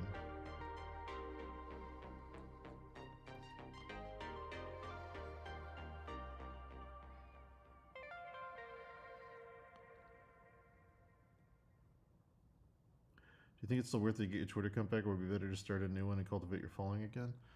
I don't know. 12,000 followers, or whatever the fuck I had, I can't even remember. I don't know. If I could reach out to friends with big followings and have them, like, mass retweet me to say, like, hey, this is where Dan is, maybe, I might be able to get back to, like, 5,000, but so many of those followers were people that aren't in the art community or the game community. They were just people that saw my stuff or memes that I made or something, and they were like, those are the most valuable followers, because like other followers in the art community and stuff are like people I can find pretty easily because we're all in the same circles. But finding people in the real world, like normie people who just like your stuff and they're not in the art community, those are the people that follow you like forever, because you're not just another artist to them. You're like, I found this cool artist, and it's like special for them because they're not like living in this art space, and like they're the people that are most likely to buy your shit too.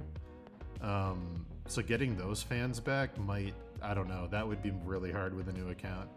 I could absolutely get all my networking contacts back. Like I could, all the people in the art community, game community, Kickstarter community, I could get back within a month probably. But that's only a couple hundred people. That's the thing. There's not many people in this space. So like, I could get those maybe 400 or 500 people back relatively quick. But the other, 10,000 people that were just normal people that saw my work and followed me or saw a meme and bought the Steve books, I don't know how I would ever find those people again. I mean, I'd get back to 10,000 eventually, but it would take a while. I'm hoping I can just get my account back. That would really be the best case.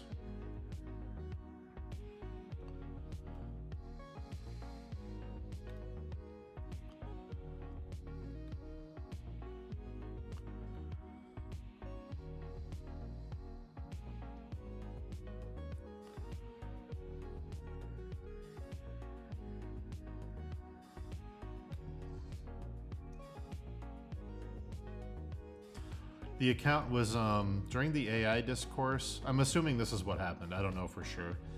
But around the same time the AI discourse was popping off and me and Dave were like arguing with people on Twitter, someone from London hacked into my account, sent the permissions email to their email, so when I tried to recover my account through the Twitter chain, it would send the recovery email to them instead of to me.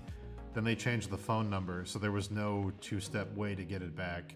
And then after they did that, they locked me out by changing the password. And unfortunately, this was right during the time that Elon had acquired Twitter. So he had just fired all the support and customer service people.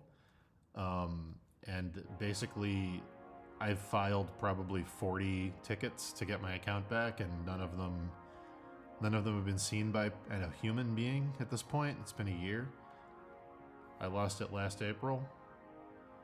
But yeah, it was just a perfect storm of he happened to buy the company right around the same time and fired all the people that would have been able to get it back. So now I'm just kind of fucked. Unless I can get someone at Twitter to see my problem on Twitter. I made a viral, or tried to make a viral comic happen where I drew a picture of Elon Musk talking to me, saying like, please help me. And I tried to get that trending to see if he could, play off the vanity thing of like, here's you, like I drew you, you have to help me, like that kind of thing. But that didn't work either. And then I've replied to a bunch of his threads saying like, hey, I really need help with this. The problem is if you put a tweet on Twitter, or X I guess now, saying, hey, my account got stolen, I need help, those words create a beacon for bots that are scammers to come to you and say, I know someone who can unlock your account, PayPal this much money to this thing. And like, so every time I do that, every time I ask for help on Twitter, I get about 100 unsolicited messages from bot accounts that are flagged and programmed to look for people asking for help. So I just get spammed with that stuff every time I try. It's unfortunate, but I'm hoping someone can get it back for me someday, hopefully. I don't know. It might just be gone forever, though, so.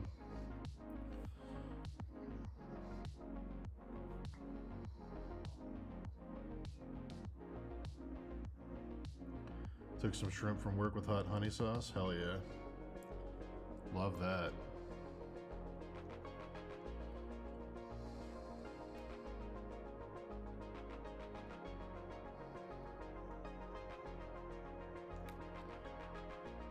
I don't play any, wrapping up the video game talk, I don't play games casually. Like, I don't like play any games where I sit down and I like play a shooter for a couple hours every night. I can't do that. I have to play games in like one sitting and have them be over. I have to like no life a game for 3 days and then never touch it again. I can't have the mental space in the back of my head while I'm working of like, I want to play that game later, I'm not done with it. Like, I just can't do casual gaming, it ruins my life. If I'm playing a game, I reserve time for it. It's like on my schedule, like, this game's coming out this week, I'm gonna beat it in 4 days, and then after that, I'm never touching it again.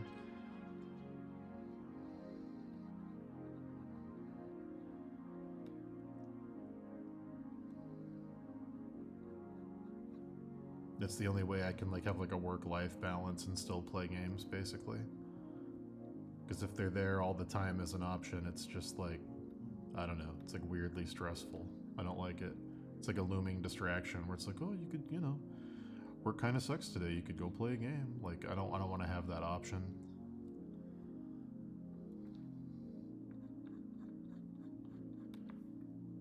And I don't play a ton of games. Like I said on stream the other day, this year's crazy in the sense of how many games came out that I wanted to play, but most years, not much comes out. There's been whole years I haven't played anything. But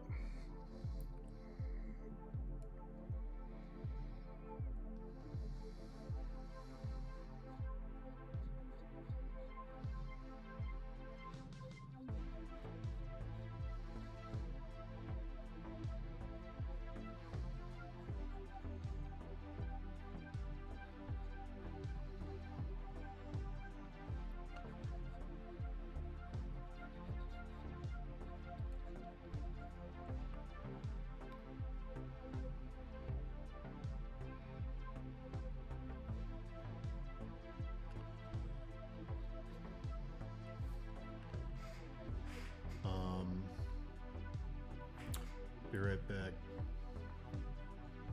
Need to pee or I'm gonna explode.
Puppy.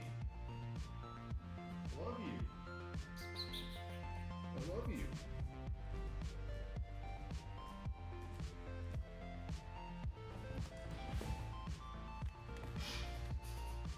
Oh my god, I'm back. You curious what are the dimensions of the image I'm working on? 1 second, I'll show you.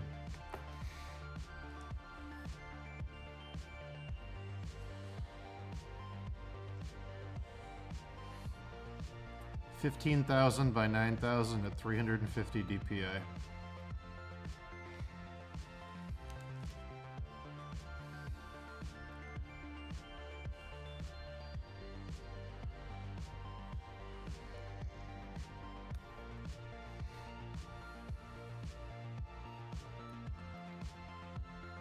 Still not the biggest file I've worked on.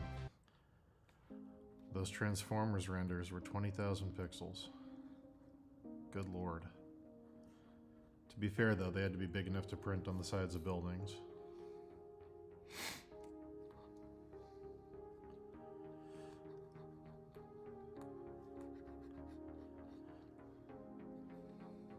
No problem.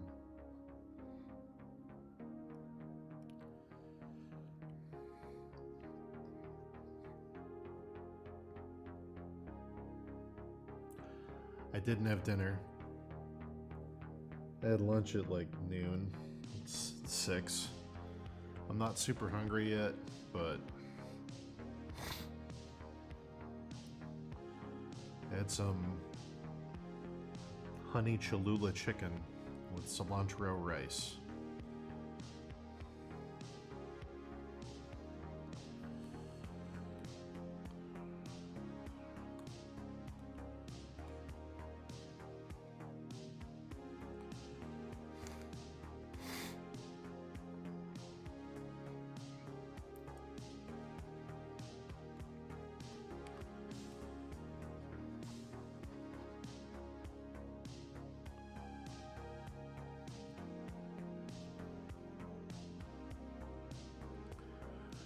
Dinner tonight is going to be a roasted kielbasa with potatoes and onions and peppers.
When is the final season of Stranger Things coming out? Is that this summer? Or is it not till like next year?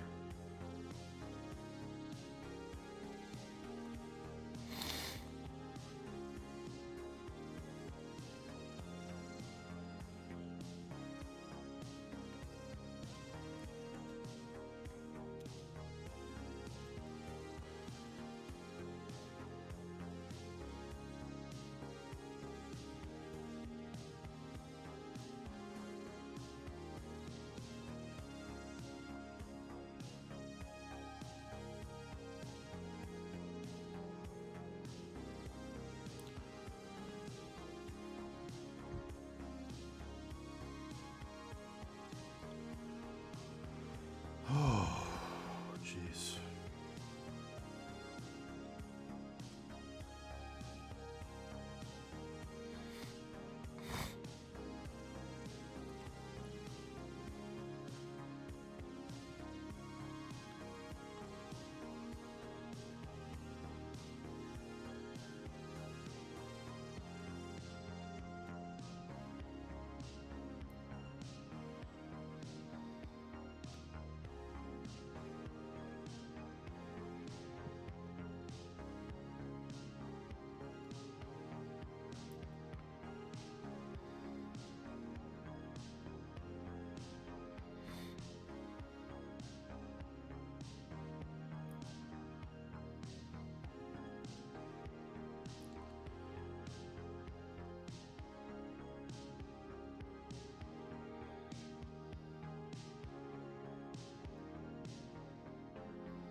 Let's see.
Dude, my diet would be so easy if I had enough money to order fucking Qdoba for every meal of the day.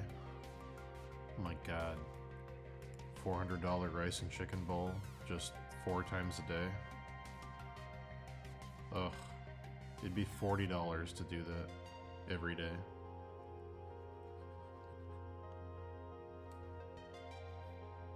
$280 a week.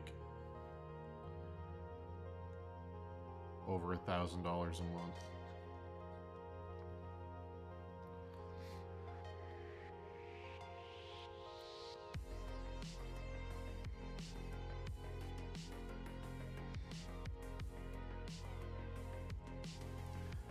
Problem is, if I take a break to go eat, I'm probably gonna get tired and not come back. Because when I eat, I just want to lay down.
Probably no stream tomorrow, or it's going to be a very short one at night. I will be streaming Sunday, and I believe I'll be streaming all week. I don't think there's any days I have to take off. There's no hospital shit this week, I don't think.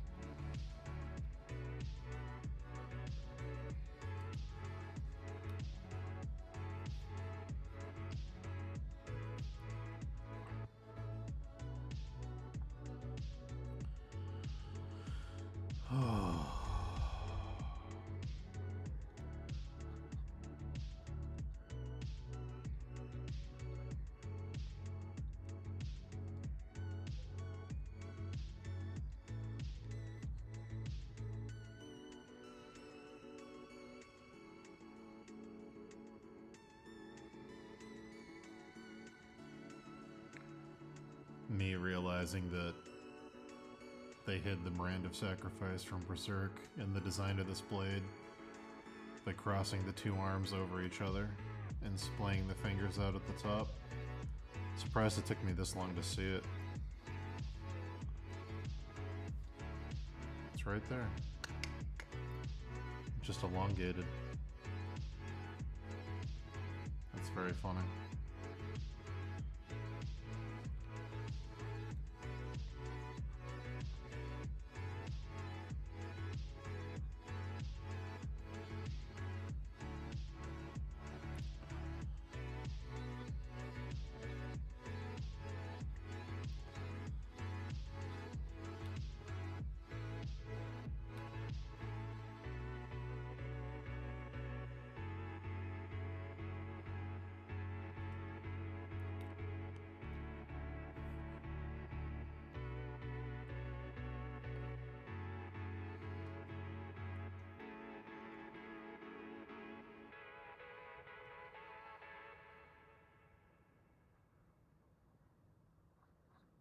Wow.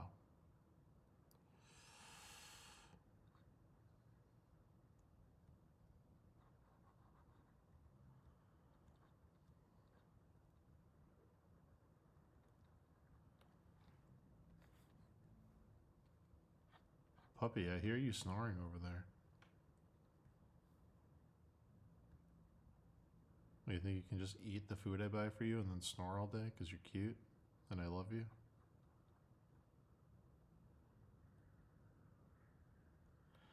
Just out of nowhere, what's the most hated job you ever did art-wise? I worked for a small card company who asked me to photo bash copyrighted artwork.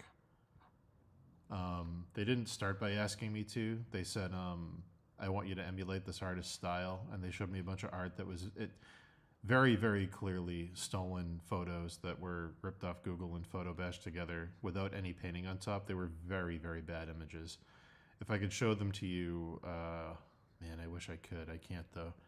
Extremely bad photo bashed images with no blending or anything. It was just like some model's face smashed onto a different person's body with like armor from some concept art for a game like warped around the torso. And they were like, we want realism. And I'm like, that's not realism. That's just photos. And they were like, no, it's photorealistic. And I was like, do you guys think these are paintings? And the art director was like, yeah, our lead guy is like an amazing realist painter. And I was like, these aren't paintings, dude. These are photos ripped off Google. And a lot of these are violating copyright.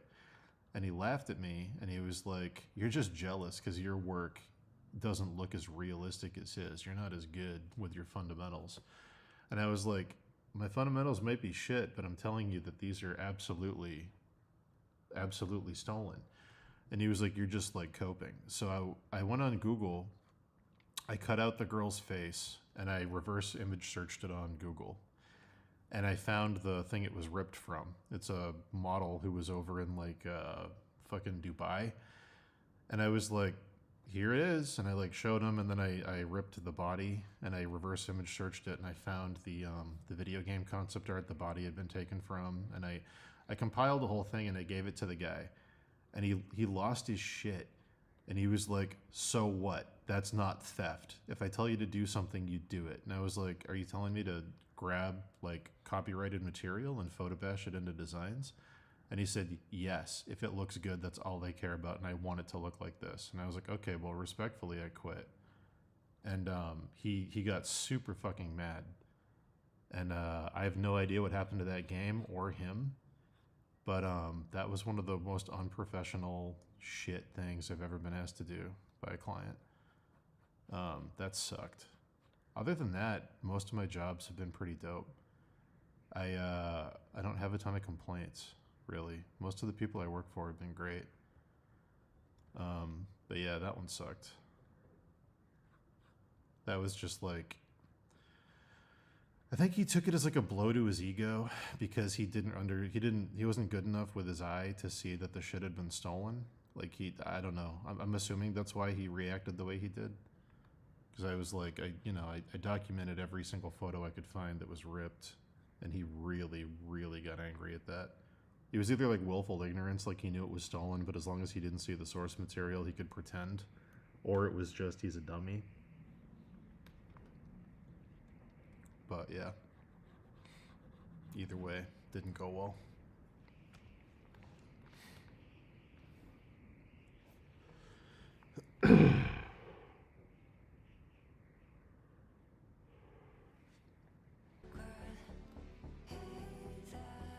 Nope. Come on, music. Go to the beginning. There we go.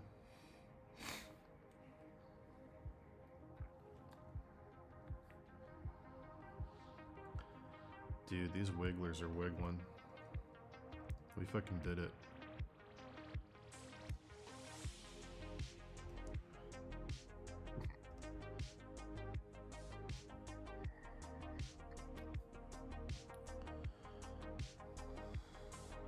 Hell yeah.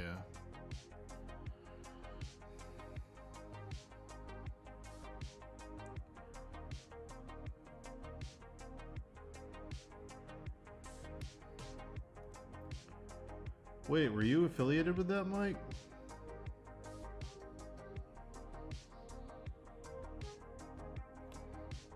Mike, were you part of that? I thought Dan DeSalt gave me that job. Was that you?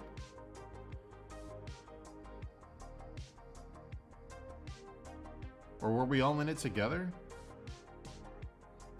I know, I think Vito was involved, right?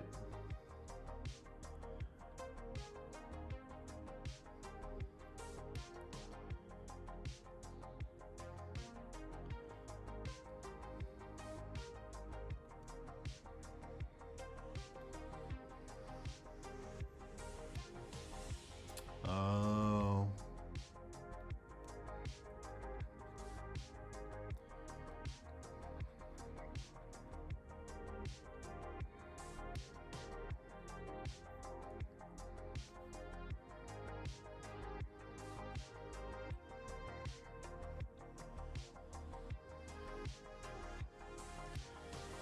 Alright, these wigglers are all wiggling. They're wiggling pretty good.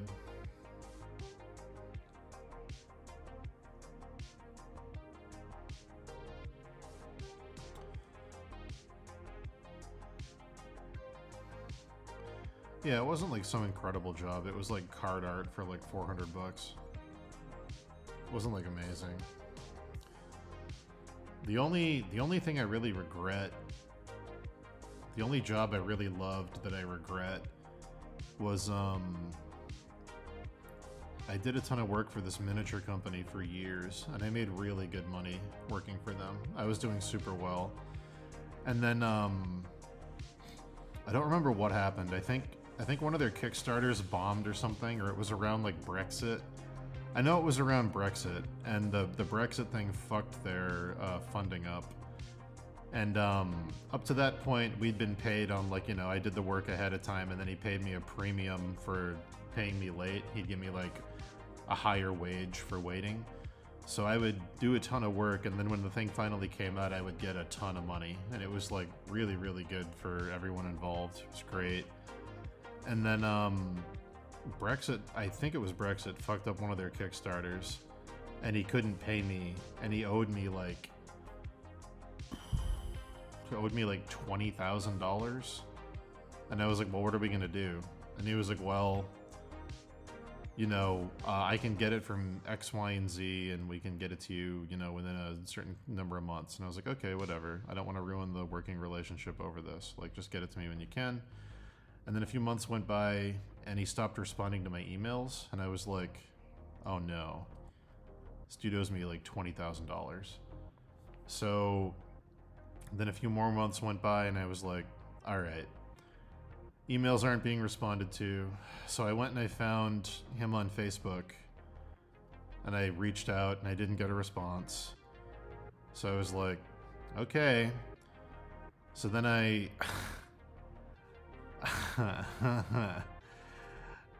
reached out to his wife on Facebook because I saw that they were going on a vacation. They were posting photos, and they were like, we're going on vacation. And I reached out to his wife, and I was like, hey, sorry to ruin your holiday. I was like, your husband owes me $20,000 for this thing I did for his company. And I wouldn't have reached out, but he's been dodging me for 6 months, and I saw that you guys are going on a vacation. And I was like, if you have money for a vacation, I'm just wondering why you don't have money to pay me.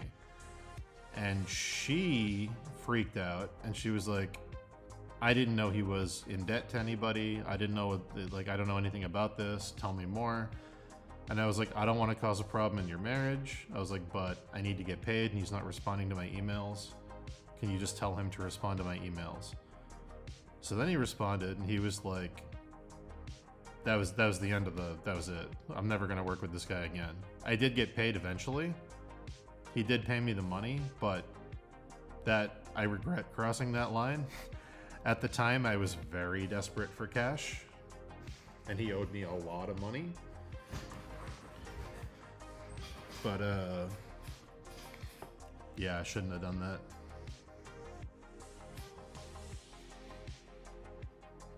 Or I should have. I don't know. It's hard. Yeah, I don't know. The alternative might have been I never got paid.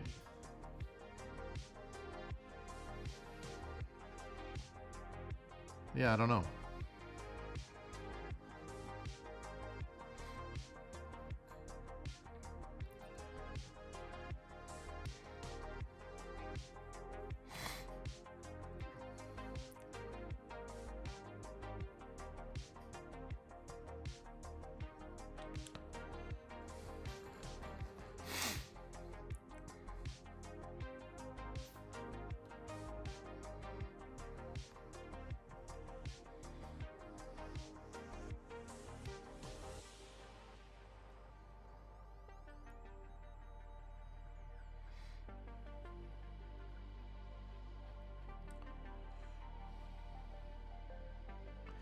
Well, I had waited for a year at that point. By the time I reached out to his wife, it had been over a year. I waited 6 months before I even reached out to him. And I had sent like 10 emails minimum, probably more. I had mailed invoices. I had... yeah.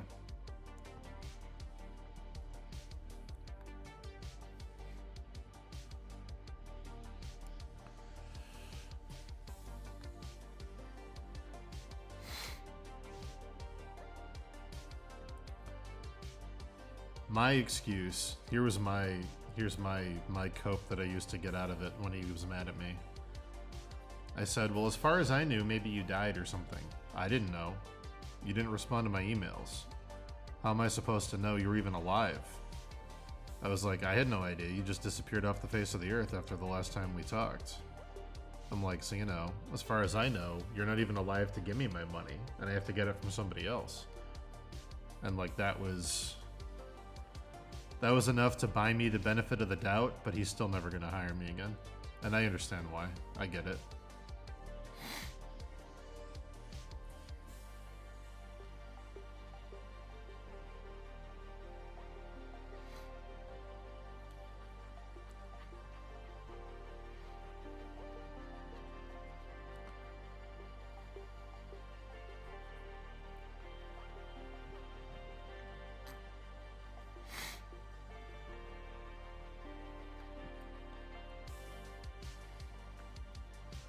Put that in the thumbnail with me making a soy face.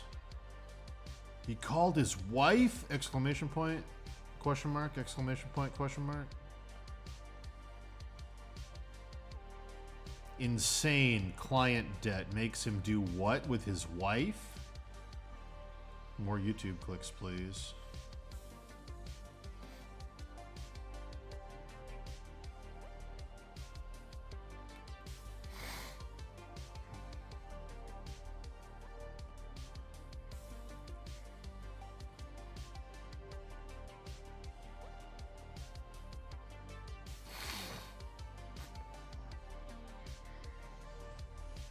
I just feel sorry that the working relationship is gone. Because up until that point, we had been really good, you know, like working relationship for years. It was very lucrative and very, you know, beneficial to everyone involved.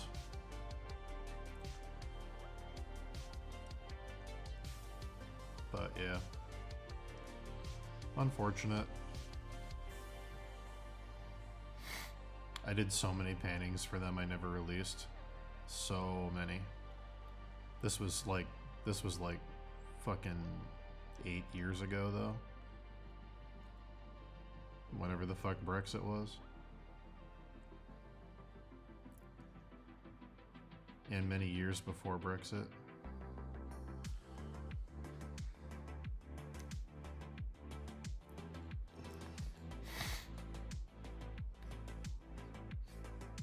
Do I have any on here?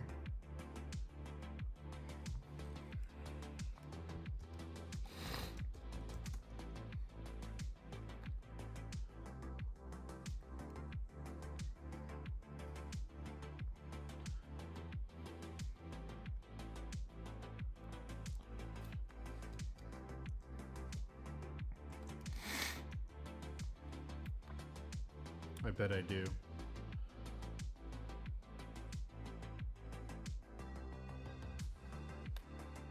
Wow, look at all this work I did. Jesus.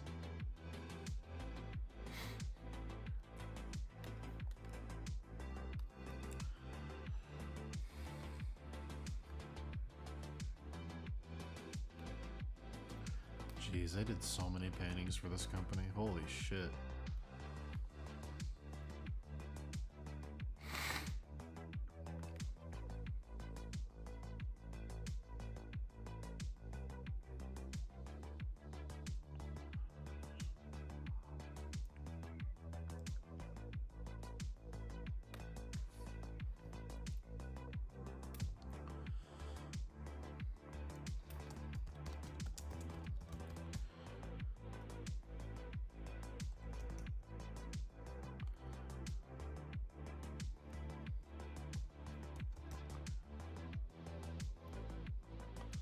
Yeah.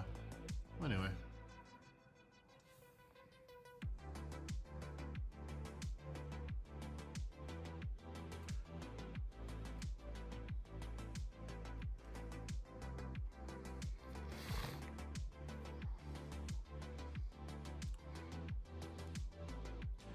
Was disappointed with the first issue of the new Thundercats comic, but thinking about what they could do with that franchise at this point.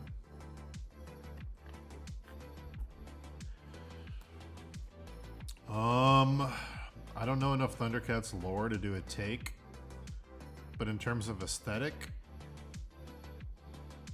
let's think.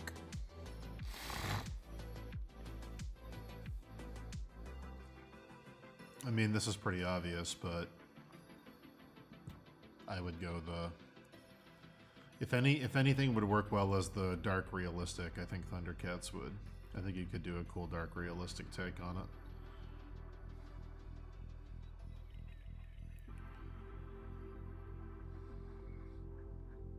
I think you could. I think Mum-Ra lends itself to being a cool thing you could do. They never will, though. They're gonna want it to be animated. And fun for all ages.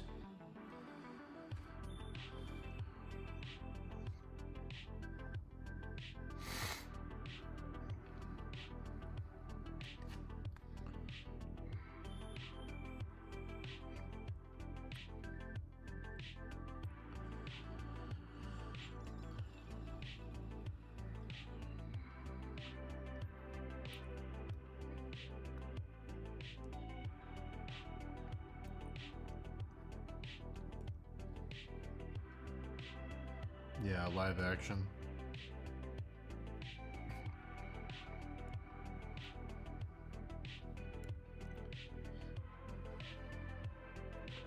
I think if you made Thundercats live action like a Guardians of the Galaxy movie, where it's kind of grungy, like a James Gunn kind of thing, not with the classic rock obviously, but with that kind of look that the Guardians movies have, where it's very fantasy concepts, but it's in like a gritty kind of lived-in world.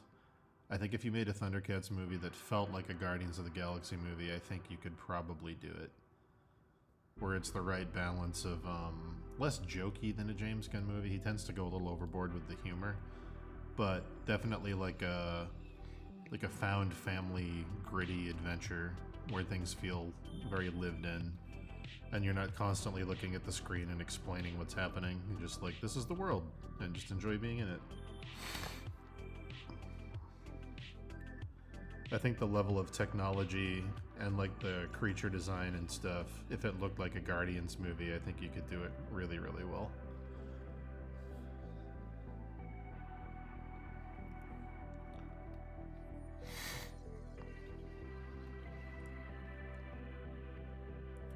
Especially that first Guardians movie. The second one visually goes a little off the rails on purpose because they want to showcase what ego can do. But that first movie is so like shitty in the best possible way. Like everything feels gross, and like it feels like you're at like the mechanic with your dad when you're a kid. You're at like the gross mechanic's office, and like all the parts are dirty, and there's like oil and grease on everything, and like the universe feels like dirty and real and grungy.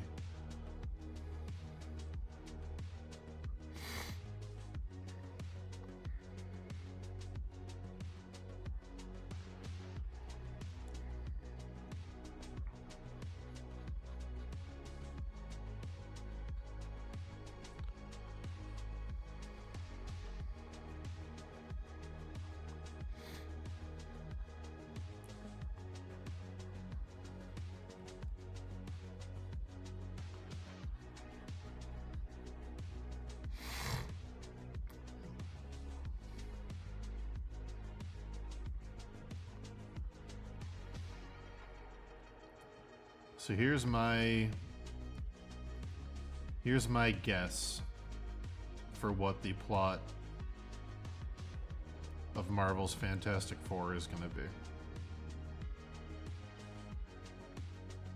Based on everything I've seen, which is just the Wes Bird artwork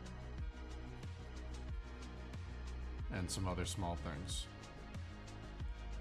I think they're going to go back to the founding of S.H.I.E.L.D. in the 60s. And they're going to be studying the quantum realm. The Fantastic Four are going to be studying something related to the quantum realm. And they're all going to get sucked into it. And they're going to disappear. And they're going to come back because time works differently when you're in there. They're going to come back in the modern day and be fish out of water characters from the 60s. And I think they're going to use that as a way to explain why Hank Pym developed the Pym particles and all that. I think it's going to be that they were trying to figure out a way to save the Fantastic Four from the quantum realm, because they were all scientists together working for S.H.I.E.L.D. I think they're going to try and tie all the lore in from the 60s era and be like, you know, Howard Stark and Hank Pym are trying to get the Fantastic Four back. Like, it's going to be that. That's my guess. And they're going to say, that's going to be the origin of the line that Howard Stark says in Iron Man 2 when he's like, I'm limited by the technology of my time.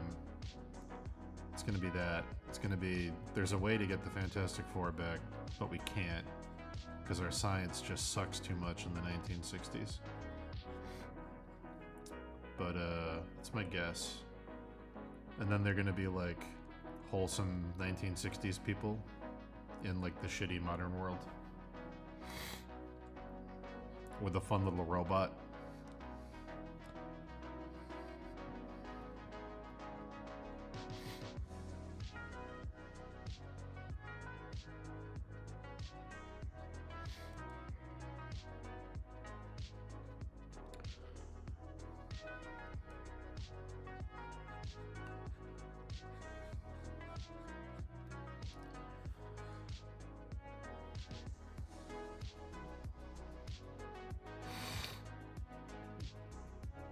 Oh, they're gonna try. The reason they're gonna try to connect it to the rest of the MCU shit is because they've made it pretty clear that it's a family from the 1960s. Like, the marketing makes it pretty clear that they're from the 1960s. So they're gonna have to bend over backwards to explain why nobody in any of the other movies, like Nick Fury or anyone, has said, you know, there was a group called the Fantastic Four in the 1960s, and they were the first superheroes, and the Avengers is actually a spin-off of something we were gonna do with them. Originally, the Avengers were your father and Hank Pym, the Ant-Man, and the Fantastic Four. Like, they're gonna have to find a way to explain why the Fantastic Four existed, but nobody refers to them. Unless, big asterisk. Unless the Fantastic Four don't get their powers until they go into the quantum realm, in which case they were just four normal scientists who weren't special, then there'd be no reason to explain them, because they were just four regular people. But if they're the Fantastic Four before they disappear, they're gonna have to bend over multiple times to go, this is why we never brought them up. Classified top secret. Like, yeah.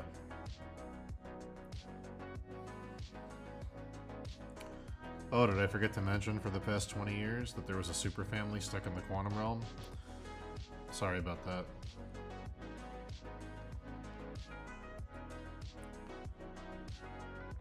Remember when I said to Tony Stark, you think you're the first superhero? You just entered a bigger world? I was talking about the Fantastic Four!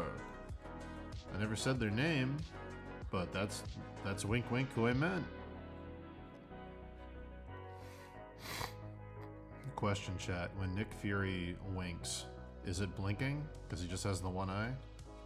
Can you wink with one eye? Or is it always blinking?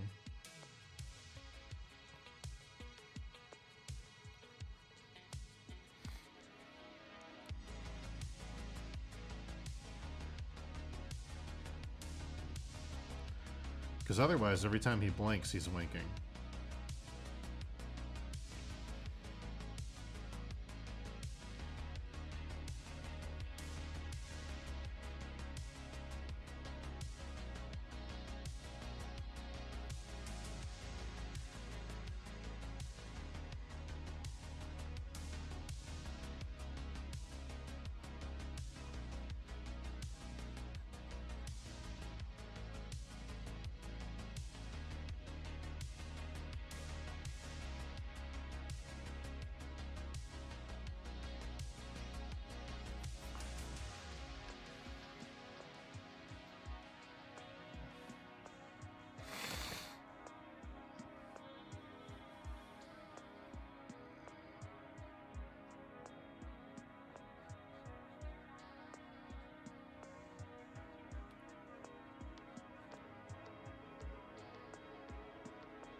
If they go that route, what are the odds Doctor Doom is going to be a Latvian scientist who's working with the Soviets on the Winter Soldier program? And it's going to be like an arms race thing where Doctor Doom is like the Russian counterpart for Reed Richards in America. Like they're both studying the same thing at the same time.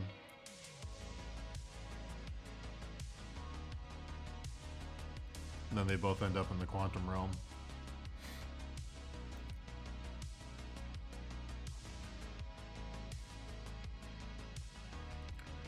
That way you can have Bucky go, I know that face. The KGB used to call him Doom.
He was a scientist working for Stalin in the 1960s. KGB called him codename Doom.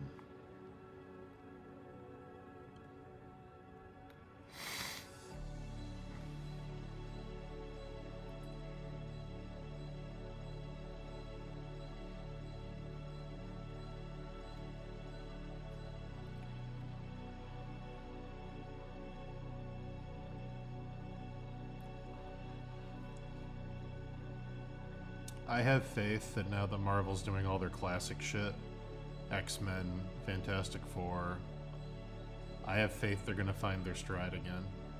And whatever the next phase is gonna be like a return to form.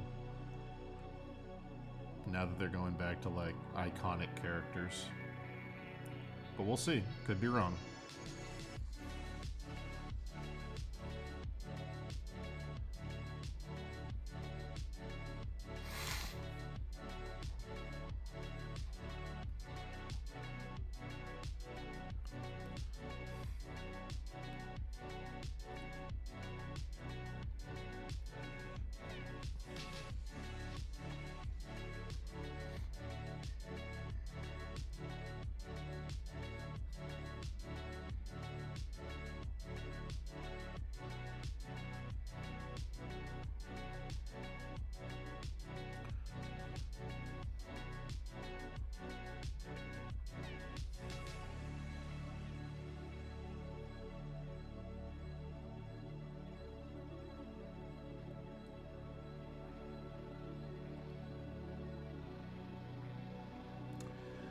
Yeah.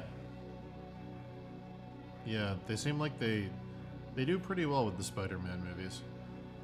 The only thing I didn't like about No Way Home was the stupid Doctor Strange spell that erases the whole world's memory.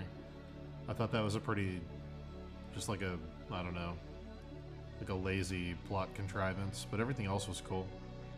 All the villain stuff was cool. All the plotting stuff was cool.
Other artists joke about the 1-pixel brush.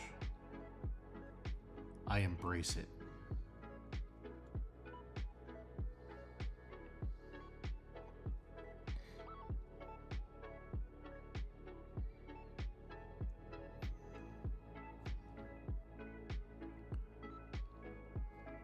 Hello, Almathea. Lovely to see you this fine frozen evening.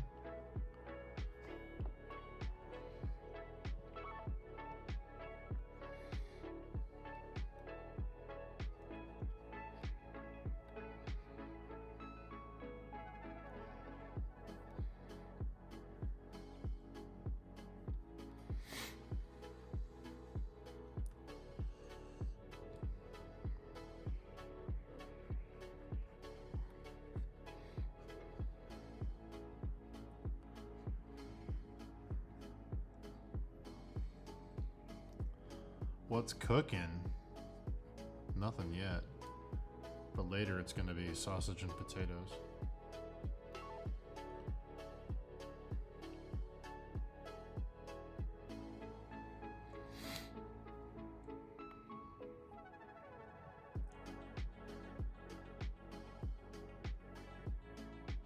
good to see you. How's work going?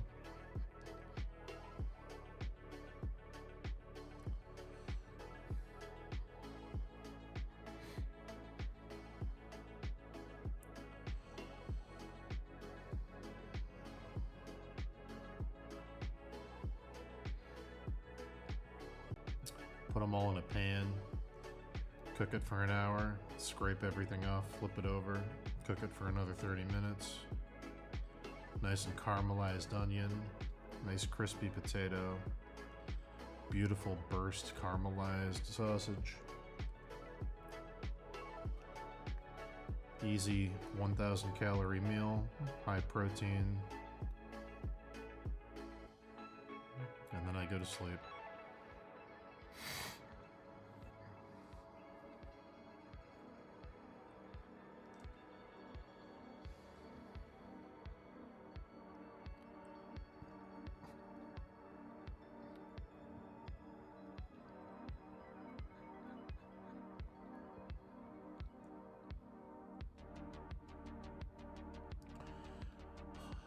I do love some roasted onion and potato. I do love it.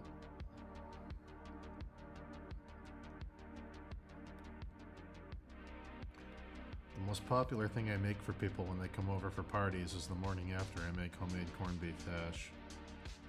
And I don't know if it's because they're usually hungover or if it's because the food's good, but that is the most requested thing that anyone asks me to make.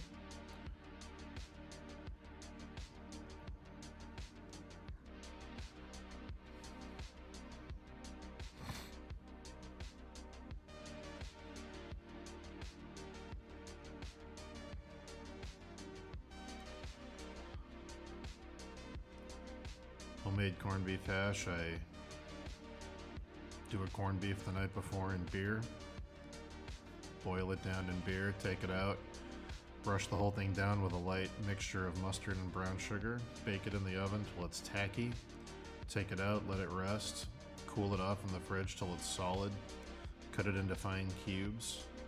Then I cut potatoes down into cubes of matching size, spray them with oil, cut up onions really thin, equal part onion and potato, season them. A little bit of garlic, a little bit of garlic powder, a little bit of onion powder, a little bit of rosemary, a little bit of thyme. And then I roast the potatoes and onions until the onions are caramelized all the way through. They're dark brown. Potatoes are crispy. I chop up take the chopped up corned beef, throw it in. Give the whole thing a quick stir fry together. And it's very popular.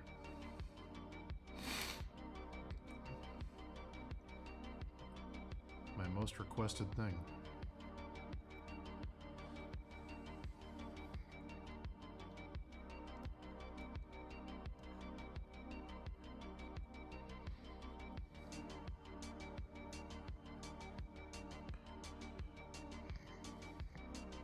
We get a cooking show.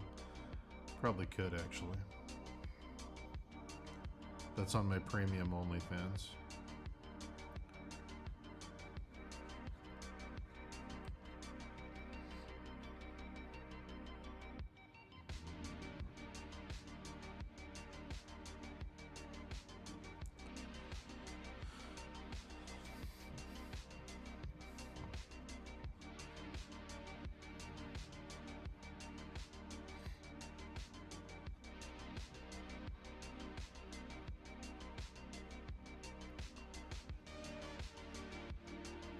I'll start an OnlyFans show called What's Cooking Good Looking, and each week I'll have a different OnlyFans model come on and tell me their favorite food, and then I'll make it for them. It'll all be done through Zoom. There will be zero pornographic content.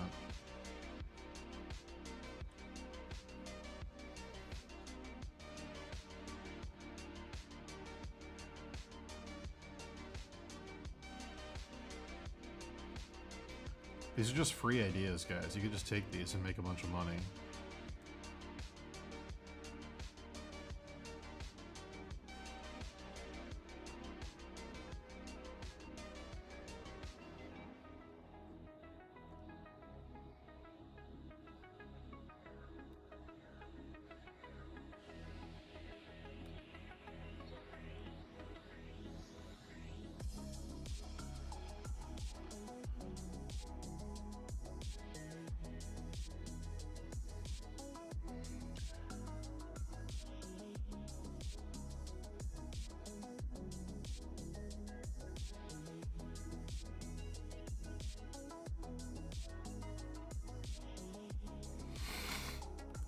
Exactly that.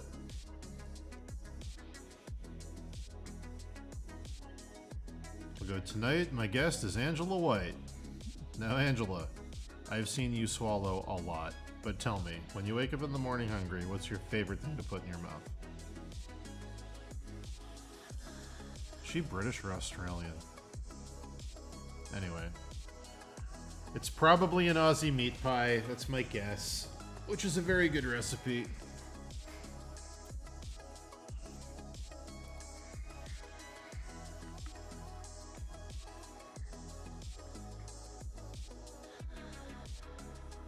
It's a free idea. Just take it. Take it, run with it.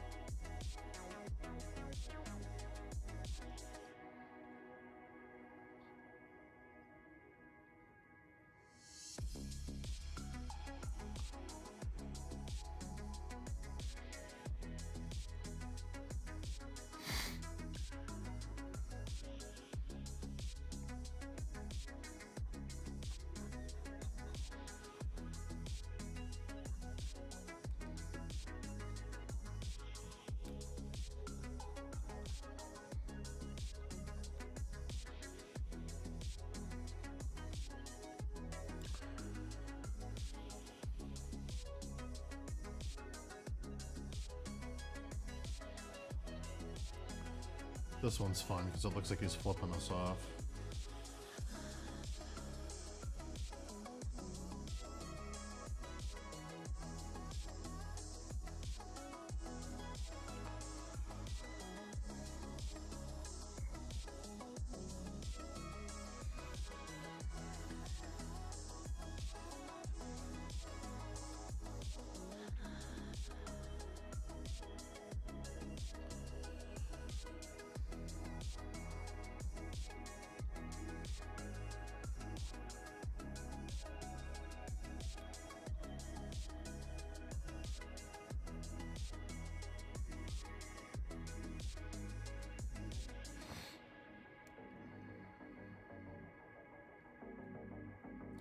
I won't stop talking about food porn.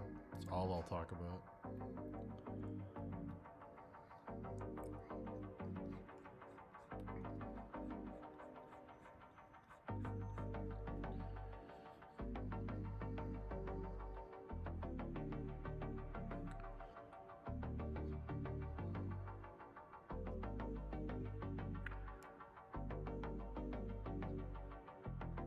Am I gonna sneeze again? Jesus Christ, dude. What's happening today?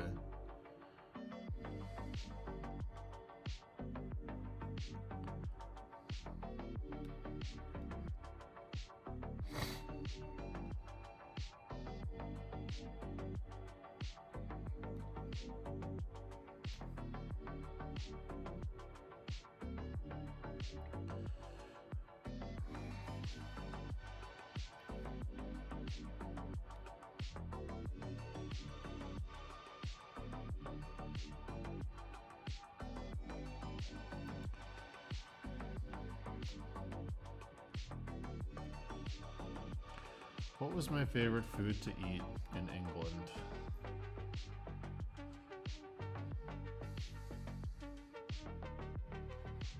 England had really good kebab shops that were open super late.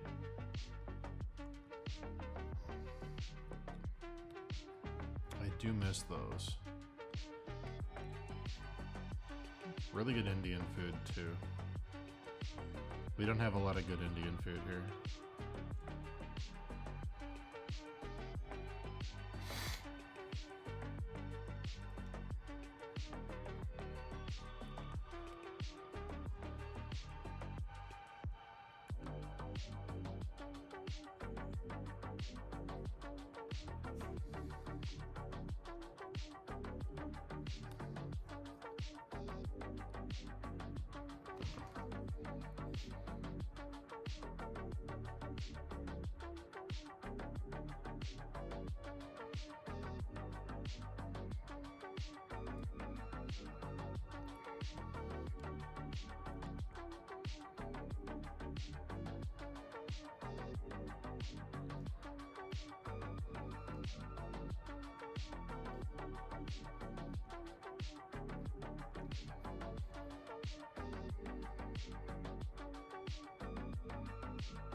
I did have a small career in the food industry.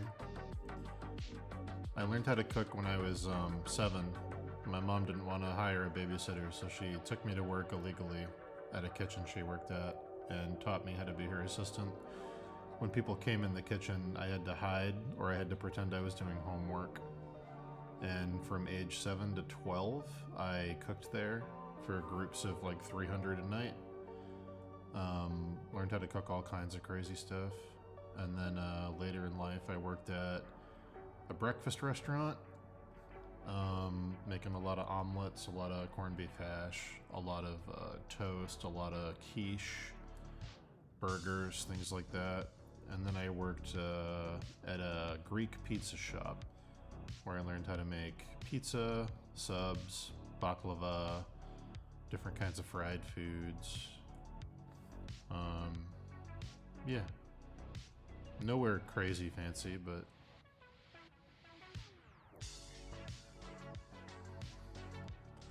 I've always been the one in the group of friends that knows how to cook. So like, both when I was in college, none of my roommates knew how to cook. So I would have, most of my classmates didn't know how to cook either. So especially like during finals or the holidays, I would have huge dinner parties where I'd invite everyone over and like roast a turkey or a prime rib or something.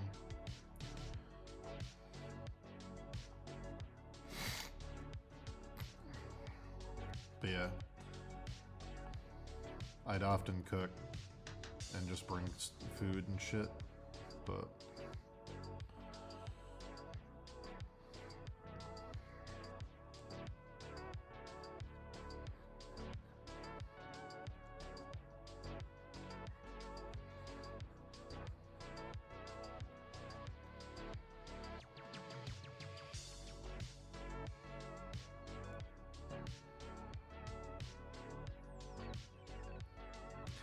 that's true, Sarah.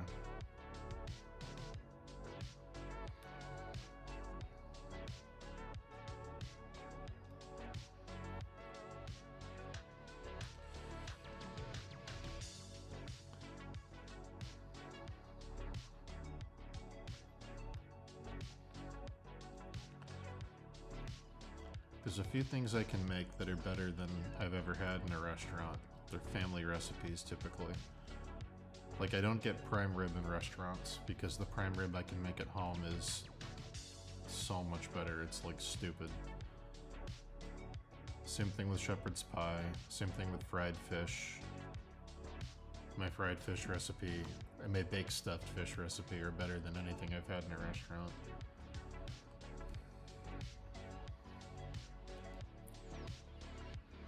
I'm not exactly a fish person, but I make it for other people.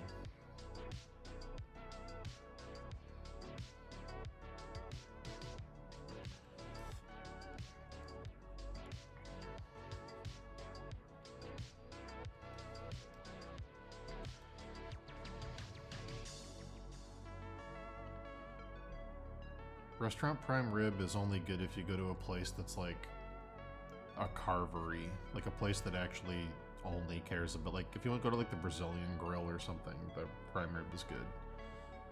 But yeah, most places, Friday, Saturday night, prime rib and karaoke, it always sucks.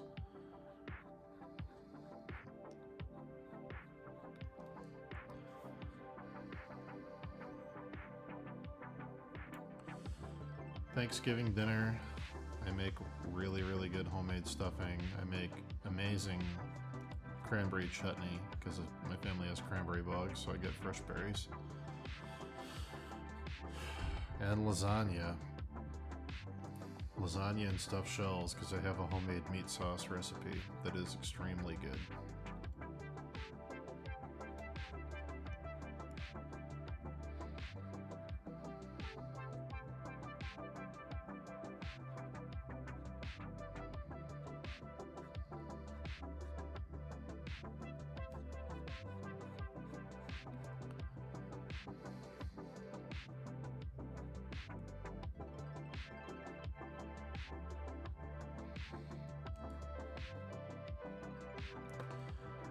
if I'm doing pasta, personally my go-to is pink vodka sauce with spicy Italian sausage.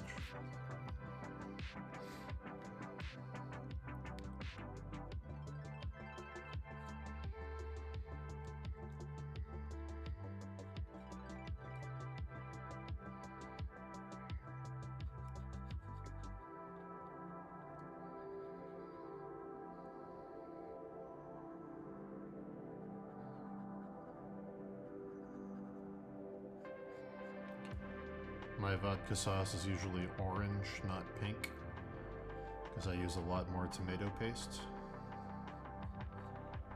But,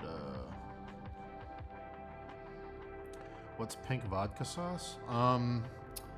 It's a tomato cream sauce. So the way I make it is you get the tomato paste that comes in a tube, so it doesn't have that aluminum-y flavor you have to cook out from the can. You do some crushed fresh tomato or jarred, whatever, crushed tomato, some basil, some garlic, and some chopped shallot with some tomato paste.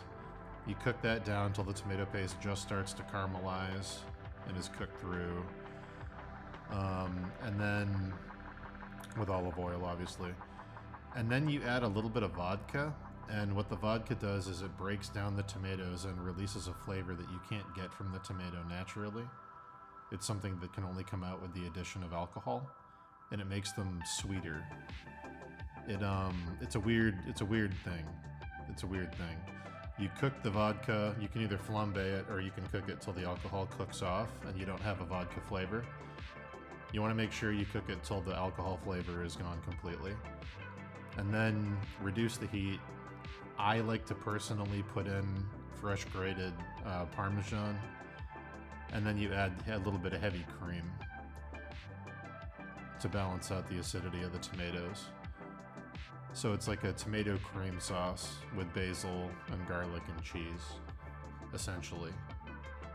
But the vodka makes the tomatoes taste different than if you just did a straight tomato cream sauce. And it goes extremely well with spicy Italian sausage. Goes good with sweet too, but something about the heavy cream with the spicy sausage makes a really nice balance of flavors. Obviously, serve it with fresh basil or whatever you like. I like fresh basil on top.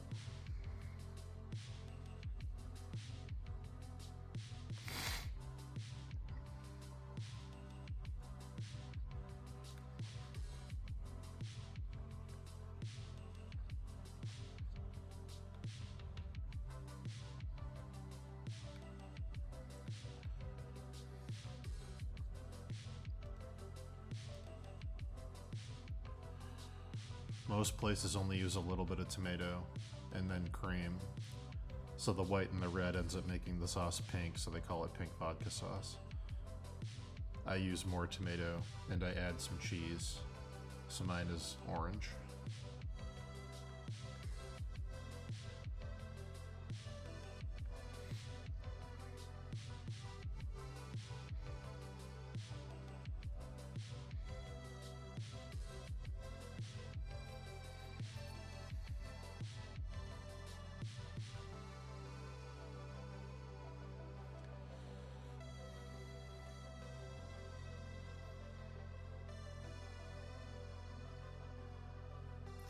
Yeah, it's good. Most Italian places have a version of it, but it's easy to make. It's really good with gnocchi too.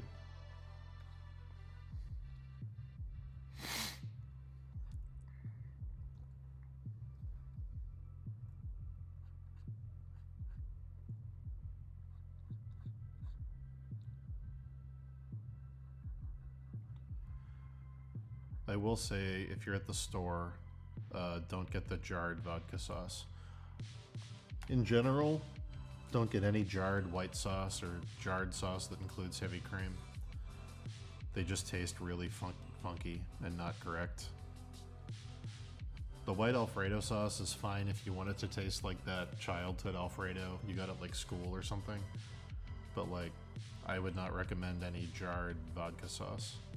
It just tastes weird.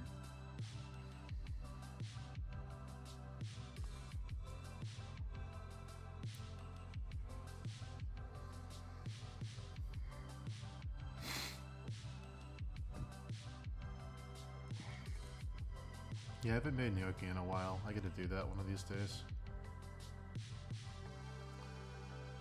I was gonna try making... I should Google this. I thought about Googling this earlier to see if you could do it. I think they just break apart, but I'm gonna try it. Let me see.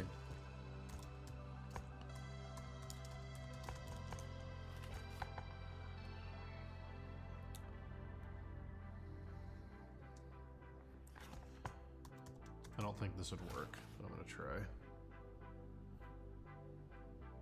You can't turn gnocchi into a noodle, right? It would break. You can't do like long gnocchi. Oh, wait a minute. Hold on. Oh my god, you can. Okay, cool. I really want... Okay. Cool, cool, cool, cool, cool. Excellent. Alright, saving this recipe, coming back to it later.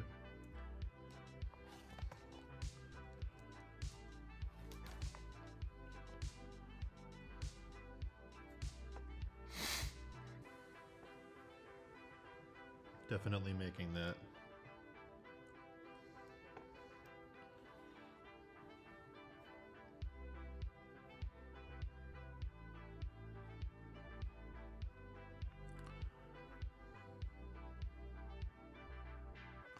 Carbonara is great. Mushroom cream sauces are also great. I love...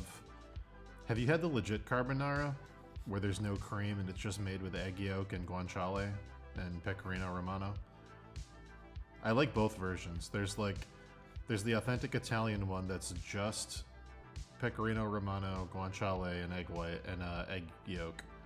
And then there's the Western version that I think started in England, where they add heavy cream to it, and sometimes they use bacon and peas. I like both versions a lot.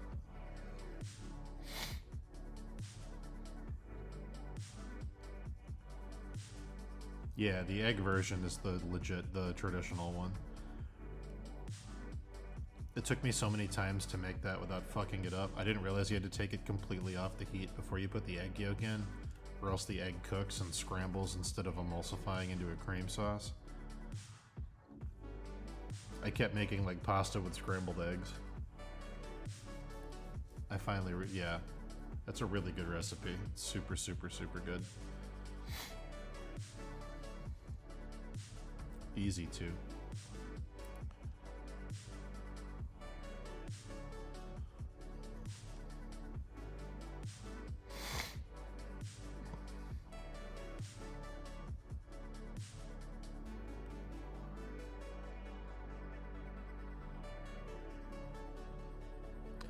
Yeah, botching a carbonara is kind of a rite of passage, I think. I think the first couple times you make a carbonara, you fuck something up, no matter who you are. You either end up cooking the eggs, or you use the wrong pork product, or you get the salt content wrong, or it's too watery.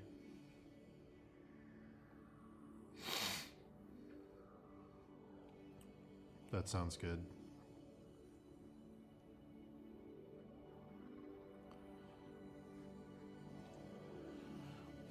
I make a bomb mushroom stroganoff with egg noodles. That's like my ultimate comfort food.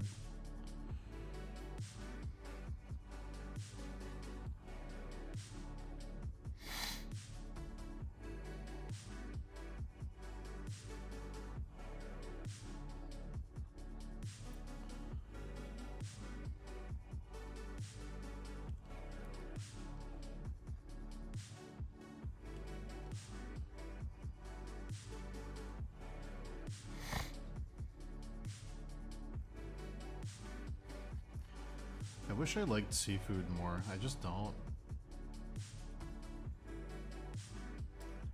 It sucks. I don't like sushi. I don't like clams. I don't like almost any kind of fried fish.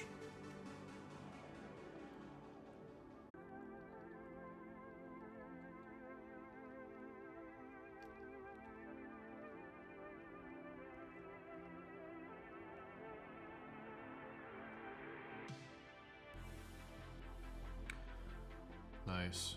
I've made so many different kinds of stuffed mushrooms, it's crazy. I have like 30 different kinds of stuffed mushrooms in my recipe book.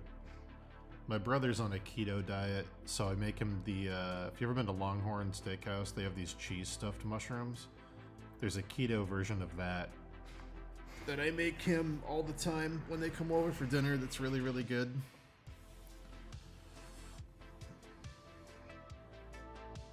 My favorite is the sweet sausage, white wine, breadcrumb traditional mix.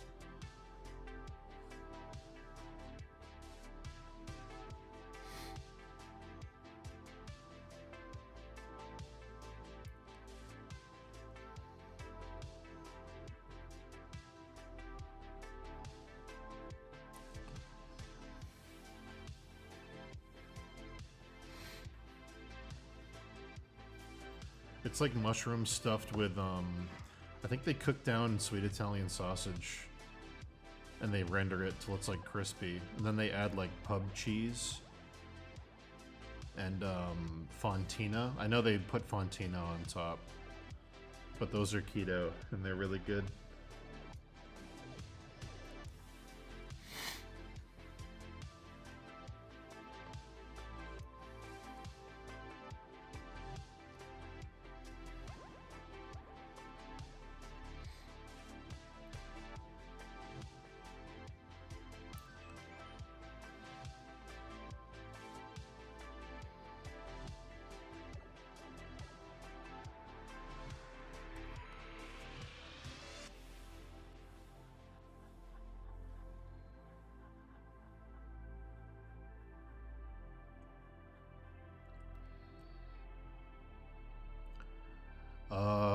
Yeah, 1 second.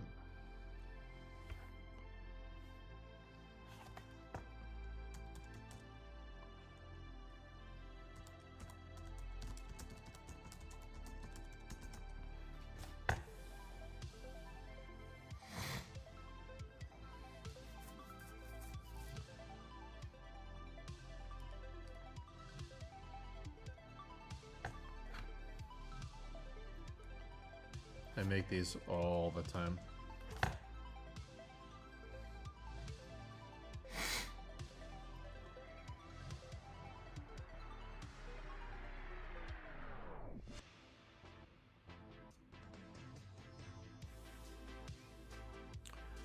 For the keto version,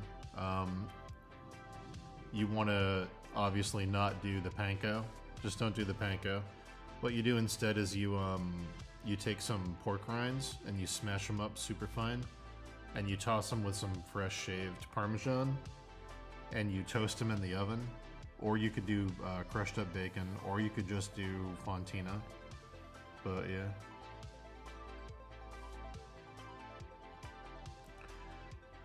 I just came from a metal concert, so my ears are fucked, and at first I didn't understand who's talking. You sound like a sassy gay to me. Oh, okay. I mean, I'm pretty sassy.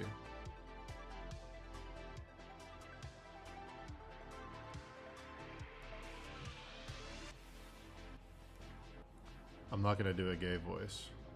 I'm not gonna lean into the offensiveness. It's not happening.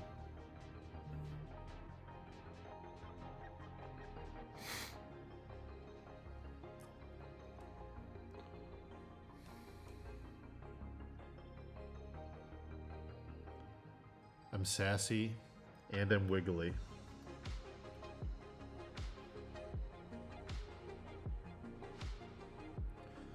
I'm not doing any ooh woo. You're gonna pay me for that.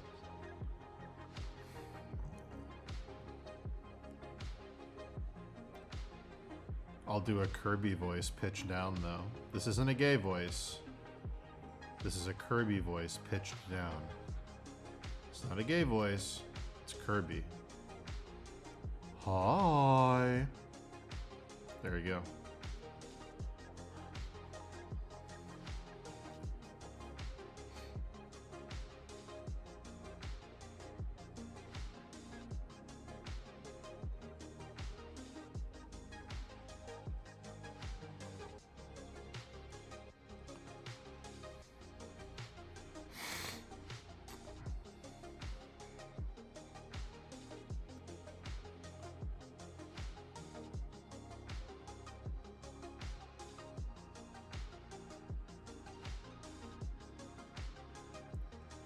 Wow.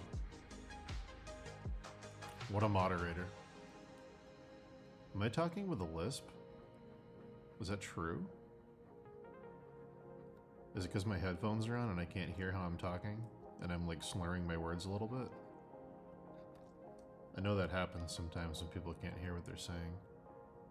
The way you sound when you can hear yourself is always different than the way you sound when you can't hear yourself.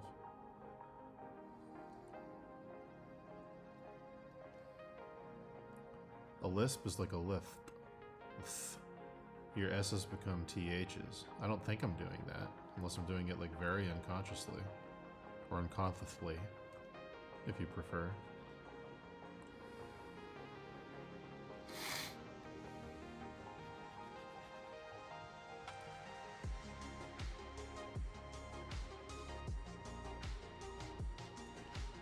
Dude, you're fried. You're fried! You're toast, bro. You got metaled up. Did you get that thing? I haven't been to a metal show in a couple of years. Did you get that thing when you left where when you're in a crowd, all you can hear is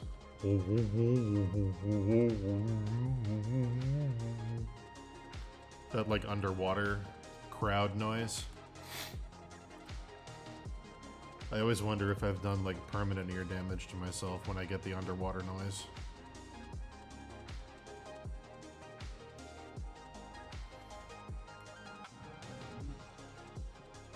Yeah. I'm always like, oh no.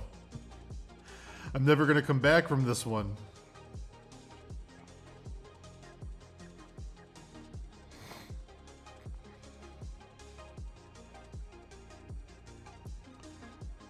But you always do. You always come back.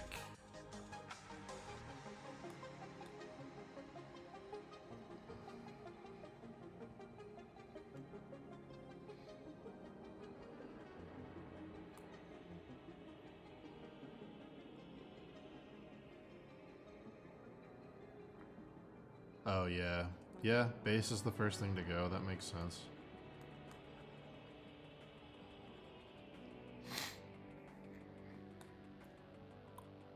Or as you hear me saying it, Baith. Baith is the first thing to go. Baith is.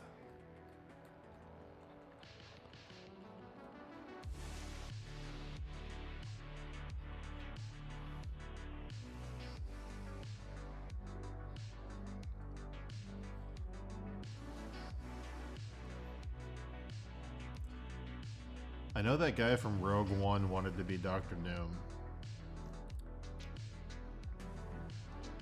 But like, he has a lisp. And like, I'm sorry, but you can't be like in an epic battle with Reed Richards, like standing over him in the final act of the movie and be like, tell me, what makes you so fantastic? Like, you can't. Sorry. Can't do it. I wish you could. You're a great actor, but...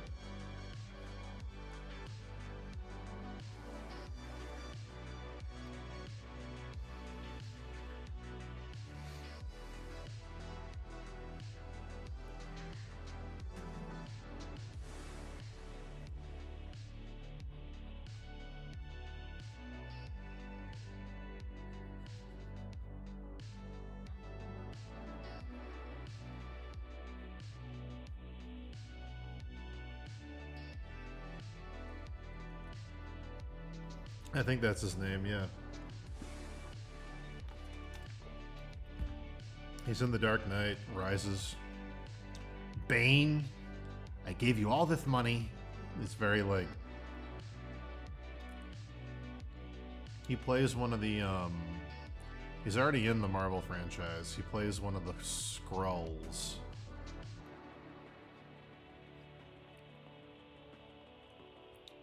But he wants to be recast as Doctor Doom.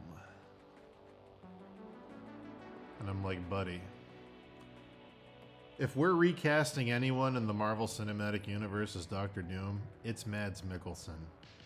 It ain't you. I love you, You do great work. I love you. I got nothing against you, Ben. But it's Mads Mikkelsen. He's Dr. Doom. Alright? You just got to accept it.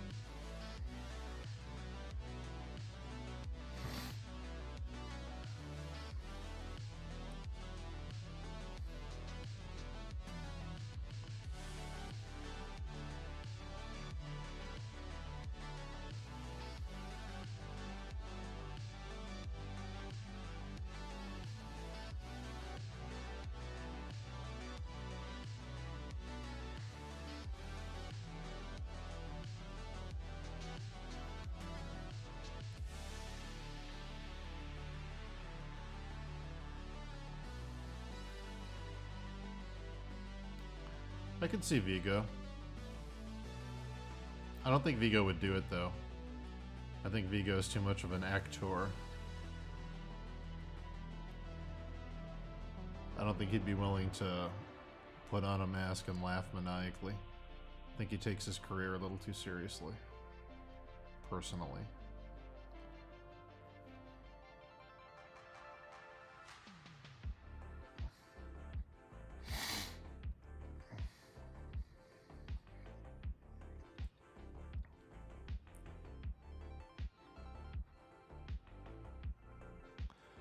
Will there be a quirky scene? I'm not even... Why am I saying will there? Of course there will be. There's gonna be a scene where fucking Benedict Cumberbatch floats down to Dr. Doom with this weird Benedict Cumberbatch American accent. And he goes, "Well, for as much damage as you've done today, I must say, it's nice to not be the only doctor for once." And you'll be like, "Oh, fucking kill me." Well,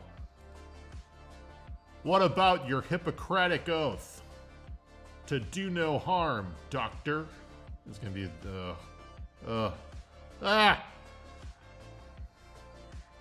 ew.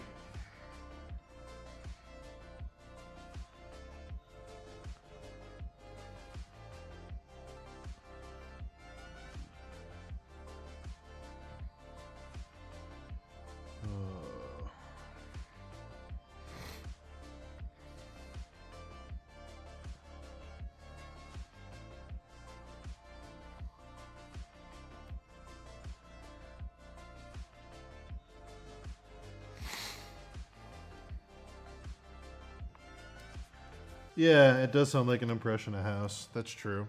That's very true. House should have been Doctor Strange. Well, what you see here is that we have a multiverse problem. Oh, I know. 10,000 versions of me running around your worst fucking nightmare. Sit down, bud. I'm sure there's a spell for this. Fucking suck. Sassy, bitchy. Bitchy Doctor Strange.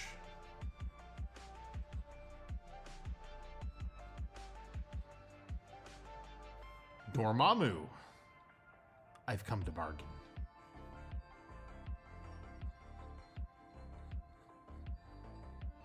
Unlimited supply of Percocet if you leave the planet alone. I didn't think so. What, they don't have headaches in your dimension? Guess they saved them all for me. Fucking kill me now, dude.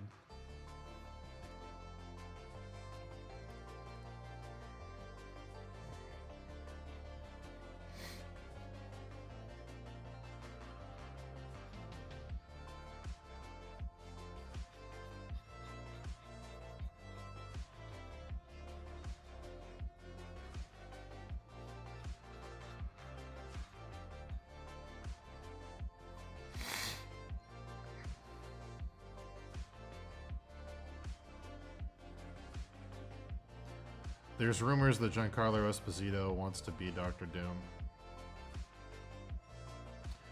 His voice would be great. I mean, I could see it. You'd have to convince everybody that his accent is Latvian, I guess, but that's not the hardest thing in the world to do. I don't think a normal person could tell you where he comes from. So, there you go.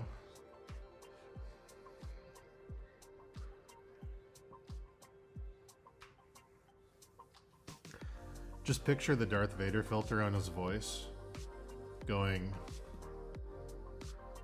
"Not all pee-pee times are poo-poo times, but all poo-poo times are pee-pee times." On the monitor, talking to Captain America. I could see it.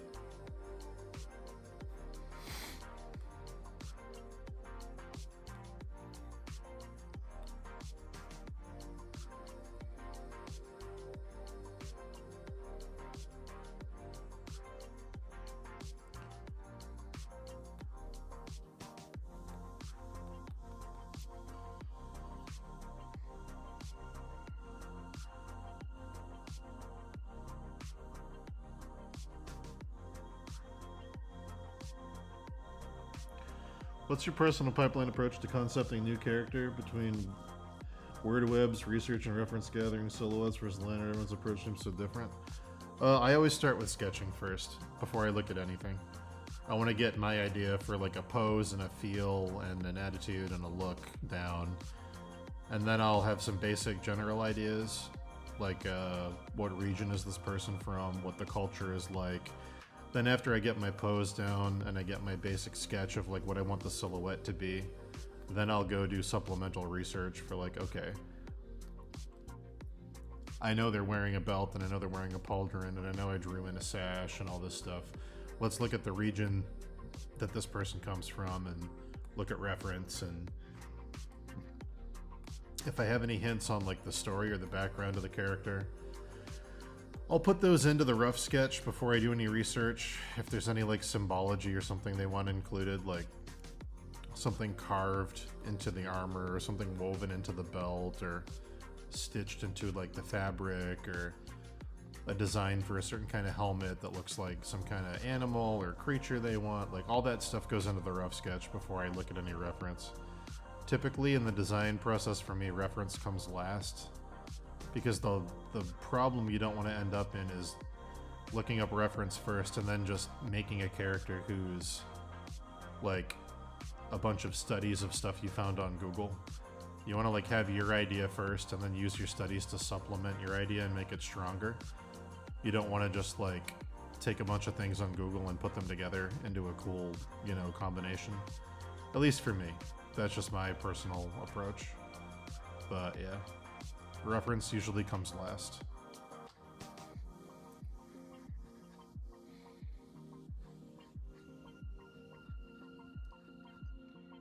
Then I'll use supplemental like anatomy and shit, or I'll pose something to finesse the pose and get the details right. But then when I'm rendering at the end, that's typically when I will use like photographic reference for armor and shit.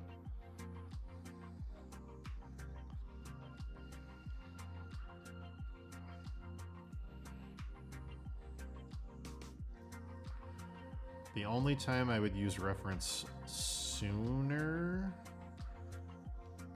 would be if it was like set in an actual historical period, or if they told me it was something they wanted to see. Like if someone said like, we from this army, like when I was doing miniature design, if they were like, you know, this person is Welsh and he's from like, you know, the 1200s Welsh society, and you have to make it, you know, very obvious that that's who this person is, then I would have to obviously do some Google research on like what did Welsh warriors look like during this time period. And then, you know, I would have to look at that before I do my sketch. The only information I could use for a sketch at that point in the process would be like, is it a strong character or a weak character, male, female, personality. Like I could get a basic pose down to like convey who they are, but I wouldn't be able to tell you if they wore heavy armor, light armor, leather, or if they, you know, used swords or axes or clubs. Like I wouldn't know any of that shit. I'd have to look all that up. So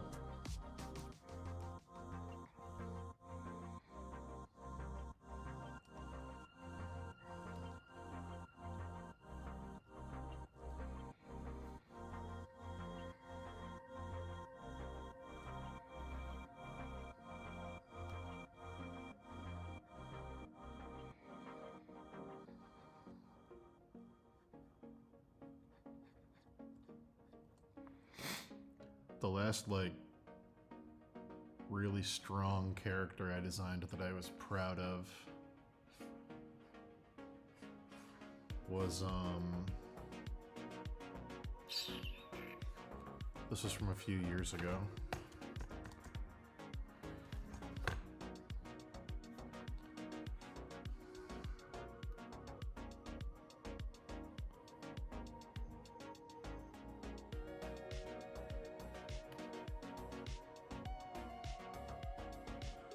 Why is this so dark? I guess it's this new computer.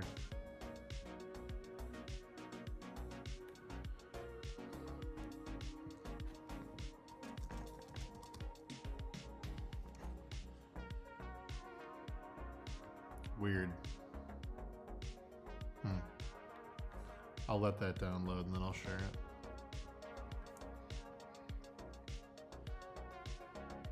I don't think the sketch for this is going to be in the file, but it'll be interesting if it is.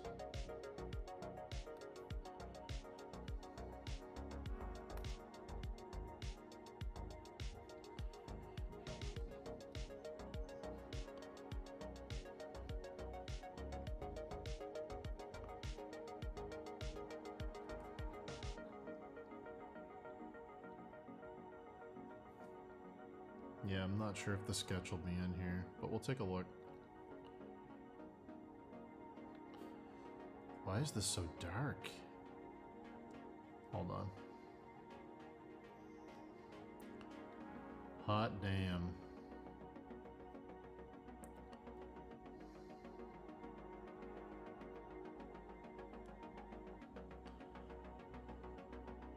This must have been a pre-final. These levels are way different than the one that was posted. It's supposed to be like closer to this.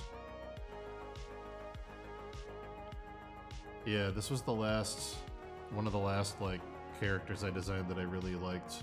I was happy with.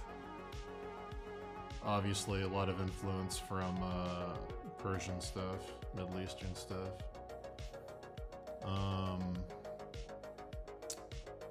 Let's see if the sketch is still here. I doubt it, but let's see. No. Wow, that is a bad, rough underpainting. Holy shit. Yeah, the sketch isn't here. That's too bad. I flattened it too early.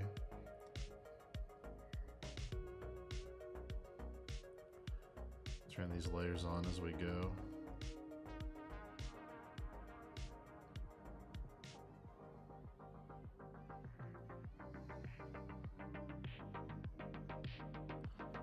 Interesting.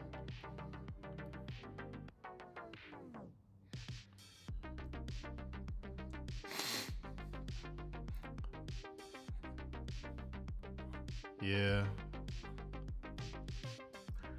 This was the whole idea that, I couldn't believe that Dragon's Dogma took this idea. They didn't take it from me. I'm not saying they took it from me. I had this idea for a planeswalker that, like, lit the remains of dead creatures in a sensor, and the smoke would make smoke versions of the monsters they could use to fight things. I had this idea like 8 years ago, and I finally painted it and put it out. And they fucking, there's a channeler class in the new Dragon's Dogma game with a sensor that like has smoke monsters come out and fight for it. And I was like, holy shit. Like that's so specific. Like I wonder what we both saw that like made us parallel think of that idea. Because unless something did it that I'm not thinking of, that I saw and I like osmosis it. But yeah, that was very funny to me. Very, very funny to me that was a thing that happened. Because I thought of like, I wanted to like pitch a Metroidvania game to some game dev people, friends of mine. Metroidvania game where you're going through like a big dead underground city. And like, you would defeat bosses and like by burning them, you take the ashes and put them in your sensor and you could summon the boss to have like new abilities and things. And go through and keep collecting different kinds of ash and different kinds of sensors to burn. But yeah, I don't know.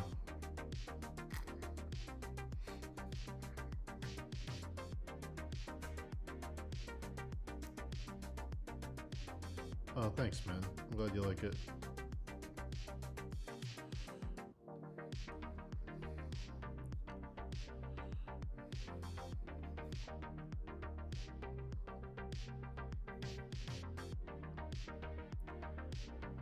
The whole idea for that character was that underneath the robes, they would be made of smoke.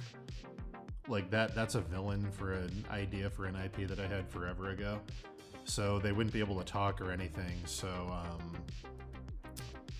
open it back up. The whole idea for this character was that there wouldn't be anything underneath the robes. You'd think there was, but he would never talk or anything. And then, like, obviously the reason there's a mask there is to cover the fact that there's no face. Then there's like a subtle hint that the eyes are actually embers, because everywhere else in the piece you see the embers that are inside the smoke trails being the eyes of the monsters. So there's this little hint that he's a smoke monster too, because he's got the ember eyes. But, and the flowiness in his stuff mimics all the flowy shit around him. So, yeah, I wanted him to be, like, incorporeal.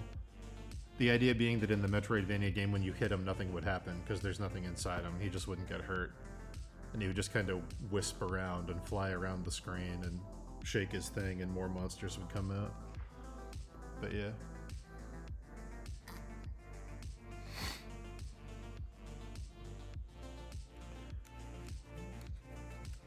The title for the game was going to be Relic. The whole idea was there's this really cool part of the Dead Sea story where basically God takes Sodom and Gomorrah and he flips them upside down because the cities are so evil. He flips them upside down in a massive earthquake and the cities die, and what's left in the crater becomes the Dead Sea. The idea for the game was going to be, I'll sketch this out. The idea for the game was going to be this wasteland, and you're a character in this wasteland. But then underneath the wasteland, there's this massive castle city that's been flipped upside down underneath this thin ocean of like poison water. So you go down underneath it, but down here in this thing that God flipped upside down are all these demons that were sealed away inside of it.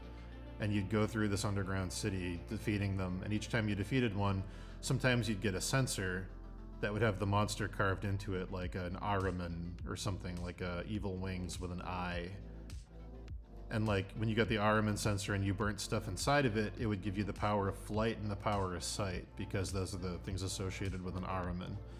So like the smoke would, like, if you had the character here, the character was a girl named Oja, which meant ghost in that language. If she held the sensor up and burned it, the smoke would wrap around her, and you could like float around the screen or like double jump. Or if you held down a button, it would like shoot out a thing of smoke, and anything the smoke touched, you could see underneath things and see where treasure was. Or another idea would be like a sensor with like a lion's face carved into it. It would be like an attack-based thing with like a mane on the sides. And if you burnt it, this like thing of smoke would wrap around her that was essentially looked like a lion that was kind of embodying her, surrounding her.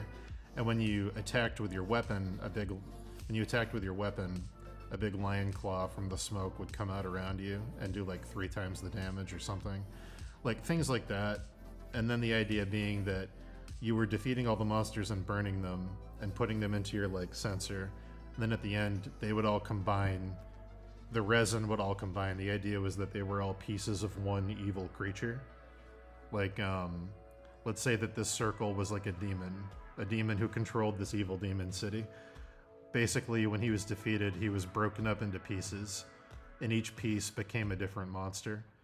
So the idea was that you would burn each one of these and get the resin, and then when you got all the master resin, they would combine, and they would reform the demon guy, and then you'd have to defeat him.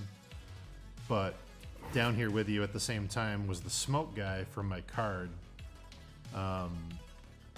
This dude. And he was going to be like a mysterious silent dude who was following you that also had a sensor. But you'd realize at the end of it that he was like a... I don't know what you'd call it. He was a vizier that wanted to control the demons, and he realized the only way to do it was to self-immolate. So the reason he is the way he is because his ashes are inside his own sensor. He's a wizard who basically burned his body alive, and his own ashes, like he became a lich that way. His ashes are inside his phylactery sensor. So he like ascended by burning himself. But anyway, it was a whole thing I designed, and then I realized that nobody wants to make other people's games. They only want to make their own games. So I don't know how to program, so that's all gone.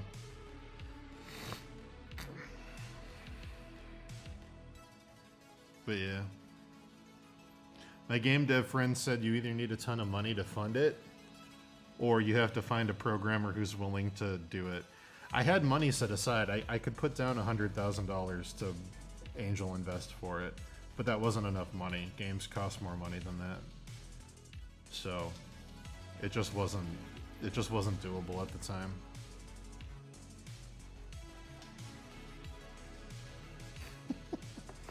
I like that idea.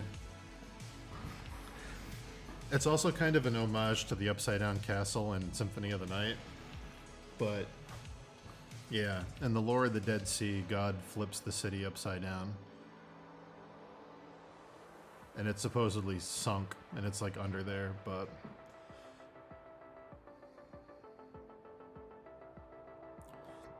the TTRPG route? I'd have to think of a way to do it. But it's possible.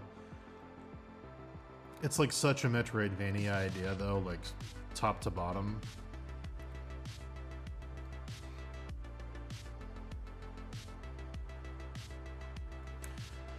Where is the old painting? I did an old painting of my friend Michelle as the main character. This is a really old painting. This is like over 10 years old. So the anatomy and shit's gonna be bad. And I committed a design sin. The armor has a boob window, because this is back when I was a young artist and I thought boob windows were a must. If I redesigned it now, I would not do that. Yeah, there it is. Okay. So I would redesign this character now, if I had the chance. But, this was gonna be the main character girl. She was gonna be like a white cloak version of the other guy. And this was gonna be the villain. These paintings are like a couple, yeah. This painting of her is very old. It's an extremely old painting. Does he have it in higher def? There we go. That's the high def one. Yeah. Shout out to my friend Michelle. She's a tattoo artist. She posed for this. But yeah, the idea for her was that she could take the smoke. At this time I thought it was energy. I didn't have the idea for the sensors until later. In this version of the game, she could make statues come alive and do stuff for her. But the idea I ended up landing on for the game was when she burnt the resin from things, she could use the smoke to animate other things. So if there were statues of creatures around, she could have the smoke inhabit the body of it and it would come to life and follow her commands or serve as a mount, or she could fly on them, or they would fight alongside her like a golem, stuff like that. So yeah, she was all about making things come to life with the smoke, and the other guy was all about basically making things become ghosts by killing it with smoke. So it's like a life and death thing, two different uses of the same weapon. But yeah. Yeah, that was the hero and the villain from that game. The ghost girl and the red wizard guy who self-immolates. But yeah, anyway. That was an old exercise in IP development that I didn't end up doing anything with.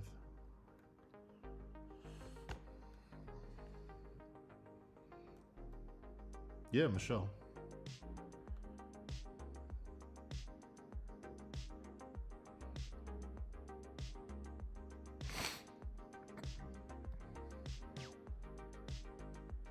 Literally Mega Man and Proto Man, yeah. It's literally that. I was like, I need an opposite version of her who's down there, who's the same kind of thing. That's literally what it was.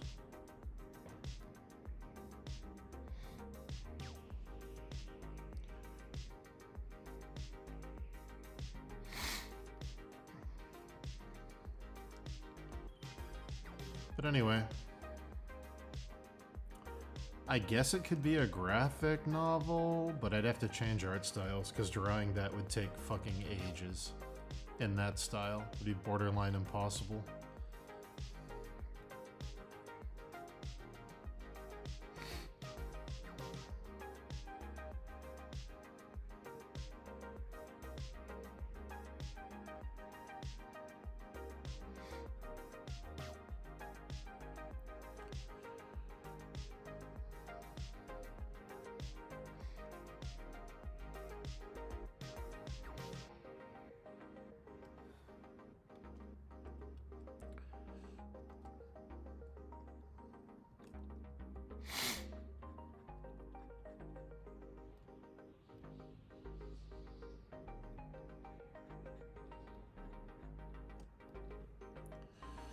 But yeah, it was gonna be called Relic. There might already be a game called that by now, though.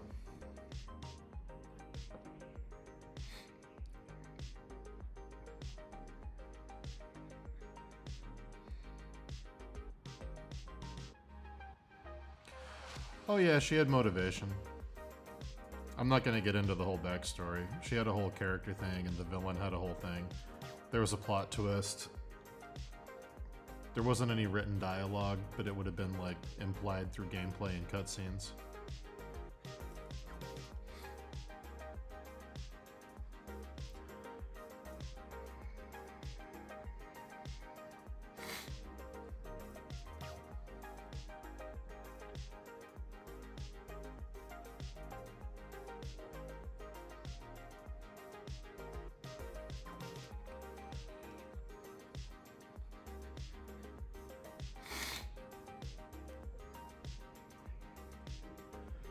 There was a couple side characters, but it was going to be like Metroid. There was going to be like basically no humans. There's like one person who sold you things up at the top of the underground city, but yeah, basically no humans.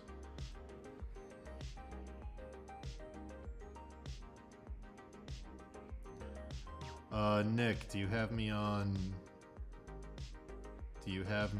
Discord?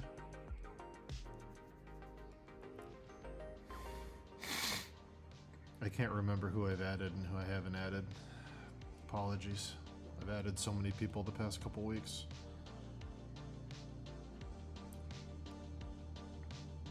I want to say I looked at your stuff, but that could be my brain being terminally tired.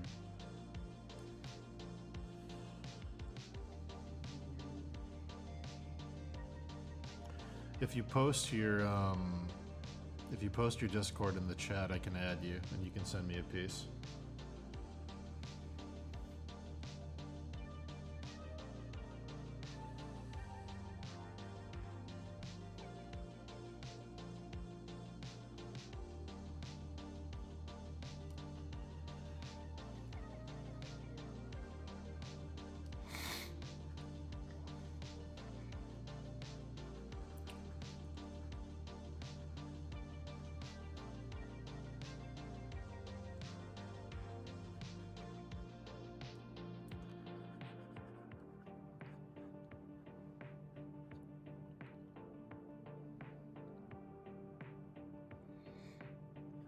Could help, that's true.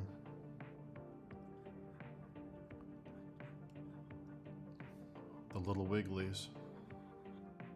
Coming soon.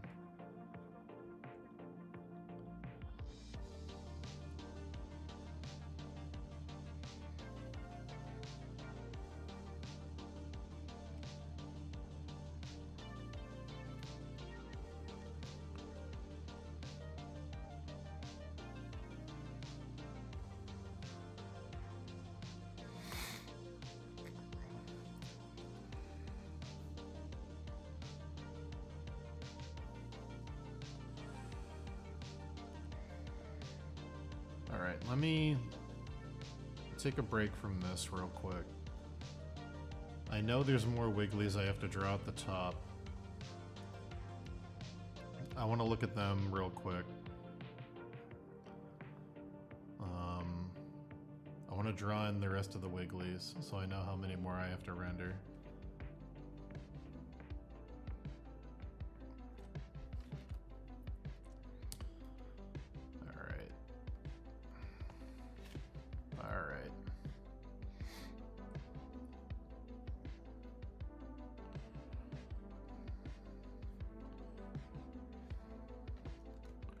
Alright, this is the next thing I gotta determine. How big is this fucking sword?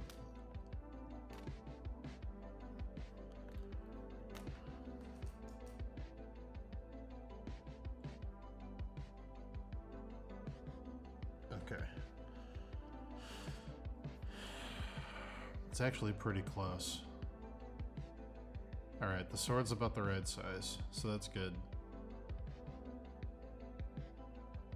It's close enough that I can get away with it. I'll put it that way.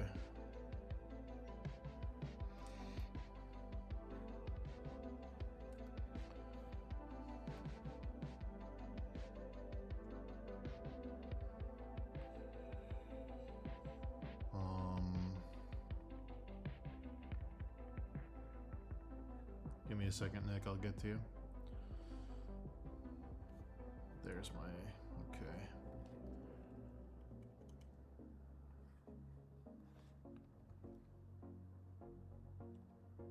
Let me sketch this in real fast and then I'll get to you, Nick.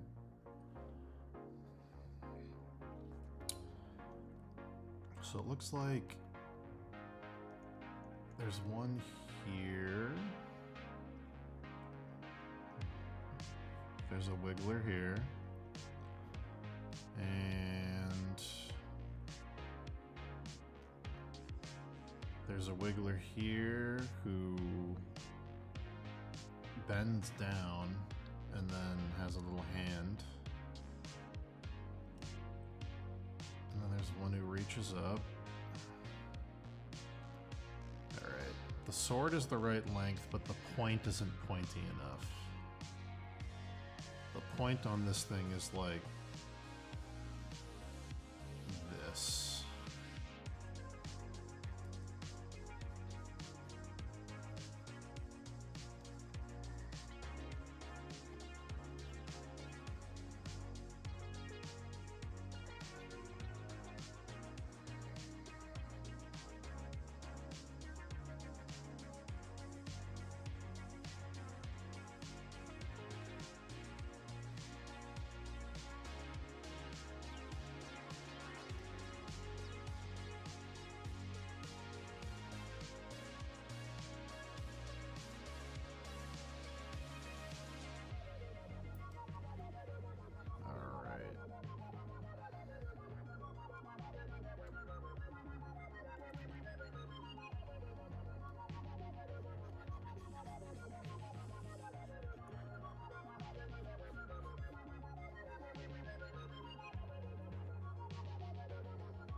Let's look at the model in the game.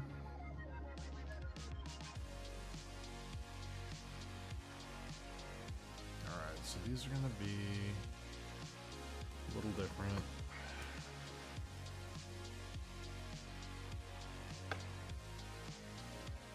More like that.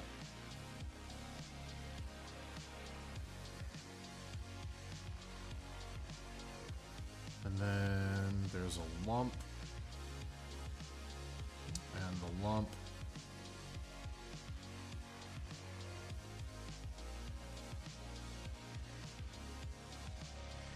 there's a little guy hanging off it. There's another lump.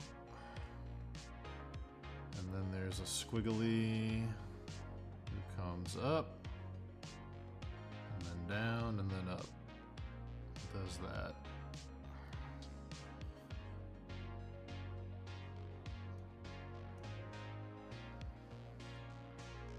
Okay.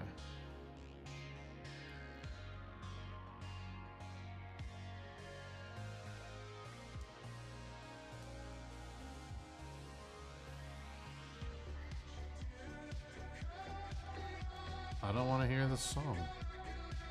I don't want to hear it. I don't want vocals. Cringe. Cringe.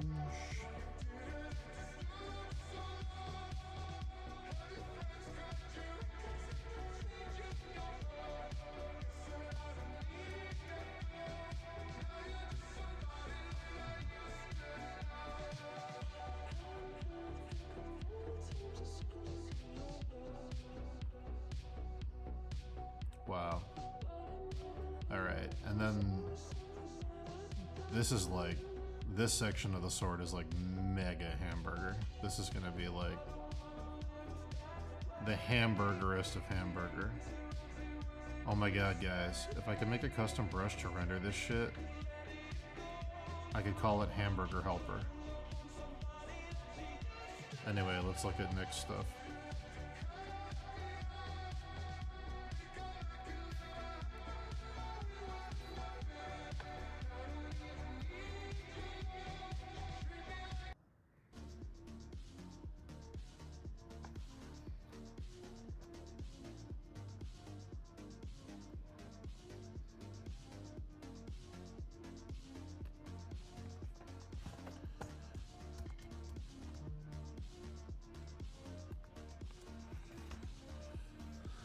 Let's see, Nick.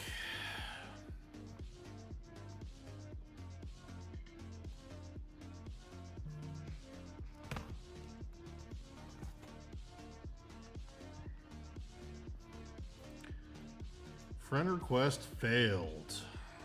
All right.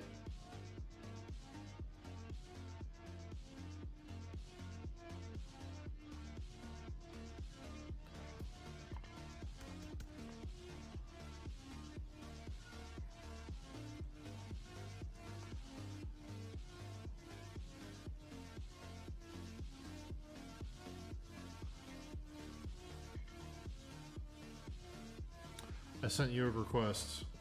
You should have it.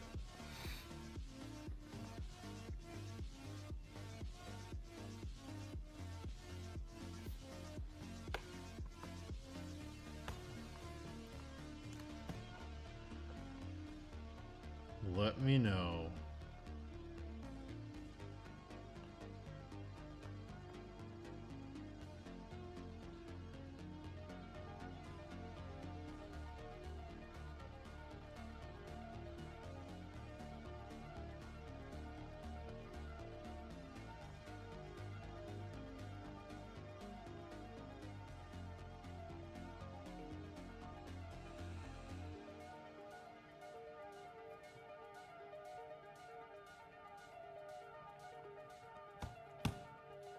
All right, let's see.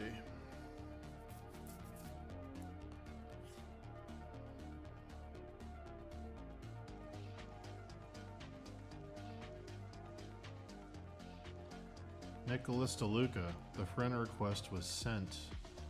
It's in your hands now. Godspeed.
It's all good, Nick.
Look at these globs.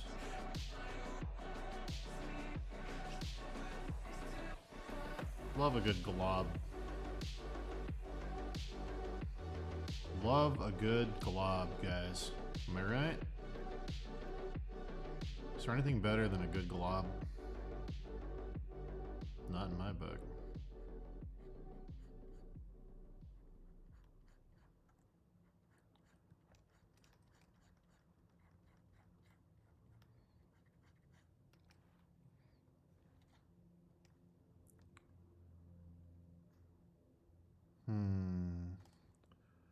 Uh-oh.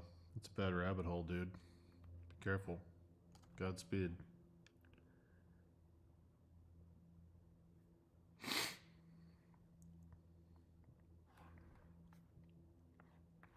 God, I love a good glob. Nice messy glob. Fuck. It's so good.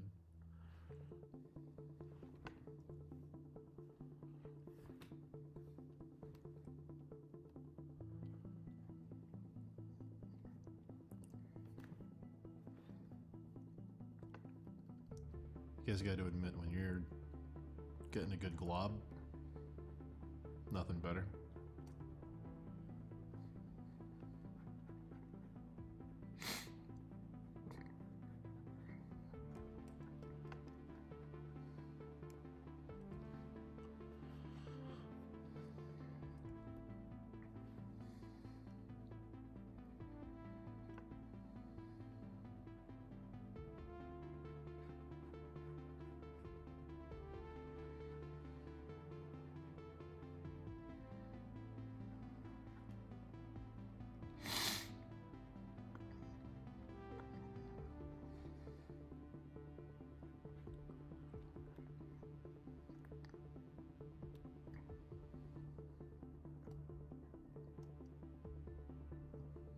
Dude, this glob is so thick.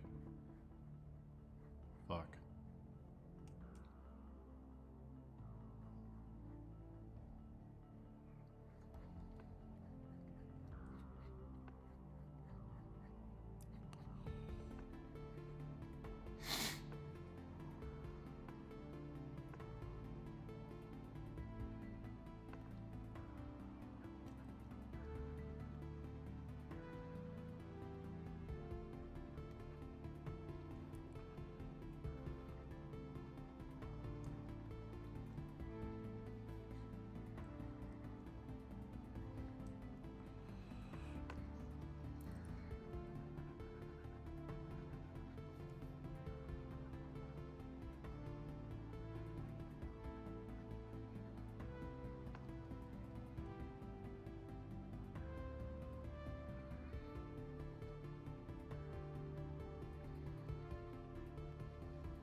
Oh. Weird. Hold on.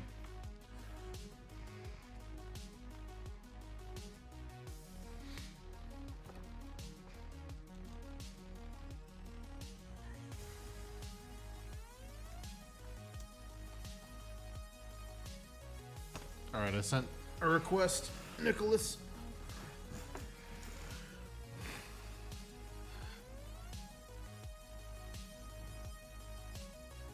We're coming up on the 7th hour of stream.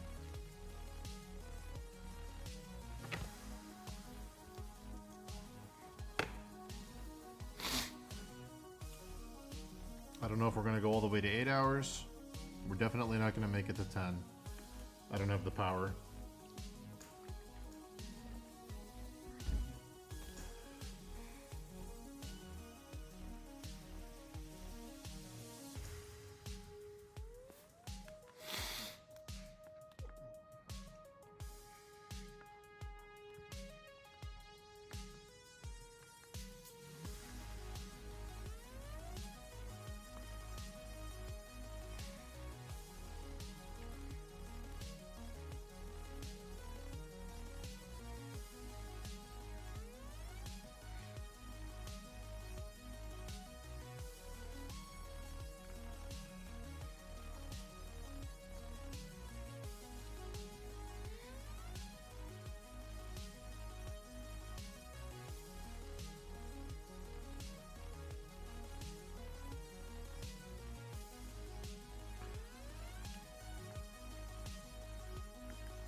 what you guys don't know is that I have my deck door open and it's freezing cold in here. And I could go close it, but the coldness is somehow motivating me. I don't know why. It's making me shake. And I'm thinking about jumping in the hot tub after this and how good it's gonna feel. And I'm motivated to earn it by freezing. I don't know why.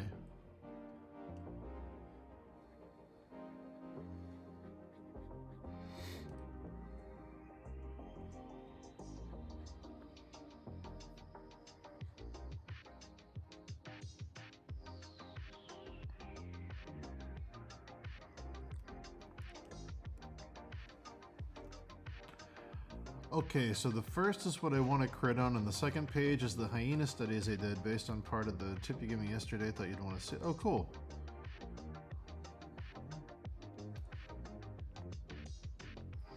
These are great.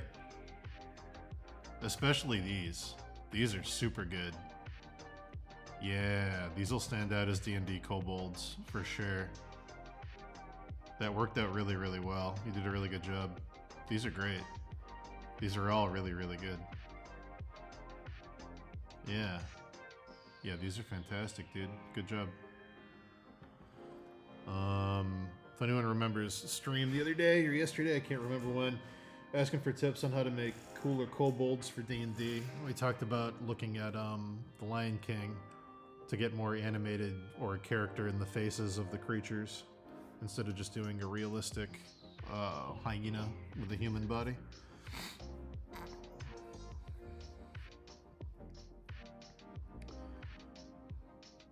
Critique on this character. So if I had to guess, you're looking at Evan Amundsen. Am I right?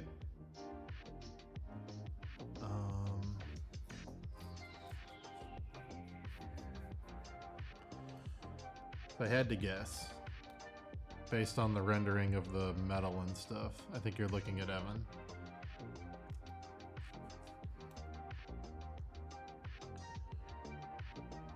So let's see.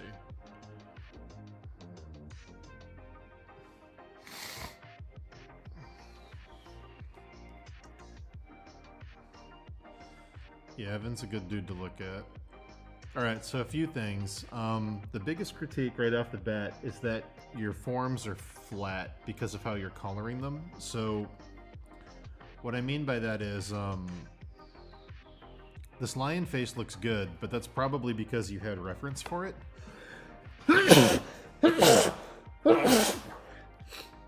Oh my god, Chad, I'm sorry.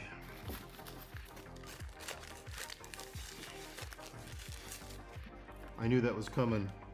I didn't know when. I tried to get it away from the microphone as fast as I could. I'm sorry.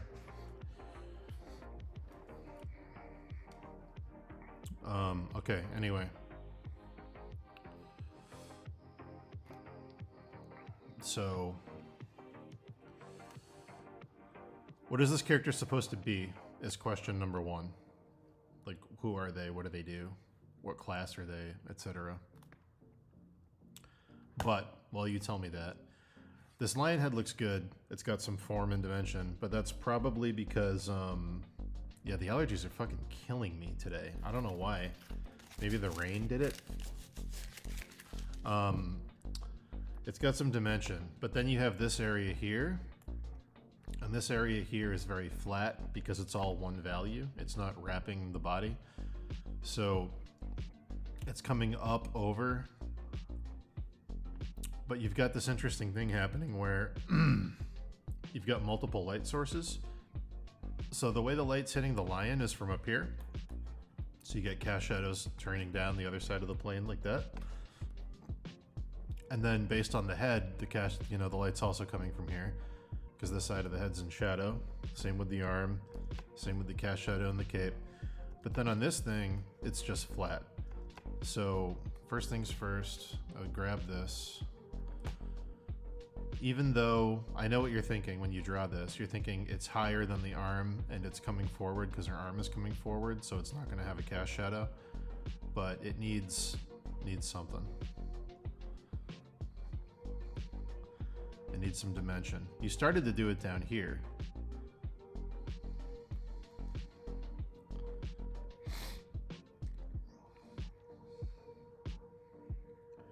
By taking a female stone giant barbarian, but trying not to go savage or just small okay, gotcha.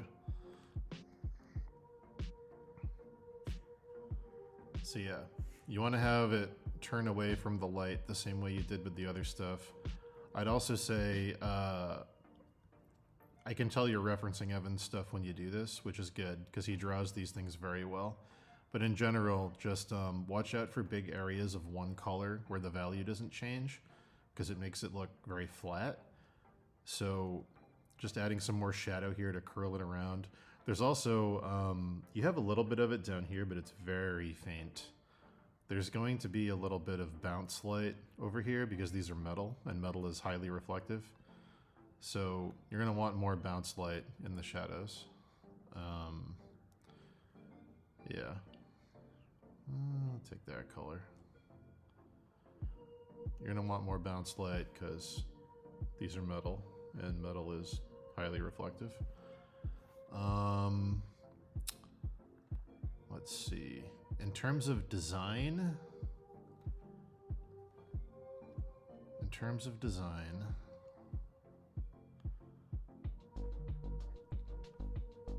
I would have this go, because right now you've got a tangent thing happening.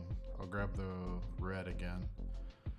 Right now you've got a tangent thing happening where the edge of the wool or lion fur is there, but then also the edge of this red thing is here, and they're perfectly parallel. Yeah. So I would get rid of that, and I would just have the lion fur go all the way to the arm. Have where the arm is coming up be there's this weird thing happening where you're making like a tube where like there's a circle inside a circle inside a circle, and the arm's coming out of it. Think about how the character looks when they stand flat. So if this character was here, shoulders, waist, legs, here's the lion head over here, here's the arm coming down here. I'm assuming this cloth would drape like this, and then it would come off and hang like a cloak. I'm assuming it would go down across like that, which means that if her arm bends up, it's gonna fold around where the fold in the arm is. So what that means is this is gonna come all the way over, and it's gonna go like that. And that's gonna give you more of a diagonal, and it's gonna help with your character silhouette, because it's gonna make the shoulders more triangular. Okay.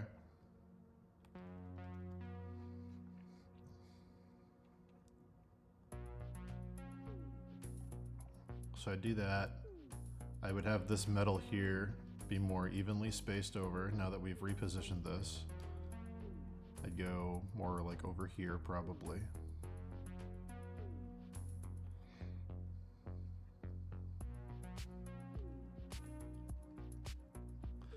I would take the features on the lion, but also think about the fact that this is wrapping around behind the head.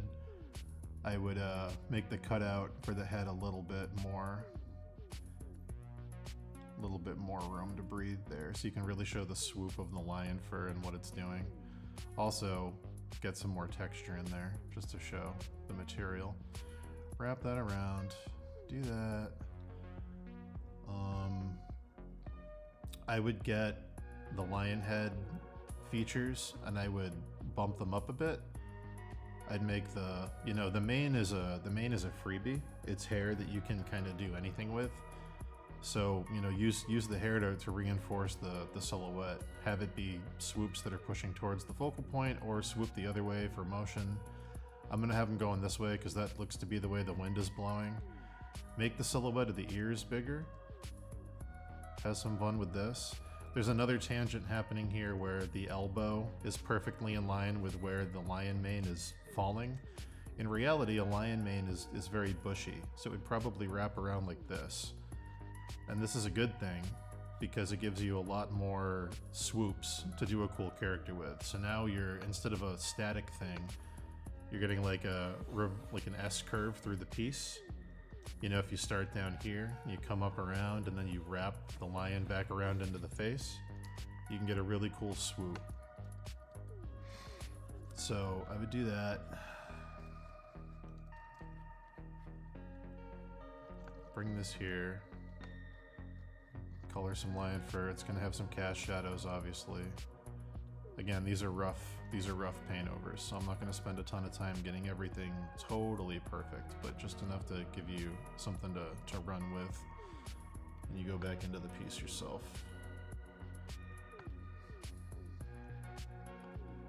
Probably do that.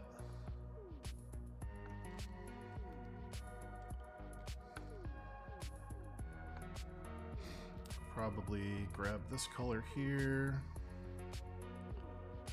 I'm looking at the width of the cloak. There's a piece down here. So if I'm drawing underneath to show where it wraps around, it's probably gonna do something like this. But if you want it to be more windy, you could have it be folded over itself like that, which I think would probably look cooler. So I'm gonna do that. I'm gonna put some darkness cast shadow here where the lion mane wraps around the arm to let the skin color of the arm pop out more. I'm going to bump the arm out and make it more, really show that elbow. You know, you're thinking stone giant, so you want like big, strong shapes. You know, you want it to be very angular, very powerful, broad-shouldered. So I do that, have that wrap around. This isn't catching enough light, it's very dark. In general, the highest point of contrast in your piece is where the eye is gonna go. So I'm gonna take this color, which seems to be, I don't know what it's supposed to be, but I'm just gonna take this red, because in general, you don't wanna add too many new colors to a piece.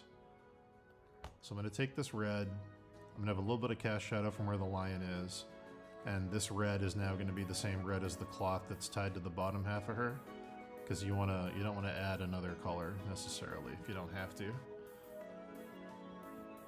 I'm gonna do that.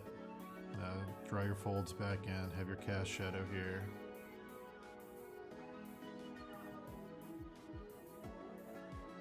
Build your lion mane up a little bit more. And then one thing I would do, this is I think from the old Loki design, instead of having a triangle and then another triangle,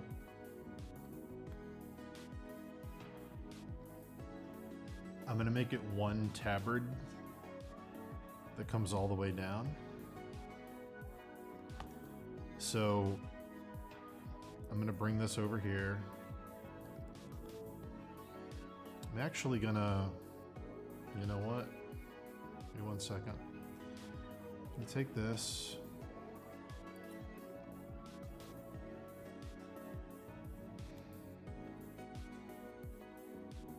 Bring that over.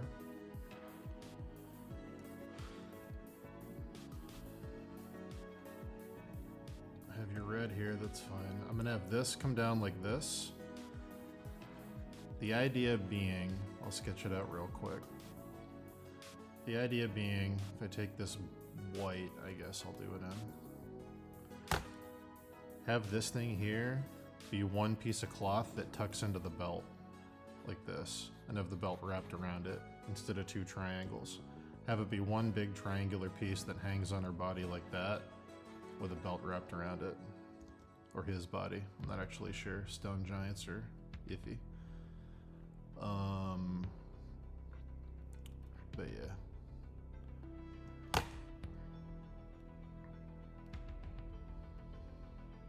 So I'm gonna do this, have it start over here, tucked in, so we got some layers. Have it peeking from underneath.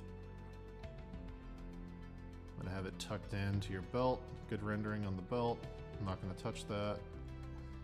Have some cast shadow from the lion pelt. I'm gonna bring your belt across. It's just going to be tied across now. And then your plates here are going to come all the way over. And this is going to be on this side.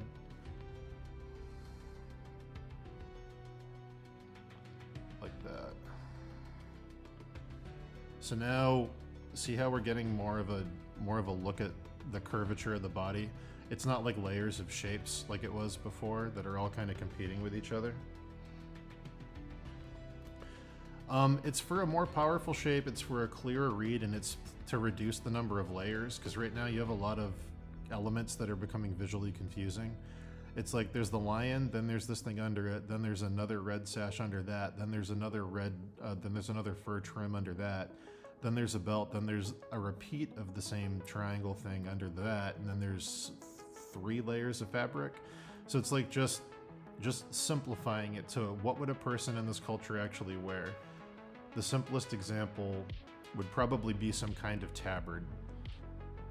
And then that lets you show their form off, because the other thing this is doing is it's covering up a lot of, I'm not using this word as an insult. This is just what art directors would see if they looked at this. This feels kind of insecure in your anatomy skills. It feels like a lot of layered things to cover up, like not quite being sure how to draw the body in like a third angle perspective, like a 1/3 or a 3/4. And you might be totally great at drawing anatomy, I have no idea, but this design is covering up so much of the form of the body that it feels like piling things on top of something so you don't have to contest with the anatomy. That's essentially what it would read as if an art director was looking at it. It's just a lot of visual stuff. And it's not very form-fitting, so the form gets kind of lost. You pull it back with some of the cast shadows, which is good, but the weakest part of the piece is the center. It's this center column here, because it's not really, we can't really see what's happening. The armor in the 2 triangles is kind of rendered like a cone, like it was a sphere, sort of like if you thought of like a pointed ice cream cone. The lighting on it feels very round when it should be flat to the body. So each element is rendered well, but they're rendered as individual elements. They're not rendered as layers on one cohesive element, if that makes sense. They should be rendered like they're all on a body, not individually rendered as like, here's this, here's this, here's this. So by doing this, you're showing that you understand where the body is and how this thing would wrap the body and how this thing would sit on the form and how the lighting would play off of it, essentially. You're able to see more of the form of the character underneath. It's not just like a bunch of stuff.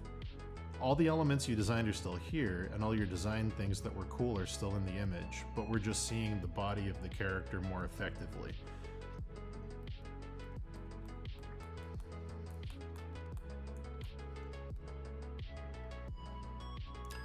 I would, probably, let's see.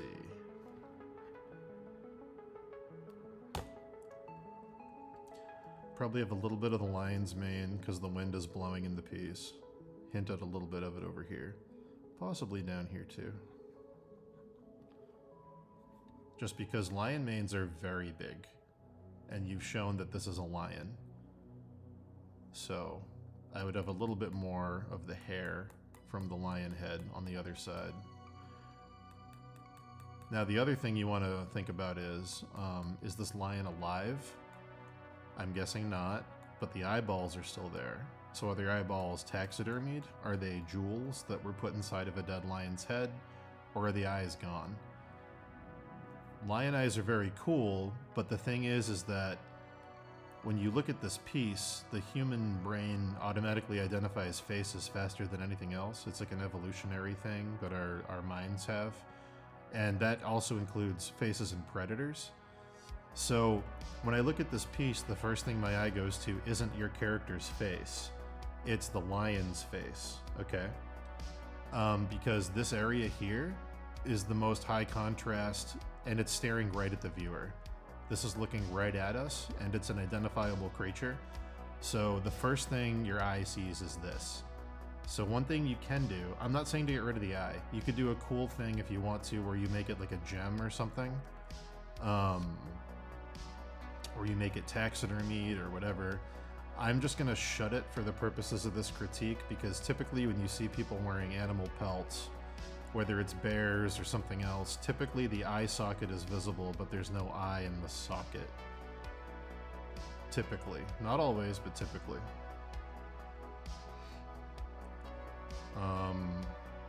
So what I'm gonna do, just to minimize this, is I'm gonna take this, and I'm gonna have the eye be more like this.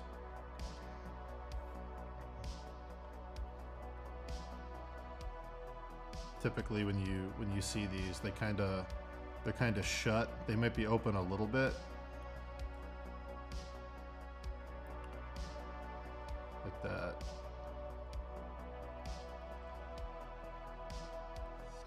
Typically with taxidermy, it's going to look something like this. You might get a little bit of a specular for where the eyelids meet, but you're not going to get much of one. And then there's also, typically in lion fur, because this is a big empty area, typically in lion fur there's some kind of pattern that comes down the face. So I'm just going to imply some changes in the fur just to give it a little more dimension.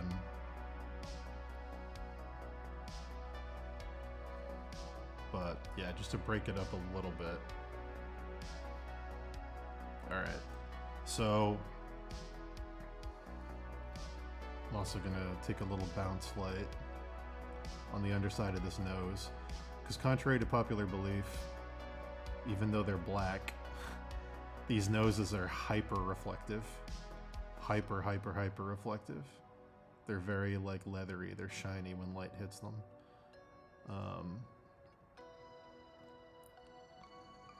Do some cast shadow from the lion and your forms here. Alright, so lion fur is also typically in two bursts.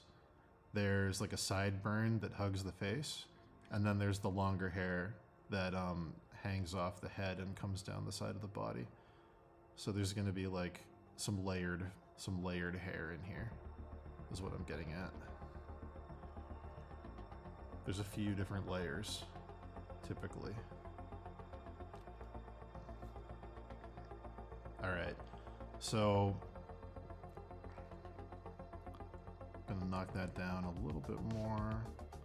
So what that does, it's still noticeable and recognizable instantly as a lion head, but the nice thing it does is it, 1 second here.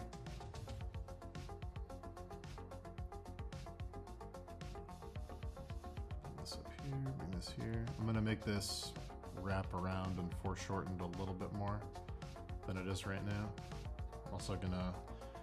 I'm gonna do, I'm gonna call it a cut shadow. I don't know what the technical term for it is. It's a thing. So you've got this necklace here, and you've got a lion head that's casting a shadow right next to it. So what I'm gonna do is I'm going to build this up a bit, add another one, and then I'm gonna do what I'm gonna call a cut shadow, which is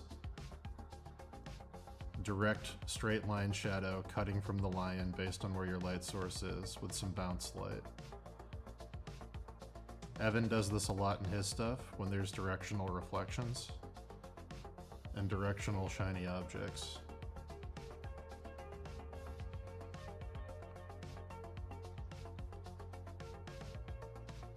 I'm gonna do that. So instantly that feels more metallic and feels like it's on the space more, just from that quick straight line shadow. Take that. I'm gonna get rid of this black line you have around it and imply that the lion head is kind of curling. You could even add a third one if you want to mount. Actually, I probably would, to balance out the fact that there's the three main pauldrons. I might add a fourth pauldron in a minute, but I think a necklace with descending orbs of various size is a good look. So I'm gonna do that. Gonna make them a little less bright in general. move this real quick just to make them not so prominent. Bring a specular back on this one for the directional light. Alright. And then, let's see, what else we got here? Alright, so this thing's wrapping the form. Bring this light back in. You know, remember the human body is essentially a tube. So like, if this person's like this is essentially what they are. The light from up here is gonna hit down this line. It's not gonna be dead center, it's gonna be curled towards the light. So all your highlights are gonna fall somewhere in here, and all your shadows are gonna end up over here with the bounce light coming in around the edge, okay?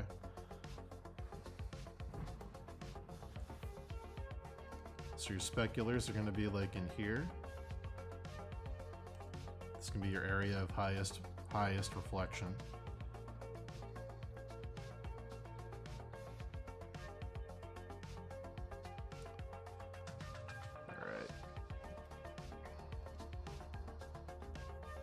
Alright, so let's see what else we got.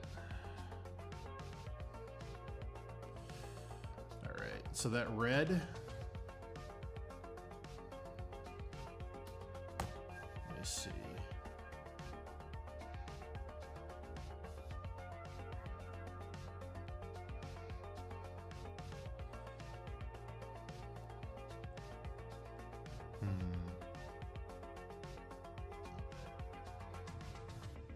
Let me see here.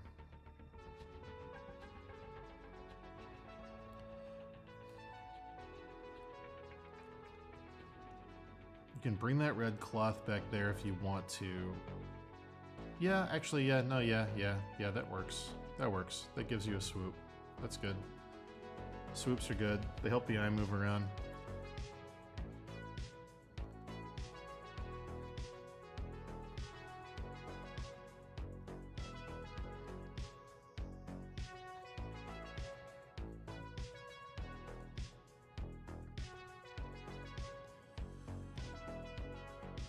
Do this, make this a little more diagonal so it brings the eye up.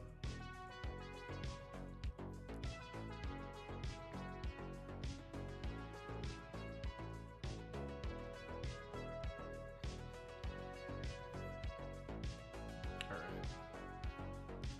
Do that. I'm gonna take some of your shadow red, pull it in here.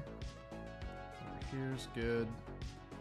I know you have fur trim underneath, but I'm not going to include it over here. I'm gonna say save that for the sleeves and just omit it over here because it's gonna just be another unnecessary element. And it's, you know, the layers of 3, metal, red, and then the skin of the lion looks really good. You don't want to add a 4th element. It's gonna be really, really busy.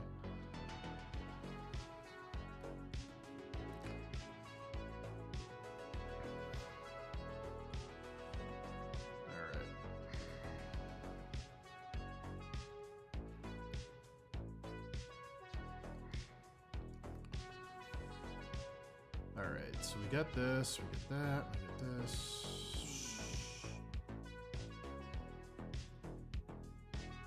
Put a bounce light on that line to give it some form.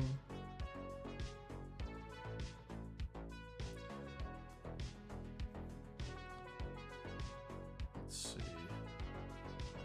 I don't know what these symbols are. They don't feel super in line with the tribal look, in my opinion. I'm gonna leave them there, but they don't feel super tribal. They might be. I might be wrong. Something about them stands out though.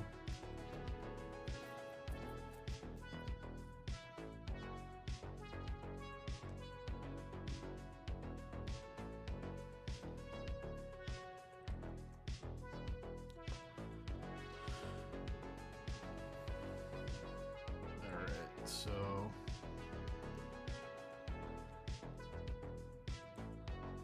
I'm gonna have the shadow from the head. You can see it under the neck. That line is gonna come and wrap up over this thing here. Then there's gonna be some bounce light on the back here.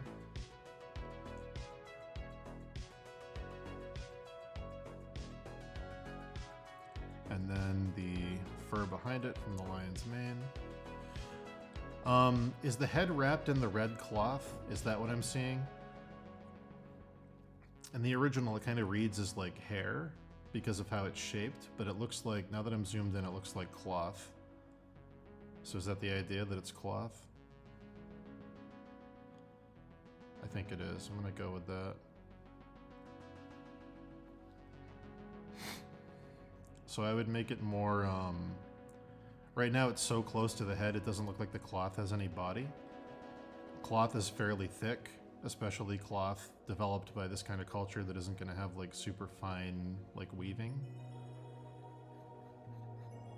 So I would make it bigger. Make it very clear that it's cloth. Make it very clear that it's cloth. Like even that, you could go bigger, but see what that does? It doesn't look like hair anymore. When it's completely wrapped tight to the face, it reads as like just red hair. You gotta give it some dimension to show that it's got weight.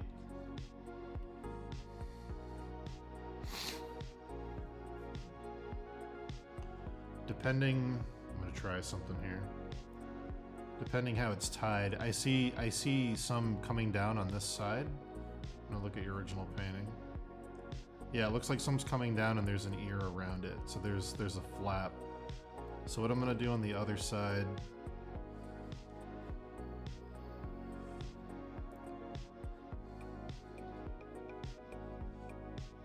it's probably this.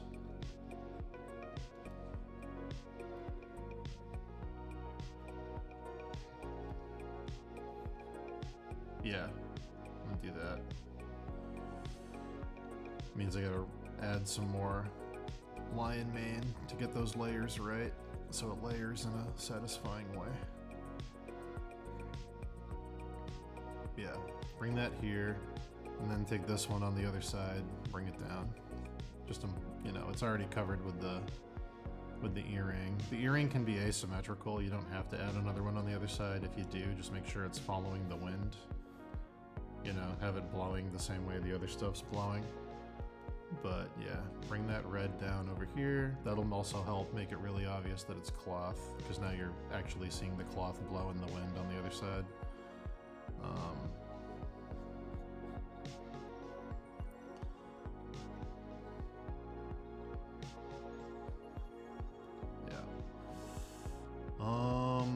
What else?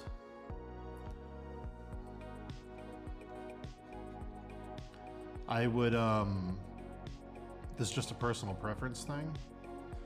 When you have tattoos all over the body but not on the face, that's a thing that bothers me. I would, even if it's subtle, just bring in something. You know? Just something. I'm just gonna bullshit something based on the other tattoos you've done.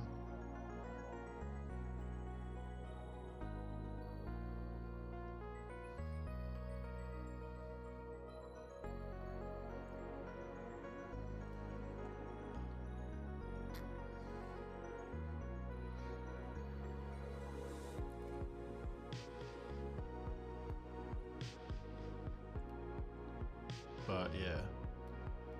I'm thinking like, you know, they're obviously in some kind of savanna.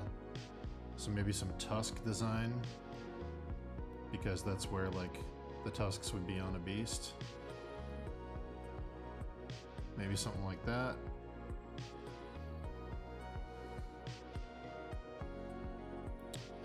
But yeah. That's a personal thing. It's a bugaboo of mine when tattoos are conveniently not in one spot.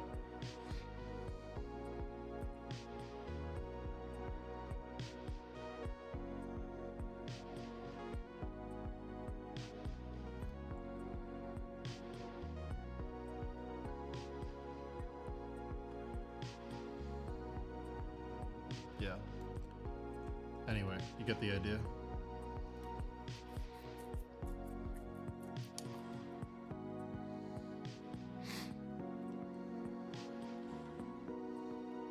Making the cloth bigger also means you can add a brooch to bring that metal design that's on the waist and the shoulders up in here.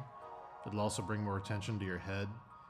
The brooch is going to be used to hold the cloth in place when they fold it and tie it.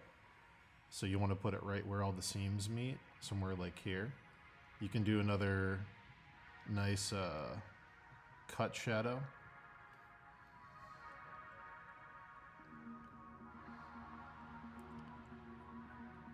If you want to, you can have it be like, you know, over here. The Chinese brooches do this a lot, where there's cutouts in the middle. There's like shapes like this that are punched out of it. So you can show some of the fabric underneath if you want to, by cutting a design in. I'll try to do something that feels in line with your other designs below. So I'll just do 3 basic lines, like the claws, like claw marks, because it's red fabric, so like strikes from a claw from a lion, like it looks like the lion scratched the metal because the red's showing through like blood. Something like that. And then on the lip of the metal, because metal has dimension, there'd be a little bit of reflection to give it some 3D. Something like that. Let's see.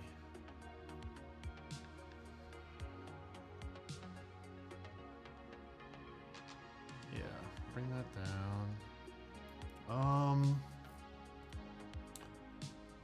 I would have this cast shadow be more dramatic, just because right now the depth of the shadow is making it feel a little flat. So I'd bring it all the way over to the edge like this, and then have it come down like that, and then have this wrap like that. It just makes it feel like there's more form and depth going on.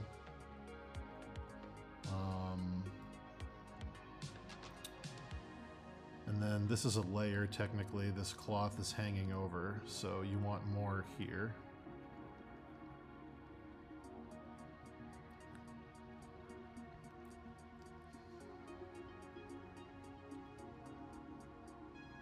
That's folded over itself, so something like that would be good.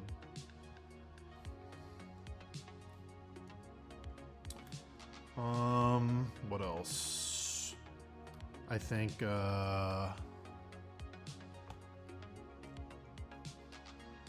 losing this, well, you can do another cut shadow actually, because you already have a cast shadow drawn. I think losing most of this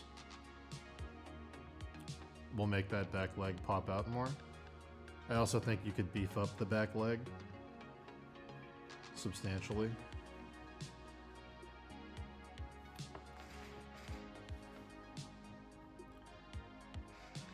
Based on the character, I actually think moving the leg might be in order. You guys enjoying this long ass paint over? Sorry this is taking so long, I just want to do right. I want to do right by your piece here.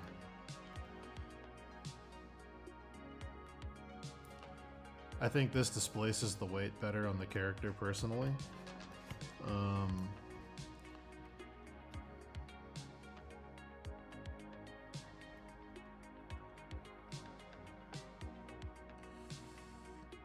Yeah, I think that's better. Yeah.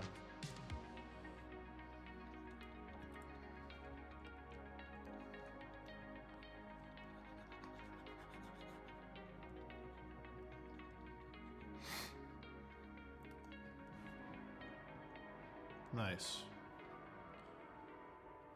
All right, cool. Again, think about where the body is in terms of where the cloth is, and do your cast shadow accordingly. Let's see. The anatomy on the feet are off. That's just a basic anatomy critique.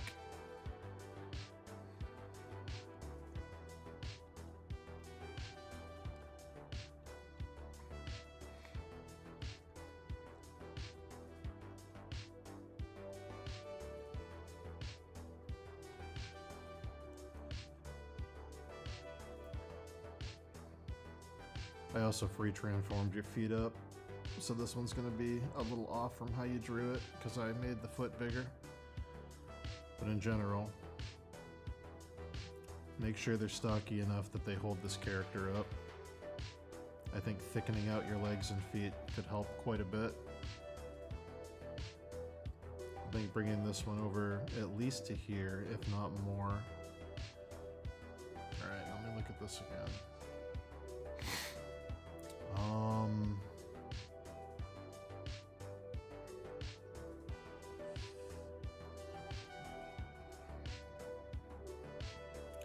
The problem is the cloth isn't that long. That'd be a fun swoop, but the cloth isn't that long.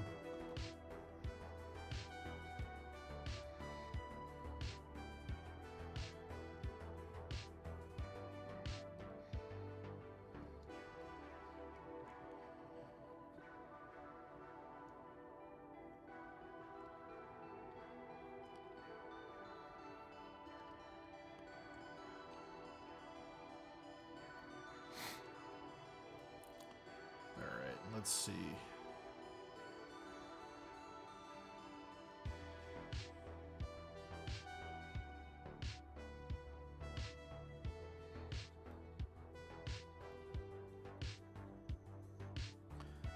I want to make sure that because muscles are round, I want to make sure the cloth is wrapping around and then descending.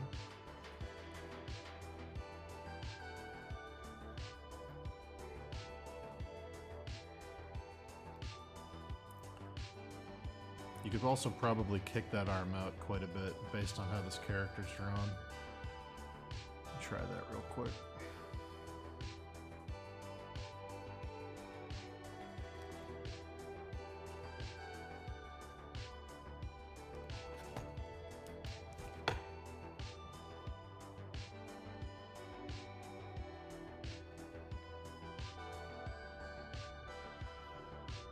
Yeah.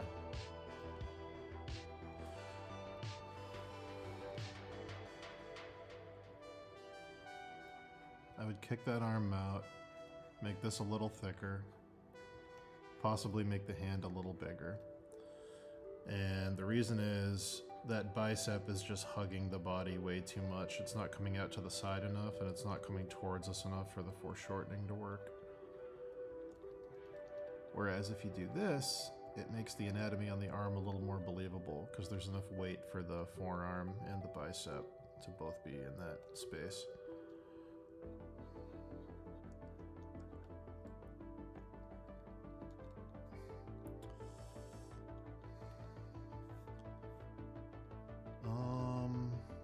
Let's see. I'm gonna bring your... do that. Sorry, some parts of this are so messy. I'm trying to do this quick, but also give you the time I think it deserves.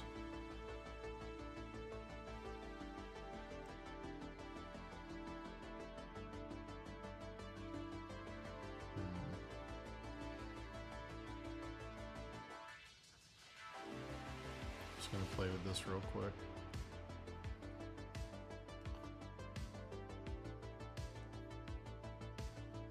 I think I might go full lion's mane actually. Now that I look at it. Yeah, I think I might do that. Lion's manes can have tons of hair, so this is kind of up to you. If it were me, just for the shape and the swoops and the feeling of the wind, I'd probably do that.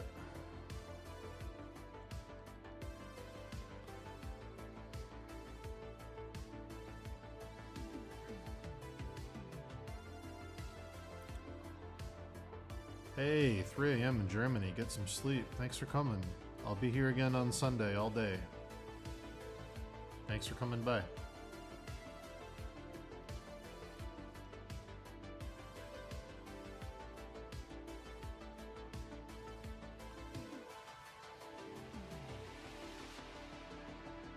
I'd probably do that. And I'd probably take this.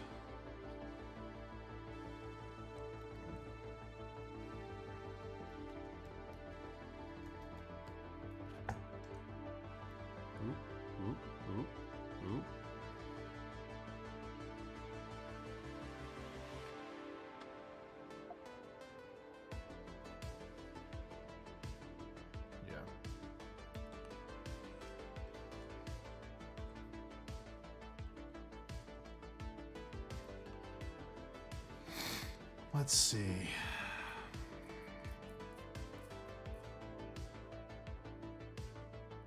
Getting close.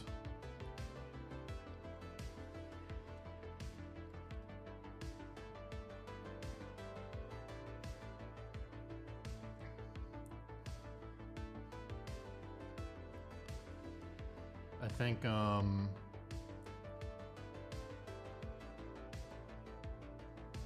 a good night. Thanks for watching. I'd probably take this blue, and I'd probably imply that the red cloth and the blue cloth are wrapped around each other, and do a sort of braid with this fabric that's wrapped around there, just to bring the blue around more so it's not only in one spot.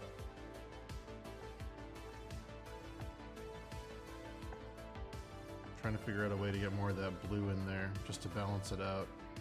I'd probably do that.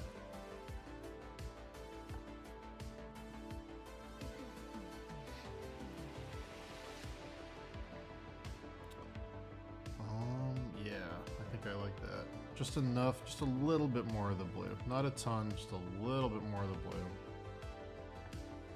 A little bit more.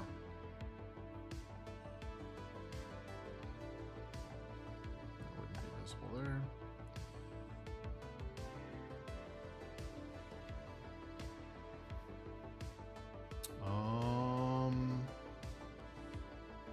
This fringe I'm gonna get rid of and have it only be up here around the sleeve, which you can still kind of see this thing here. This is this dark area here is the back side of that red cloth. And fringe hanging off it.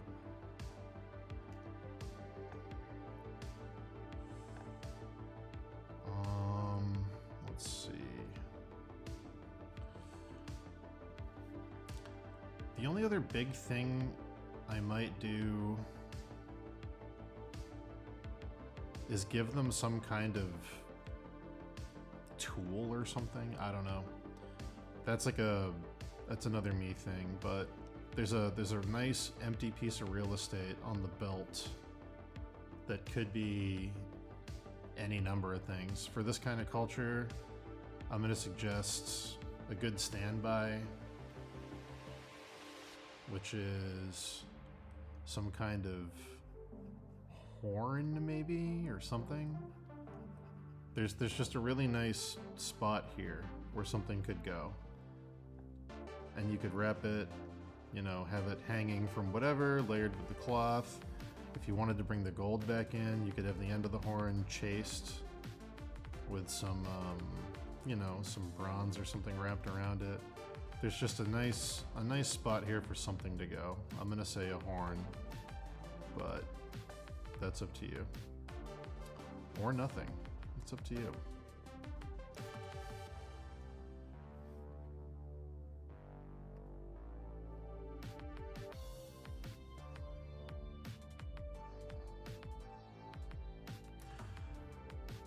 Yeah, I think the wide hips is fine.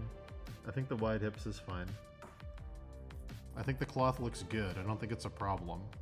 I just would add something there, because there's not much there. There's not much going on there. Could be anything. Could be a bag. I'm choosing to make it a little horn. Doesn't have to be a horn though. Could be some more jewelry. Could be anything.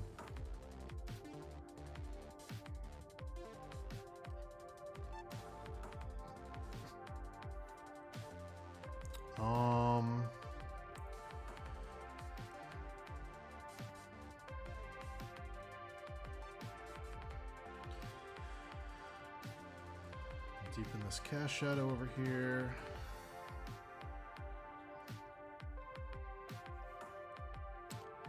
Okay, now I'm gonna turn the layers on and off and see if anything else is jumping out to me as something before I call it on this.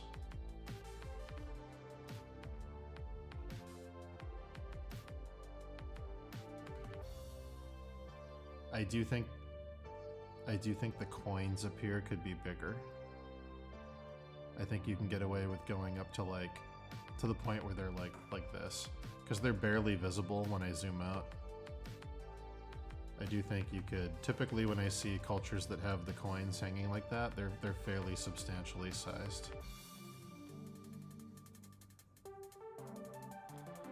And again, you want them wrapping the head, so have them getting darker as they go.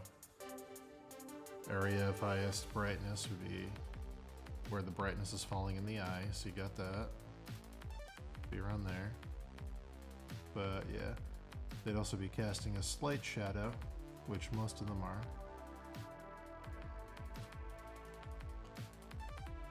But yeah. The only other thing I can think of, and this is just a personal preference thing,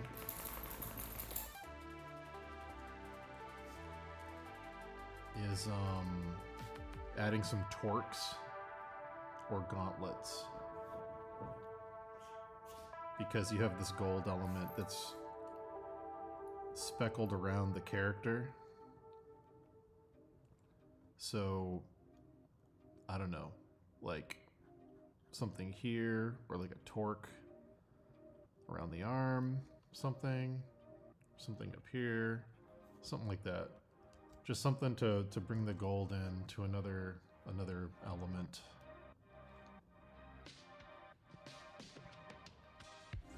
Evan draws a lot of torques, so if you're referencing his work, you'll see a ton of them. So you'll have a good reference. He draws a ton of these fucking things, and he's very good at rendering them. So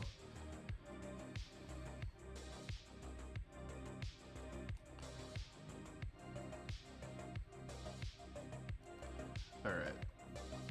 Go on and off real quick and see if anything else jumps out at me as something you want to do before I call it quits.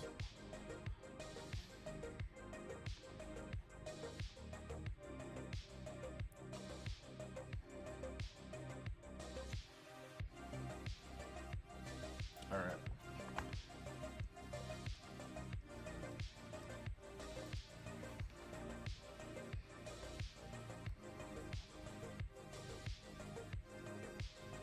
All right, so we'll do the before and after.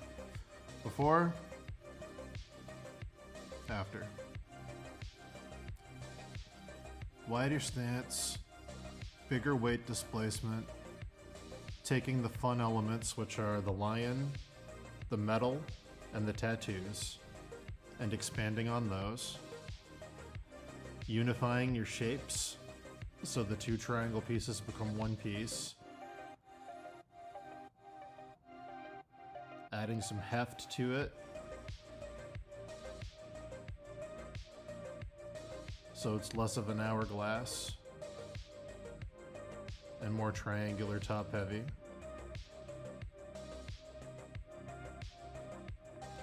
That's my general critique on this piece. You don't have to do all of it, you don't have to do any of it, but that's what I would do.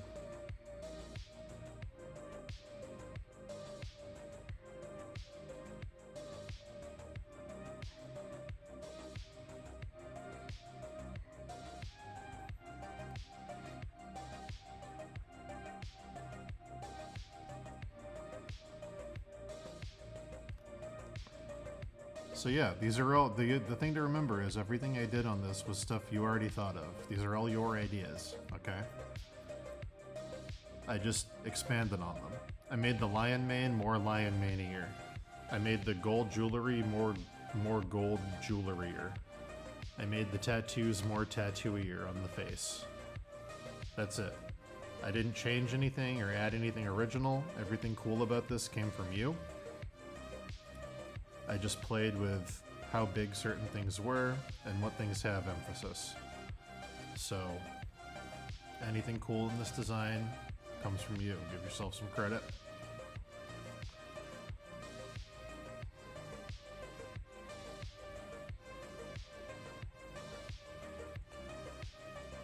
Yeah, there you go. That's what I would do. I will open Discord and send you a screenshot of this.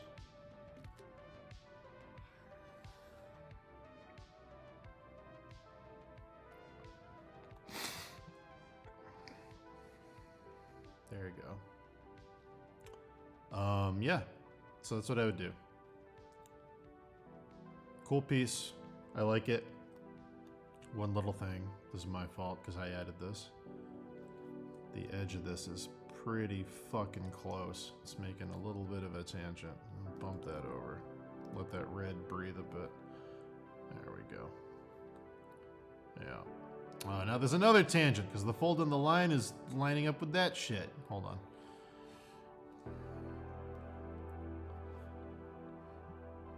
Hold on. I'll fix it. I'll fix it. I'll fix it.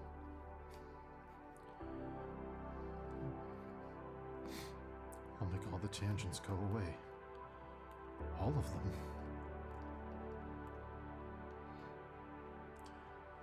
See, now it's curling the other direction, so it's not a continuation of that line.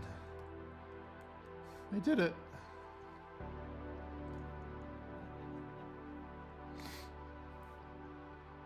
All right.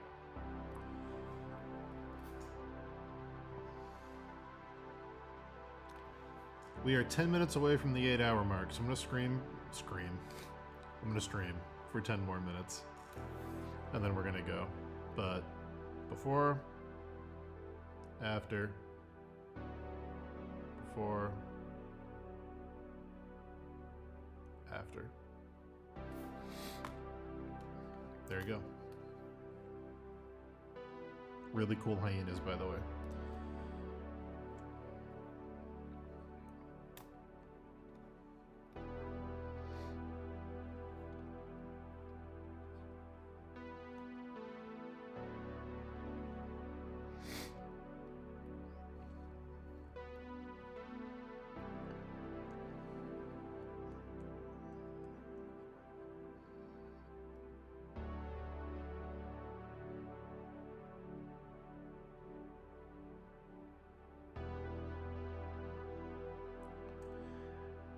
Any tips for working longer hours? I tend to get cooked after 6 hours of drawing, but want to start hitting 8 to 12 plus hours. Vary up what you do. Draw for 2 hours, then switch to something else, then come back to drawing for 2 hours, then switch to something else.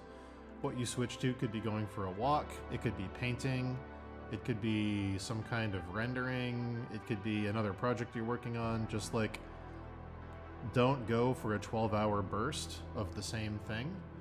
Just swap it up. Like before I do my long streams, like I'm typically, well, if I'm gonna do a 12 to 14 hour stream, I'm typically gonna jump between two pieces. If I'm doing, or like do a paint over like I just did, like doing that paint over probably gave me enough energy to go for another 4 hours just because I'm not looking at the same piece I've been looking at all day. I'm not going to because I gotta go to sleep soon. But I typically like to have 2 or 3 pieces I'm working on at any given time, just because I can work on one for a solid 4-hour chunk, and when I start to feel tired, I can go for a walk or go for a swim or take a break and then come back and work on the second piece for a couple hours. And by the time I've put 2 hours into my second piece, I can go back to my first piece, and I can do another 4 hours on that because my eyes have refreshed, basically. That would be my advice. For a full work day, have at least 2 things you're working on, and take a break, maximum every 4 hours. 6 hours if you're really pushing it, but I'd say every 4 at the most.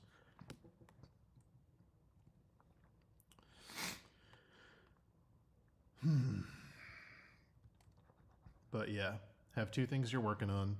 Doesn't have to necessarily be art, but if you're min-maxing, 2 pieces of art you're working on. 4-hour sessions with a break, and swap between the things you're doing.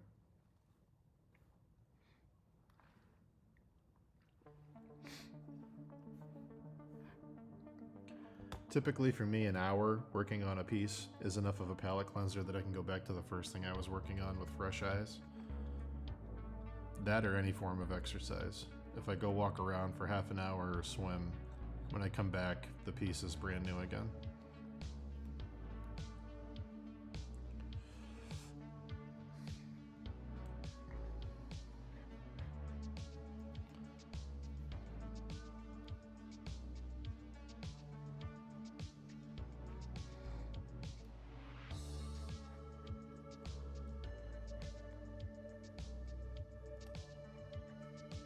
And the best advice for any kind of art block you have is exercise.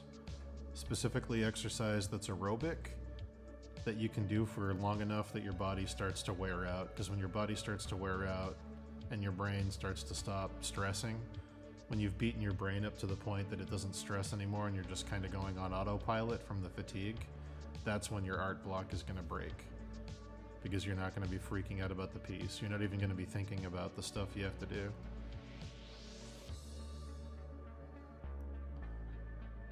All the best ideas I've ever had, every single one, have come from swimming in a pool for 4 hours. Around the 2-hour mark, I stopped thinking about the stuff that's stressing me out in my day-to-day life. Around the 3-hour mark, I start to have cool ideas. And by the 4th hour, I'm tired enough to go home and get a good night's sleep, but I have a big page of either solutions to problems or ideas to work on for future stuff.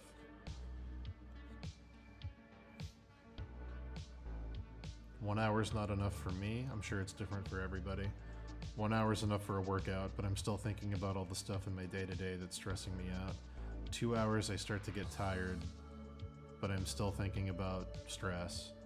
3 hours, I'm not thinking about the stuff that stresses me out anymore. My brain is so exhausted that I start to go on autopilot, and that's when, for me personally, the good stuff happens.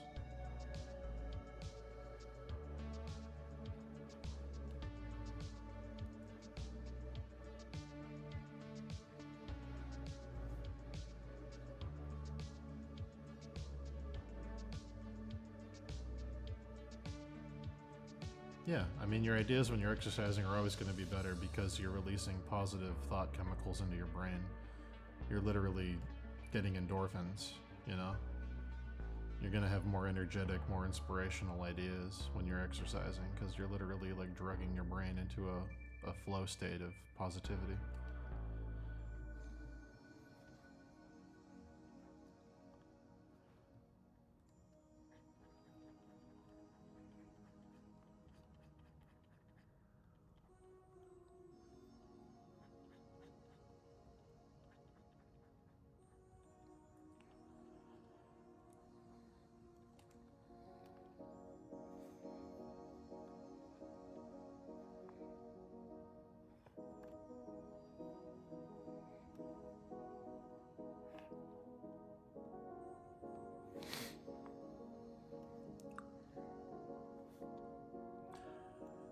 Ten more minutes of stream chat, then I'm gone.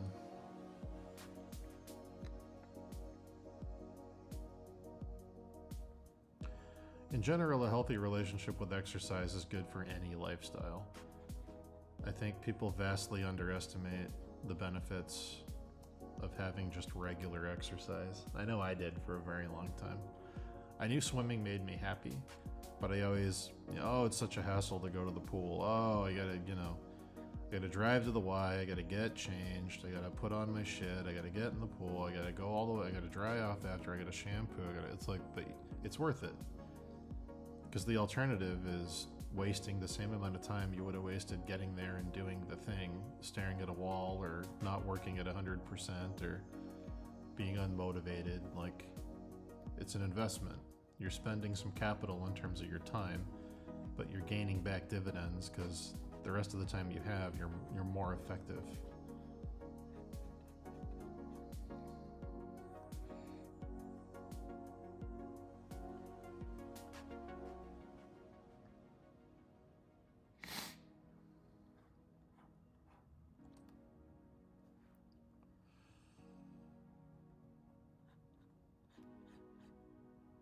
For me, the thing that tires me out the most is thinking.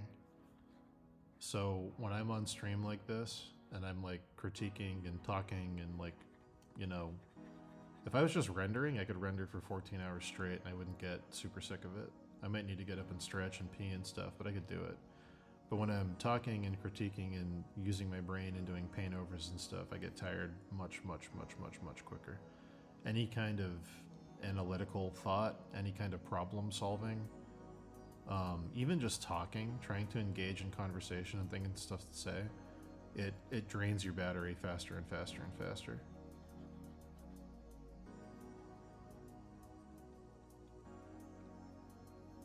So just be aware of things you're doing that are potentially drains on your energy if you're having a hard time going for a long day, and cut all that stuff that's draining your energy. One thing you can do, the biggest thing you can do, is don't look at your phone and don't check social media. If that means that you have to cut certain people out of your life or give people a heads up that, hey, I'm not going to be responsive for a while, it's a work thing, then do that. It's absolutely worth it to do that. If they don't understand, then they shouldn't be in your life.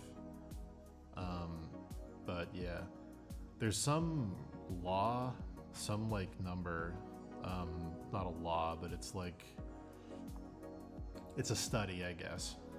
For every, like when you're in deep work, if you decide to check your phone, I think it takes 45 minutes or more to get back into deep work after you've had a distraction. So like if you're in like a good flow state and you're rendering and you're getting a lot done, and someone buzzes your phone and you decide to pick it up and engage, your brain won't get back to your flow state for like 45 minutes, and you've just lost like, 1/8 of your workday potentially. It's really hard to get into a flow state to begin with, so getting knocked out of it is like a massive,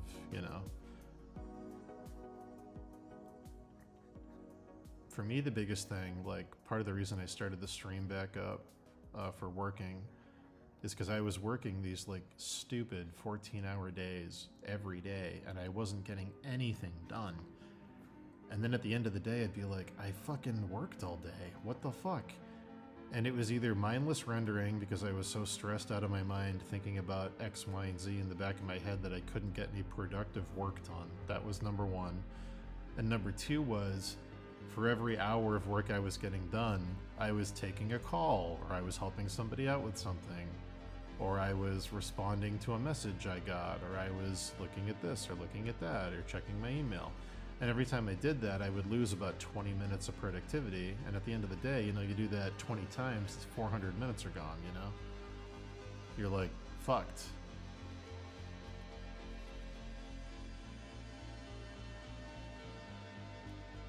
Yeah, it's just overload. You have to kind of isolate. So the thing I'm doing now, I've decided that, I don't know what the fuck is wrong with me. I don't know if I have like ADHD or something, or OCD. Kim thinks I have OCD, but I have no idea. I haven't been professionally diagnosed with it. But the pressure of having chat watch me means I'm not going to be wasting time. Like I'm not going to be browsing my phone or watching YouTube or something while I have the stream on, because that would be embarrassing. Yes, I am losing time by reading chat and answering questions and stuff, but I'm still getting more done with this than I would be getting done if I was off stream. Like by a pretty huge amount. Like that Genova piece we did last week, I did in 10 days. That would have taken me over a month easily, possibly 2 months to do if I was doing it off stream. For sure, because my focus would be pulled in 60 different directions, and I'd be hyper overthinking what I'm doing in the piece and rendering and re-rendering the same things over and over and over and over and over again. And like, so you can make weird bargains with yourself where you're like, okay, yes, I'll lose time if I'm streaming, or yes, I will lose time if I'm working out, but in the long run, I'll actually be gaining time because the rest of the time I'm doing shit, I'll be working at 3 times productivity. Or I won't be wasting time doing these other things as a result.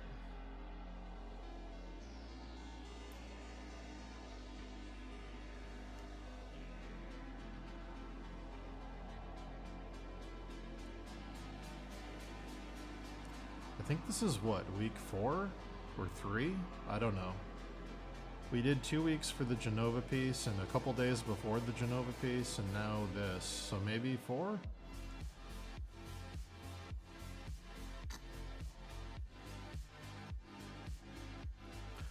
Yeah, having someone read chat might help too. I have to start paying you, Dead Man's Pixels. Jesus.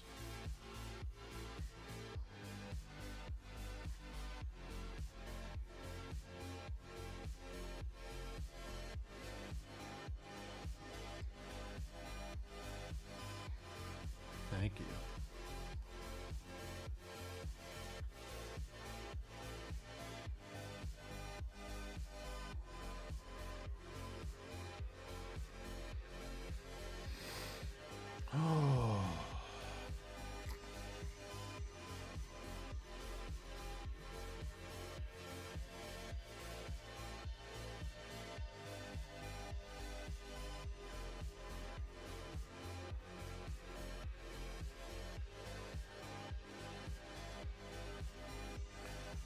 like I said the other day, if you want to get more stuff done, or if you want to get better at what you're doing, and you're not sure how to start, the very first thing you need to do is do a self-audit of your whole life, not just your art.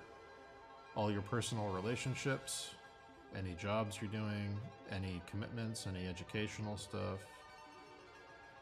people you know, things you do, activities you want to do but you're not doing. You need to do all that, and you need to go, which one of these are essential and which ones of these can go. And you got to do the same thing with the people in your life sometimes. Not always. It doesn't apply to everyone. But if you have friends who are constantly not respecting your boundaries or making you come and do shit when you don't want to, and you feel guilted into hanging out and partying or whatever, you might have to separate from that situation in order to, you know, advance what you want to advance.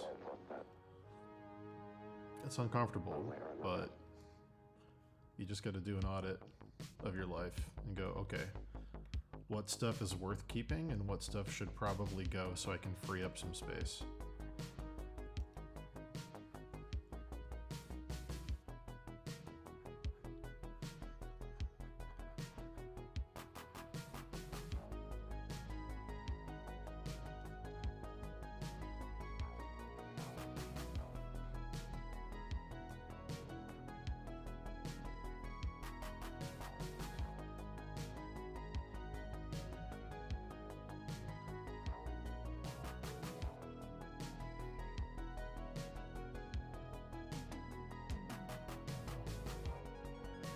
Three weeks? Cool. Dope. We here, boys. We did a whole piece and got a ton done on this one in 3 weeks. Hell yeah.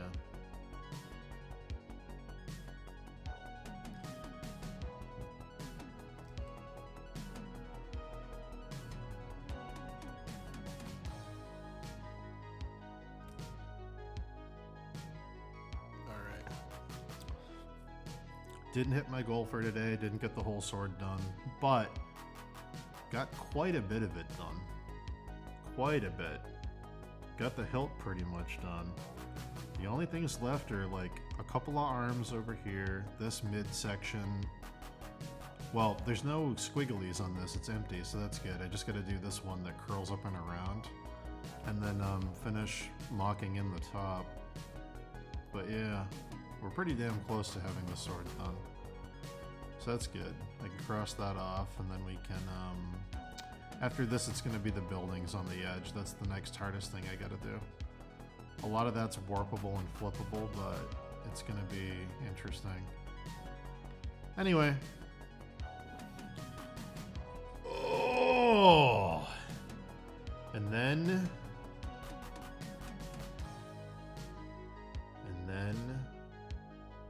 we work on Skeleton Man.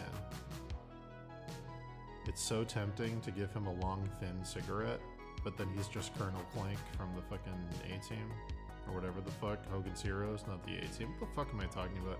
It's too late, I've been working too long. Listen, I'm going to bed. I love you guys.